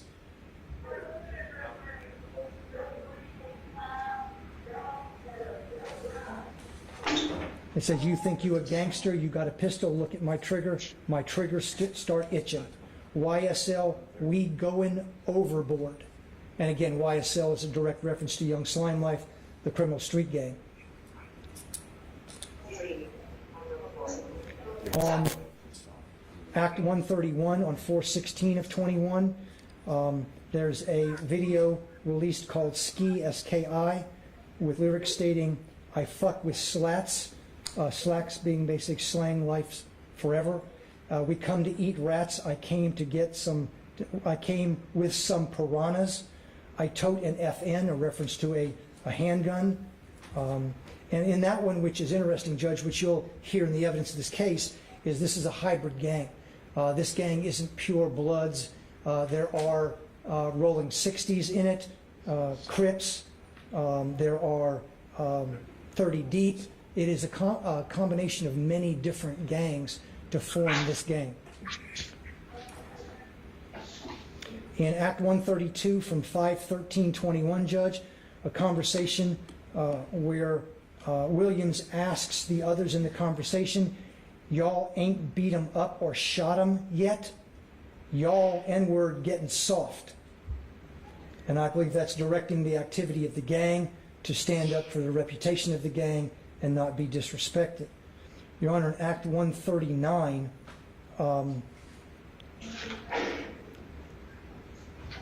I'll miss 139, Judge.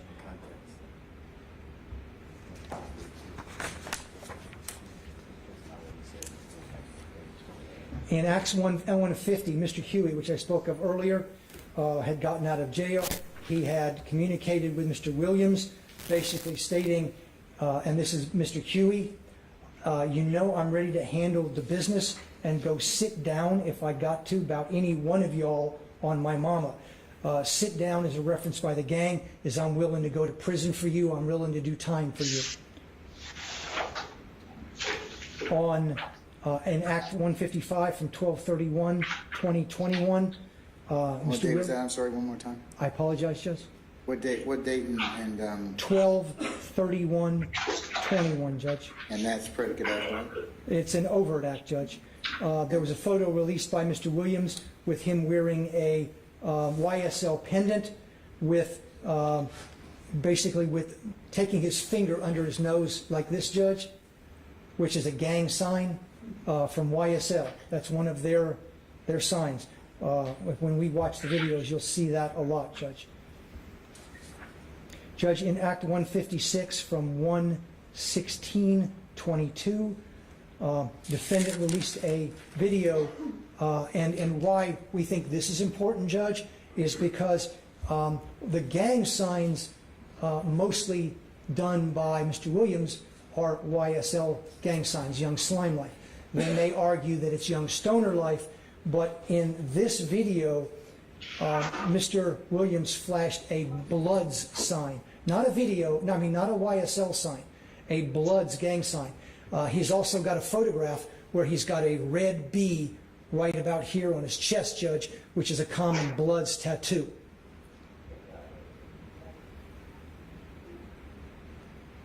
On 3/9/22 in Act 172, Williams posed for a photograph with the caption, Slat Business YSL 4L for Life. Judge,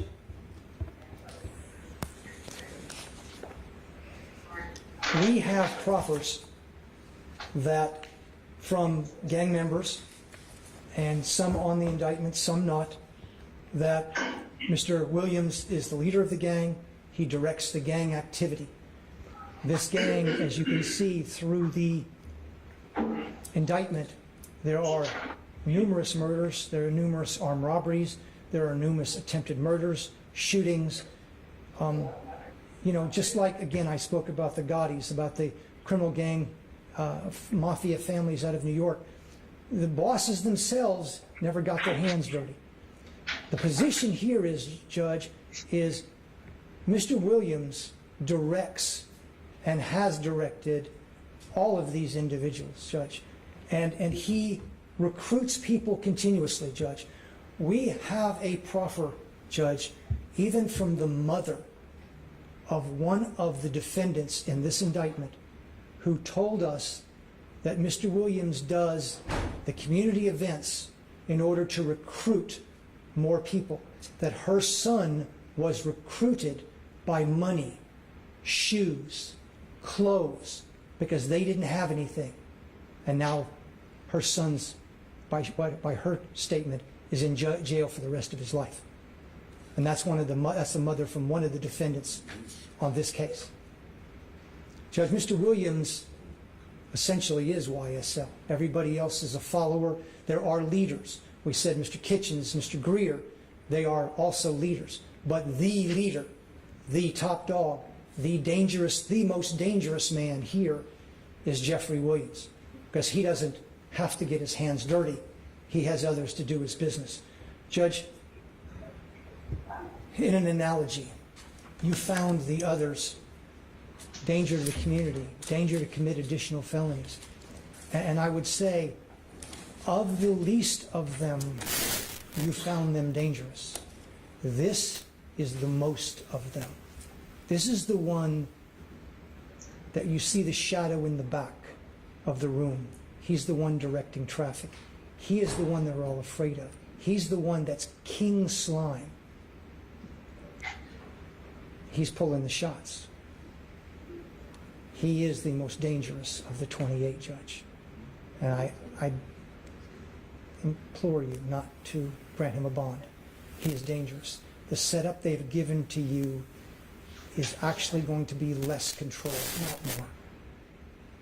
If he gets a burner, Judge, and the court may know this, a lot of the communications that Mr. Williams is on FaceTime, because it's not traceable, it's not trackable.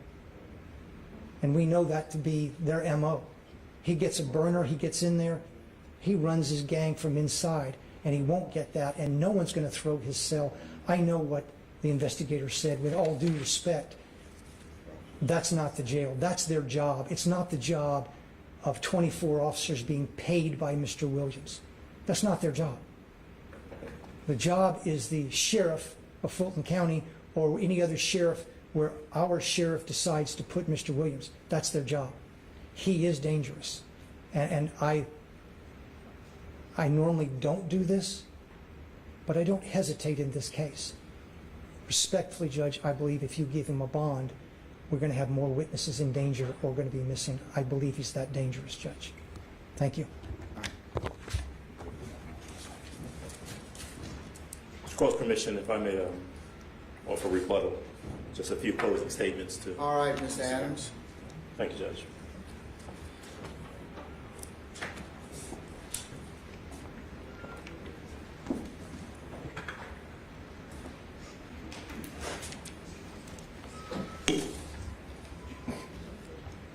Thank you, Your Honor. There's a lot that I want to say to the court. I'm going to finish my argument by referring to exactly what we're supposed to be doing here, which is talking about the law briefly. And I won't take too long because I know Mr. Steele has done an excellent job thus far of presenting what the court needs to have in front of it in terms of considering suitability of bond. But I want to start where the prosecution left off and talk to the court briefly about why it's so dangerous to have the state make a presentation in a manner that it did. This statement, and this is kind of emblematic of the entirety of the state's argument. If you give Mr. Williams a bond, that I'm afraid there are going to be more witnesses who are in danger, or more witnesses who are threatened, or something to that nature. Right? And the thing that's so disingenuous about that statement is that just about 10 minutes or 15 minutes into, in a prior argument, Mr. Gary conceded that there is no evidence, there is zero evidence that there are any threats being made that can be tied in any form or fashion to Mr. Williams. Well, I think that's not the statement. I think he said as well that there are proffers from other gang members that he's the leader of the gang, he's dangerous, you cross him, and he'll kill them or kill their family. So there is something the court has heard thus far. If we're breaking it down, Judge, what Mr. Gary was talking about in that regard is what I presume he believes will be evidence in the case. Now, in talking about the bond, in talking about whether or not there is any evidence before the court, right? And there was this discussion earlier. Well, that's a proffer. I mean, I take you all in your word for it, Mr. Adams. I mean, it's a proffer. I mean, it goes to the state's contention of whether or not he's a danger to the community. One of the things I have to look at in the one factor. So, whether or not I take it as its value certainly is dependent upon what I in terms of weighting the situation, weighing what's been proffered thus far. And I understand that. What I would ask the court to pay close attention to and to keep in mind is that allegations put forth by the state in regards to what they say is evidence that is going to be forthcoming are exactly that, allegations that have not been vetted, that may or may not be accurate, that will come before this court, presumably, during the course of a trial.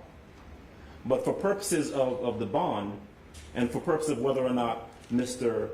Williams, if given a bond, is going to return to court to face process of the court, to face these charges, whether or not there's evidence that goes to his guilt or innocence, whether he is guilty or not guilty of these charges, is not what is before the court. So You're absolutely right. Yes, sir. You don't have to waste your breath on that. Right. I'm very familiar with Mr. Williams and the other co-accused, presumption of innocence, and the court deems them as being innocent of these charges. I'm asked to pass on bond, and the bond is predicated on, on the issues that the appellate case law tells me I need to kind of consider.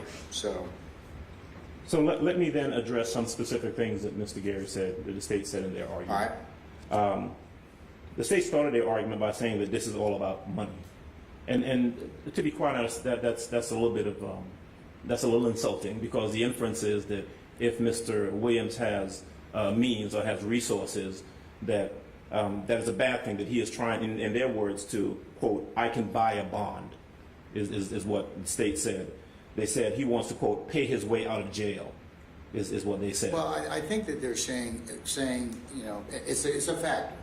Is resources of the accused in this particular circumstance, but it has to be taken into context with other things. So I'm not saying there. I understand their assertion in that regard, but it's more so the court's going to consider it from an issue of its context of other things. Yes, sir. And one of the things and wealth being able that you can make bond. I mean, so I understand that. And that's precisely the point. The fact that Mr. Williams may have means or may have resources by which that can be brought to bear. Those resources are being brought to bear for purposes of assuring the court of his reappearance. Because the other way, of course, to look at it, as you've heard from some of the witnesses, is that there's a lot at stake. That if he does not reappear in court, that there are financial resources, there are people's well-being that are put at financial stake because of that. And that is certainly something the court can consider in regards to whether or not he would reappear. Now, what I also think is an inappropriate argument is that the witnesses who took their time to come in here and testify about their knowledge of Mr. Williams, about his background, about what he's done, about his ties to the community, about his investments in the community and so forth, and his employment, his financial status, his jobs, they took their time and came in and testified. I would submit to the court honestly about their knowledge to you about Mr. Williams. I do not believe that there's anything to suggest that anyone who came in here and testified came in because of a financial motive, that they have something to gain or something to lose financially by coming in here and speaking honestly to the court about their knowledge of Mr. Williams, which is what the court needs to make its decision. I'm Now- taking it from the standpoint of he has significant ties to the community. And that is, thank you, Judge, and that is exactly what I would suggest that information was. That is what was presented to you, that he has strong ties to the community that weighs to his benefit if he, as the court considers bond. Now, one of the things that the state referenced, that the state asked you to consider, was whether or not he is a flight risk. And I want to roll this into a discussion of the bond hearing that was held before Magistrate Judge Wolf some weeks ago. Yeah, I'm going to mark that as Court 2 for purpose of the motion. That was done on the 11th of May and filed into our e-file system, or Odyssey, I should say. So I'll make that part of the record. Yes, sir. That was on a Wednesday. I was present for that bond hearing. I was there, and I can tell the court that that would have been 2 days after Mr. Williams was originally arrested. He came for a first appearance. I'll tell you that the court, Magistrate Judge Wolf, heard argument from both sides as to the suitability of bond. And I will tell you as an officer of the court that Magistrate Judge Wolf was concerned about the fact that the indicted case was already assigned to you, that there was someone that Mr. Williams was already assigned to on a separate case, a separate but related case. And there were discussions about whether or not, because he had resources, he was a flight risk. Because he had money, he had the ability and the wherewithal to leave. And Judge Wolf, I will tell you, in denying the bond, which he did, essentially indicated that he asked me very many questions about whether or not there was a bond hearing scheduled in front of Your Honor, and whether or not you'd be considering the issue of bond on the indicted case, and that he would defer, that he was going to deny bond at the time, but he was going to defer to Your Honor because the other case was in front of you and because that case was related. And so it is my impression from the hearing on that day and the denial of bond that the court anticipated that you would be making the larger decision as regards whether or not Mr. Williams receives bond on both matters or not. And of course, both matters are in front of you now.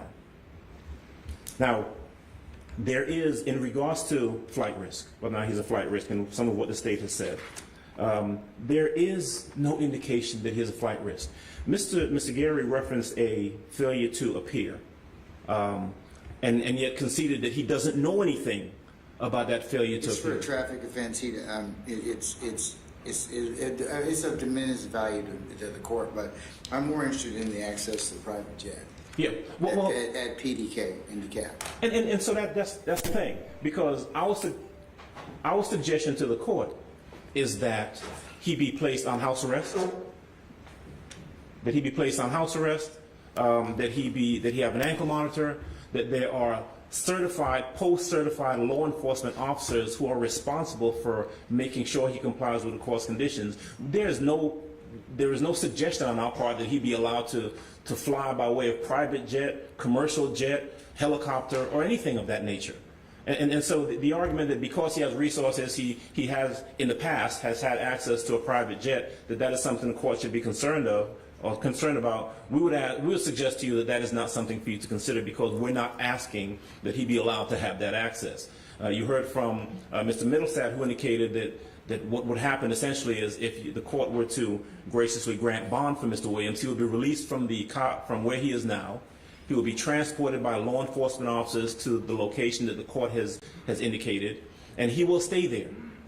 And if he is to leave to come to court, for the only reason, that he would do so under supervision and under guard of law enforcement officers. And when Mr. Middlestat testified, I think he was clear, and he was deferential to the court in regards to what the requirements would be. These are going to be post-certified law enforcement officers who are sworn to uphold the law. We did not suggest that private security, just any individual off of the street, serve as the people who would guard the house where Mr. Williams would be confined. As a matter of fact, the list of those individuals was provided to the court. They can be vetted. That we have indicated and we have suggested to the court that the DA's office can vet them if they want to. They can go to the home. And quite frankly, circling back around to this private jet issue, let me tell you, Mr. Williams doesn't own a jet, has never owned a private plane or a private jet, and he would not even have access to that because we're suggesting that the court not allow that.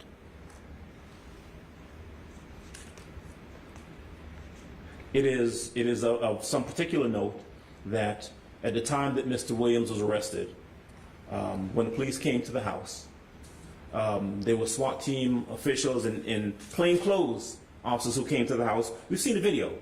There were individuals approaching the house from different locations with guns, and the state made reference to the fact that one of the individuals tried to run. It wasn't Mr. Williams. Mr. Williams never tried to leave. He never tried to run. He didn't abscond. He didn't try to fight the officers. He went with them. And so there's no indication that he was a danger to flee. In fact, he had just gotten back into town the day before, and you have heard that the only other time when there was a warrant that was issued for Mr. Williams' arrest, he left a tour, left Las Vegas, left those resources, came right back to the cab, turned himself into custody. And so everything that you've heard, all of the evidence, the facts that you heard, would speak against him being a flight risk. He is not, and they've not presented any evidence that he's a flight risk. An argument in and of itself that he is not sufficient for the court. Is there any danger that he would threaten or intimidate witnesses? We've discussed that a bit. There was some discussion in another bond hearing previously, and I'm wary about trying to make comparisons or make reference to bond hearings regarding any other individuals, because Mr. Williams deserves to have his bond considered simply based upon the factors involving him, characteristics involving him, his suitability for bond, not anybody else. But this talk that we heard previously about people with phones in jails, or people making phone calls, or there are witnesses who are terrified right now, other than the state purporting to have other quote-unquote, what they say are gang members, or someone's mother who's saying that there are threats being made, that there has been no evidence other than that assertion, that allegation presented to the court. He has been locked up since the 9th. They have access to his phone calls. They're recorded. They have access to, I mean, he's locked up 22 hours out of the day, sometimes 23. But you've not heard any indication here that, well, he made a recorded phone call and there was something that he said in that phone call that we perceive as a threat. Or he's contacted someone and he has asked them to do something that we believe is commensurate with intimidating a witness or trying to influence a witness. You've not heard any evidence of that. And so there's simply no evidence to substantiate their allegation that he would be a threat to intimidate witnesses. Now, moving specifically to the indictment. And I heard you say it before, and I accept when the court says, Mr. Adams, I know that guilt or innocence is not the province of a bond hearing, and thank you for that. But they spent a good bit of time going through the indictment, but what they actually did is they simply read their allegations. These are their allegations, right? These are what they say Mr. Williams did, or what they believe Mr. Williams offenses they believe he's committed. They have to prove that, and there is nothing to suggest that simply because they have sat down and drafted up an 88-page indictment that the allegations in this indictment are accurate or are true. I've been doing this for a long time, and there have been times, many times, when the allegations put forth by the state have simply not been borne out at trial. So the state can stand up here and sound as certain as they want to that, hey, we think the evidence is going to, or we know that the evidence is going to show X, Y, Z. And then when months later, after the court has considered that in regards to whether he gets a bond, when we're actually standing up in a courtroom, they don't prove it. Or it turns out not to be true. Or a witness that they say is going to say something, says something different. Or is impeached. Or someone is proven to not be telling the truth. And so to stand here and say, well, there's a song lyric that we believe is relevant in the case, and they're talking about a particular incident, is trying to convince the court that their allegations are true, trying to convince the court that their allegations are factual, and there's nothing to say that that is the case at this point. In Ms. Gary, the prosecutor, asked the court to look at several acts in the indictment. Started with Act 9, and the prosecutor, I noticed, read or paraphrased some words in Act 9. All I ever wanted was the money, and then moved on to put him in a wheelchair, taking it totally out of context. This is a song, and the dangerous thing about where we are with them believing that they can pick and choose song lyrics or portions of song lyrics is that they don't know what they're talking about, but they're putting it in here as though it's fact. They could not tell you, I guarantee, who wrote the song, who was actually singing a particular lyric in this song, or what the song is referencing. And that's what's dangerous. And I know at some point we're going to be arguing about whether these song lyrics go to anything specific in the indictment. But Judge, I would just ask you to take a look at what's been proffered, or what's been presented to you. Act 9. Read just like Elmo, but I never effing giggle. Well, what does that mean? And what does the next line mean? You know, what is that? Is that referencing something specific, a specific count of the indictment? They can't tell you that. And it's taken out of context. You know, last week when we had a bond hearing, Bob Rubin represented one of the other individuals, said something that I thought, as a 56-year-old person who grew up in Brooklyn with rap music and all of that, thought was particularly insightful. He said, Judge, you know, it seems kind of bizarre, you know, some 50-something-year-old white guy is trying to tell you what, you know, someone who's a rapper means in a particular song. And I don't mean to suggest that some people have greater sensibilities about rap music than others, right? But what I am suggesting is that it is somewhat disingenuous to simply quote portions of song lyrics when you don't really know what they are, and to take them out of context, and to not know who wrote the song or who's actually singing the song. Because I can tell you, I've poured through this indictment, and I know for a fact that there are some of these lyrics that are quoted or attributed to Jeffrey Williams that were not written by him, and that were not sung by him. But when do we find that out? In the middle of trial? After they've stood up here and try to convince you that you ought to use these lyrics as incendiary as they sound to deny him bond, and then 8, 9, 10 months later, oh, that wasn't Jeffrey Williams. And that's why it's so dangerous to have the state. I'm not going to go through each and every one of them. I was going to, but I'm not going to because I'm mindful of the time. But I think the court gets my point that to quote song lyrics and Instagram posts or group chats or group texts that we, by the way, contest in several of them is not Jeffrey Williams, and that he did not say that and did not say those things. And there's no greater force to them standing up here and saying that he said those things than us saying he didn't. It's on equal footing, and it shouldn't be considered because it's just something that has to be proven later on. I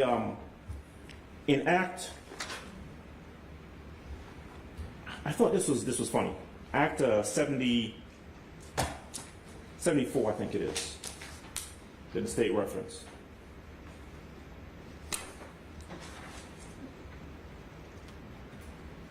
Act 74. Now that one I thought was particularly interesting and is, I think, symptomatic of what is flawed about the state's argument as to why you should consider everything they've read to you or presented to you in the indictment. Act 74 references Jeffrey Williams releasing a video. They said it was released on 4/12/18. I'm going to suggest that at some point in the future they'll go back and they'll correct that, and they'll recognize that this was a song, Anybody, that was written by Jeffrey Williams, Nicki Minaj, and a third writer. and that some of the lyrics that are in here are actually lyrics that were sung by Nicki Minaj. But they don't know that.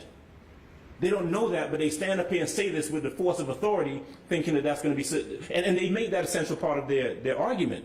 What did they say? They said, the song lyrics say, I never killed anybody, but I got something to do with that body. And that, Judge, is exactly where we're telling you that Jeffrey Williams, no, he may not have ever killed anybody that we know of, but he's the man in control, he's King Slime, he's the one who's running everything, and he's confessing it by saying that in this song.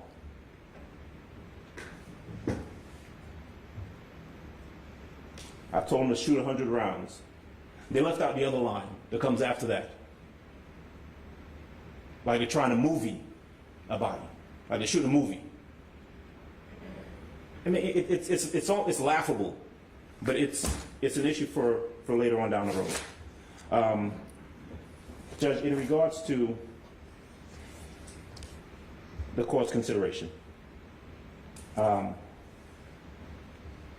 things, maybe 5.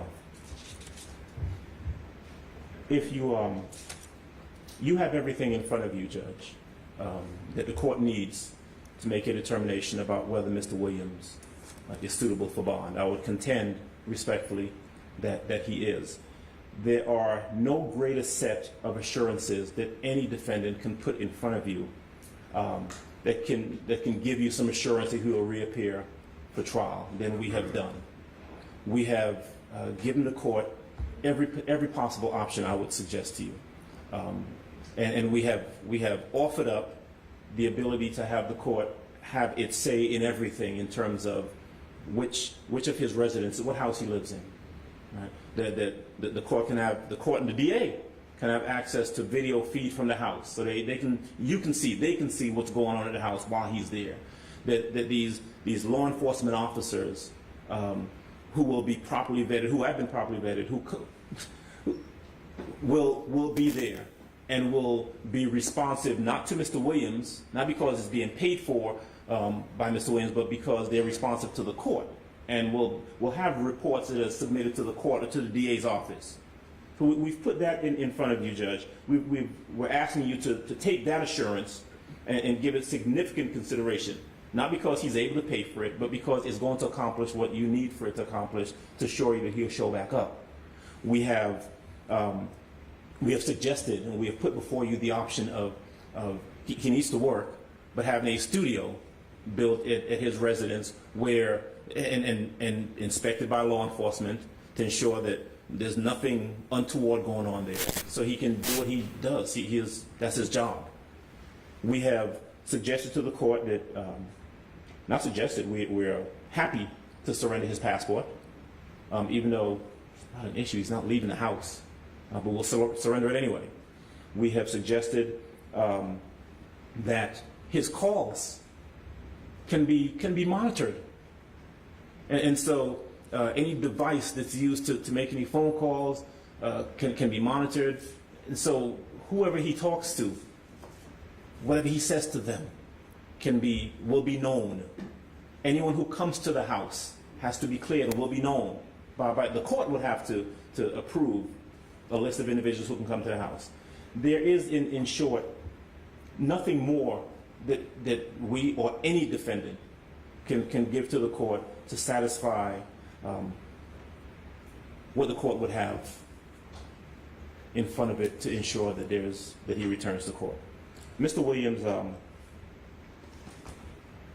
has not been convicted of anything before, and he stands before this court with some very serious allegations, but we're ready. We're going to be ready. We'll be ready to address them at the appropriate time, but we ask that you consider, respectfully, granting him a bond that allows him to be free from that custody, yet still confined under the court's order, to allow us an opportunity to properly prepare for this trial,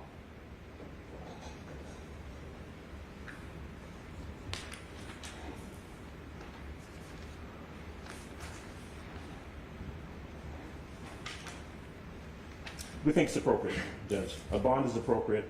Whatever you believe is an appropriate amount of bond with all of the conditions that we've put in place or we've suggested to the court or whatever else the court wants to add. But we believe that we have done everything that any defendant could possibly do to show the court that bond is appropriate. Thank you. All right, Mr. Adams, thank you.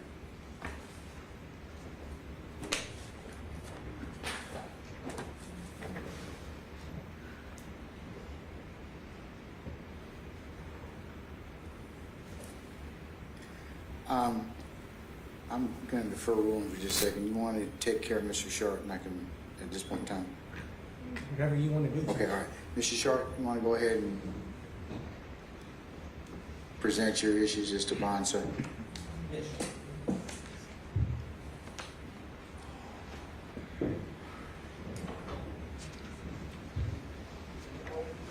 Excuse me, Your Honor. May I use the restroom, or I need to be here? I've been holding it for a long time. It's not funny. Y'all be at ease. Yes, sir. In fact, I'll just take 5 minutes and you can go ahead and everybody can. You come back, okay? All right. Yes, ma'am. I'm going to recess in place just for a minute. Okay?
Oh, please be seated, everybody. I'm sorry.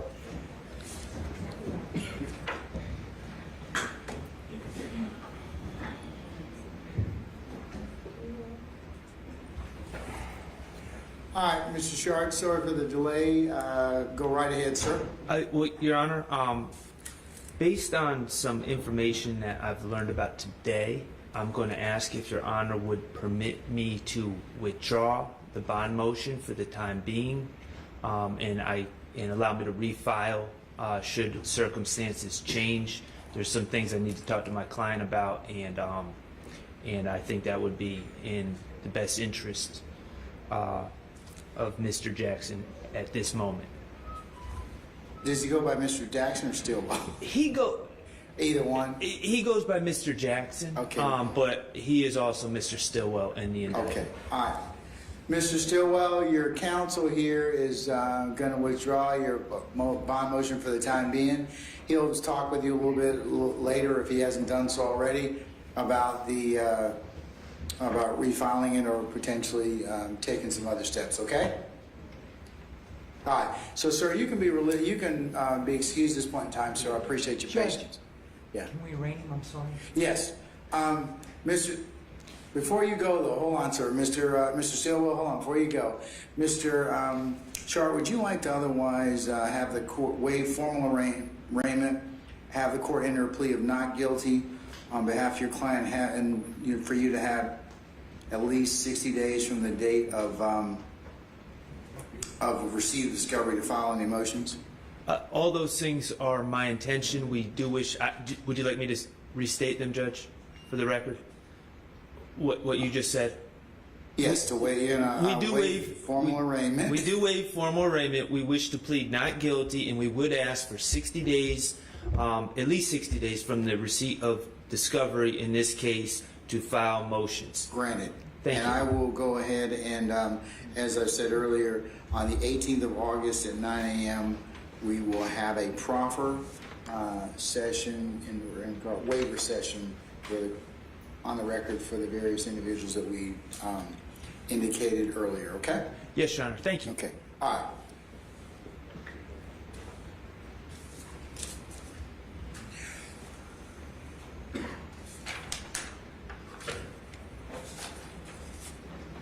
And Ms. Sharp, I will set your client's trial for 9 January of 2023. Yes, Your Honor. Okay. All right.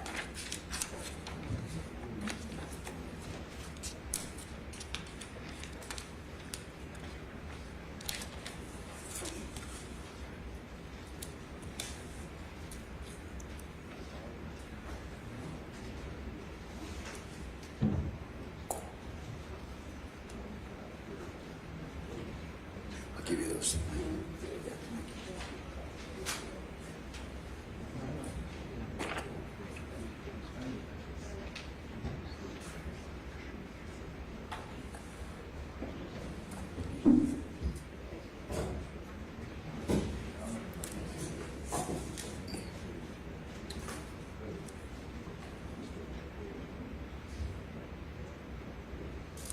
All right, folks, before I go ahead and get started, whatever the decision is today, this is a forum, a public forum, where all are welcome. However, if you feel that you cannot govern your behavior or have acceptable conduct, please, you can exit the courtroom and nobody will be the wiser. If you make any outbursts or statements or anything that the law enforcement professionals in this courtroom deem to be inappropriate, you will be removed from the courtroom and maybe subject to other actions. So I just tell you that up front because my deputies are charged with the responsibility of good order and discipline. So whatever my decision is, like it or not, I'll give you an explanation for it, but outbursts were not acceptable, okay? All right. So with that, counsels, I've gone ahead and based upon what has been proffered and the appellate, the case law, I should say, that's been provided to the court, I'll summarize a couple of different things already that you as counsel for the state as well as for the defense, I'm sure aware of. I'm looking at Coleman versus the state, and that's already been cited. That's 361 Georgia Appeals 901. And I'll quote from that decision, which is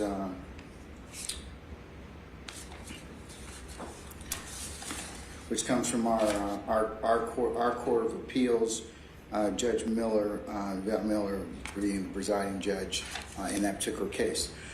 Excessive bail is prohibited by the Georgia Constitution, Article 1, Section 1, Paragraph 17, and the 8th Amendment to the United States Constitution. And for the 8th Amendment analysis, as you all are aware, that 8th Amendment violation would be excessive bail or no bail, or fixing an amount that is excessive under the circumstances. When fixing, for the purposes of the 8th Amendment, the excessive bail is defined as bail set at an amount higher than the amount reasonably calculated to ensure the presence of the defendant. When fixing bail in Georgia, trial judges' foremost consideration is the probability the accused, if freed, will appear at trial, and then the court in Coleman goes on to quote that lesser factors or lesser extent or considerations are the accused's ability to pay, the seriousness of the offense, the accused's character and reputation. I have heard a lot of evidence today about those particular factors in regards to Mr. Williams and his ability to pay, and the seriousness of the offenses, and his character and reputation from as presented by Mr. Steele, Ms. Hornsby, as well as Mr. Adams. So I have considered those particular issues. Now, also, Coleman goes on to say that a defendant who seeks release on bail has the burden of showing roots in the community. The defendant does not pose a significant risk of fleeing, threatening the community, committing another crime, or intimidating witnesses. And along with this particular case, the court also has considered the seminal case of Ayala versus the state at 262 Georgia 704. And Ayala gives us the framework in Georgia for the purpose of a pretrial bond is to prevent punishment before conviction and secure the appearance of a person for trial, quoting Roberts versus the state, 32 Georgia Appeals 339. And it goes on to say that a trial court may release a person on bail if the court finds the following. So I have to look at the first thing that Coleman directs me to look at is consideration of whether or not the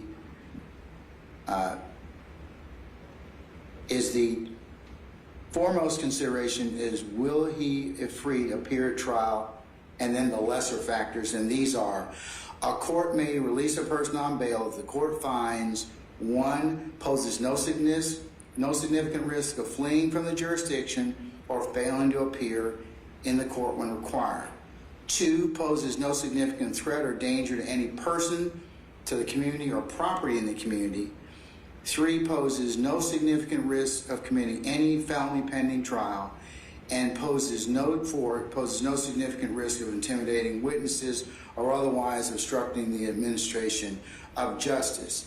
And I'm required to explain any reasons if I deny bond to assist the appellate court in its review, and that the granting or denial of bond will not be set aside unless there's a manifest and flagrant abuse of discretion. That's Jernigan versus the state, 111 Georgia 307, pinpoint 308, very old case from 1903. Now, in regards to considering bond for Mr. Williams, I have considered 2 factors. 1, the defendant's ability to pay. 2, the defendant's character and reputation. And 3, the accused's character and reputation. And I have considered the first consideration is, if free, will he appear at trial, and to a lesser extent, the other factors. And based upon the court's consideration of the proffer, the two things that the court has significant concerns about are him being a danger to the community and flight. And I'll state for the purposes of the record and purposes of my decision that I realize that Mr. Williams is presumed innocent. I realize that he has the presumption of innocence stays with him until the state, by sufficient evidence, is able to prove to a jury's satisfaction beyond a reasonable doubt, I should say, that he is guilty of the offense or offenses charged.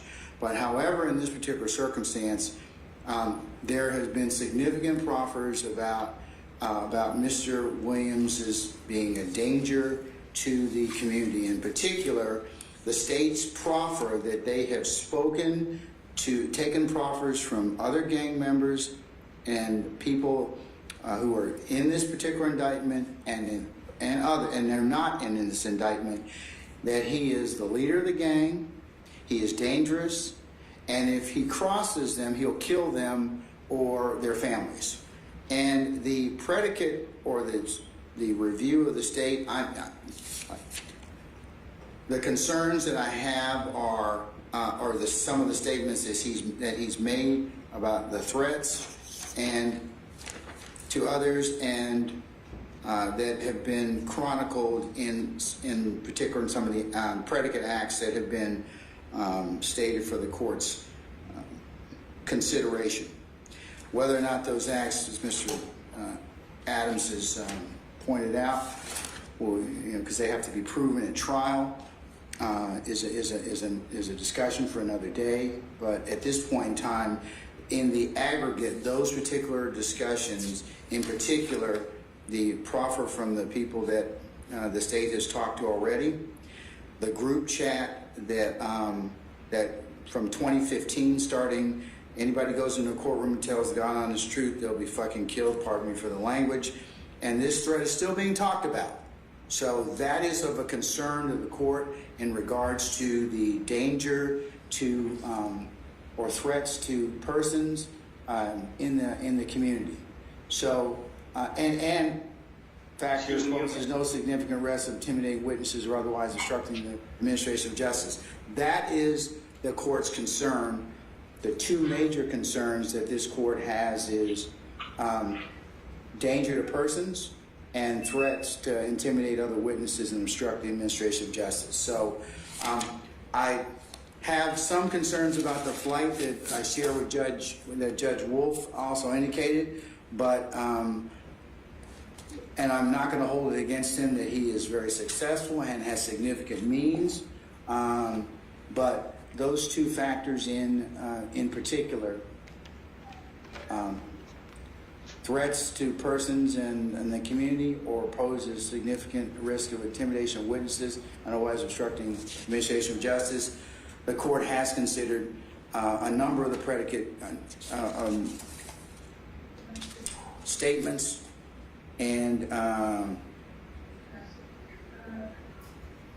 for those reasons in the aggregate, I'm going to deny bond at this time. But Mr. Adams, Ms. Hornsby, and Mr. Steele, certainly if you should file any other additional motions or things change, I certainly will reconsider the court's position on bond. It is not lost on me that I have not given your client a bond, but that is my decision based upon what I have heard, and I certainly appreciate your advocacy on behalf of your client and all of the lawyers thus far who have advocated very well for their clients in this particular position. And I will do my level best to make sure that this case gets tried as expeditiously as possible, and if I can get it on the calendar before the 9th of January, I will endeavor to do so. So, anything else at this point in time? One thing, Judge. Yes. I'm sorry, I know the court sent an email to, I think, the Public Defender's Office concerning getting defendants who are presently unrepresented representation. we wanted to kind of weigh in on that. We filed a motion today requesting the court to respectfully get them so we can get everybody arraigned and get it moved. I want to just give the court... Mr. Gary, you must think that I have a lot of power. I really don't.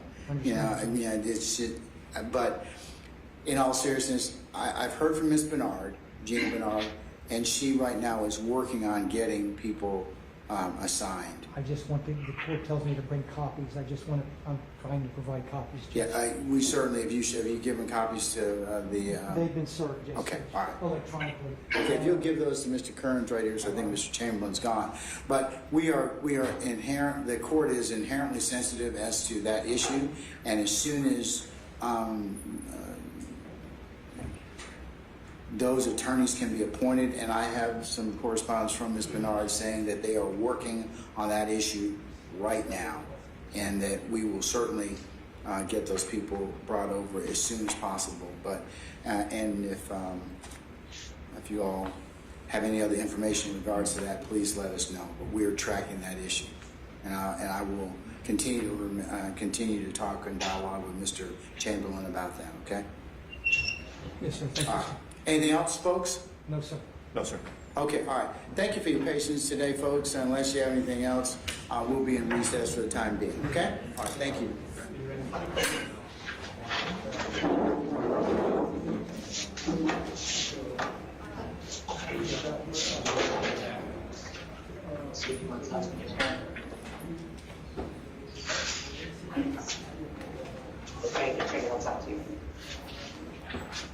Y'all gonna come down here? Yeah, they said yeah. Listen to me.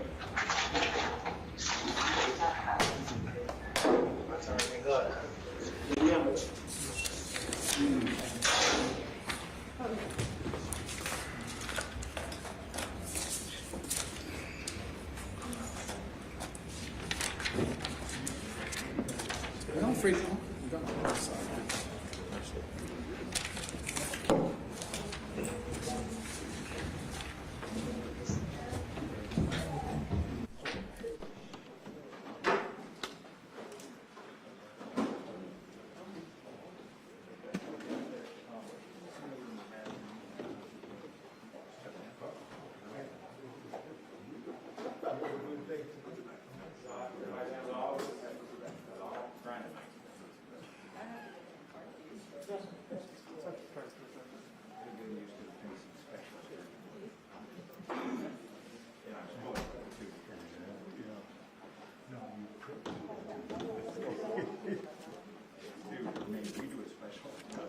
That's what I'm saying. You have to put 2 years.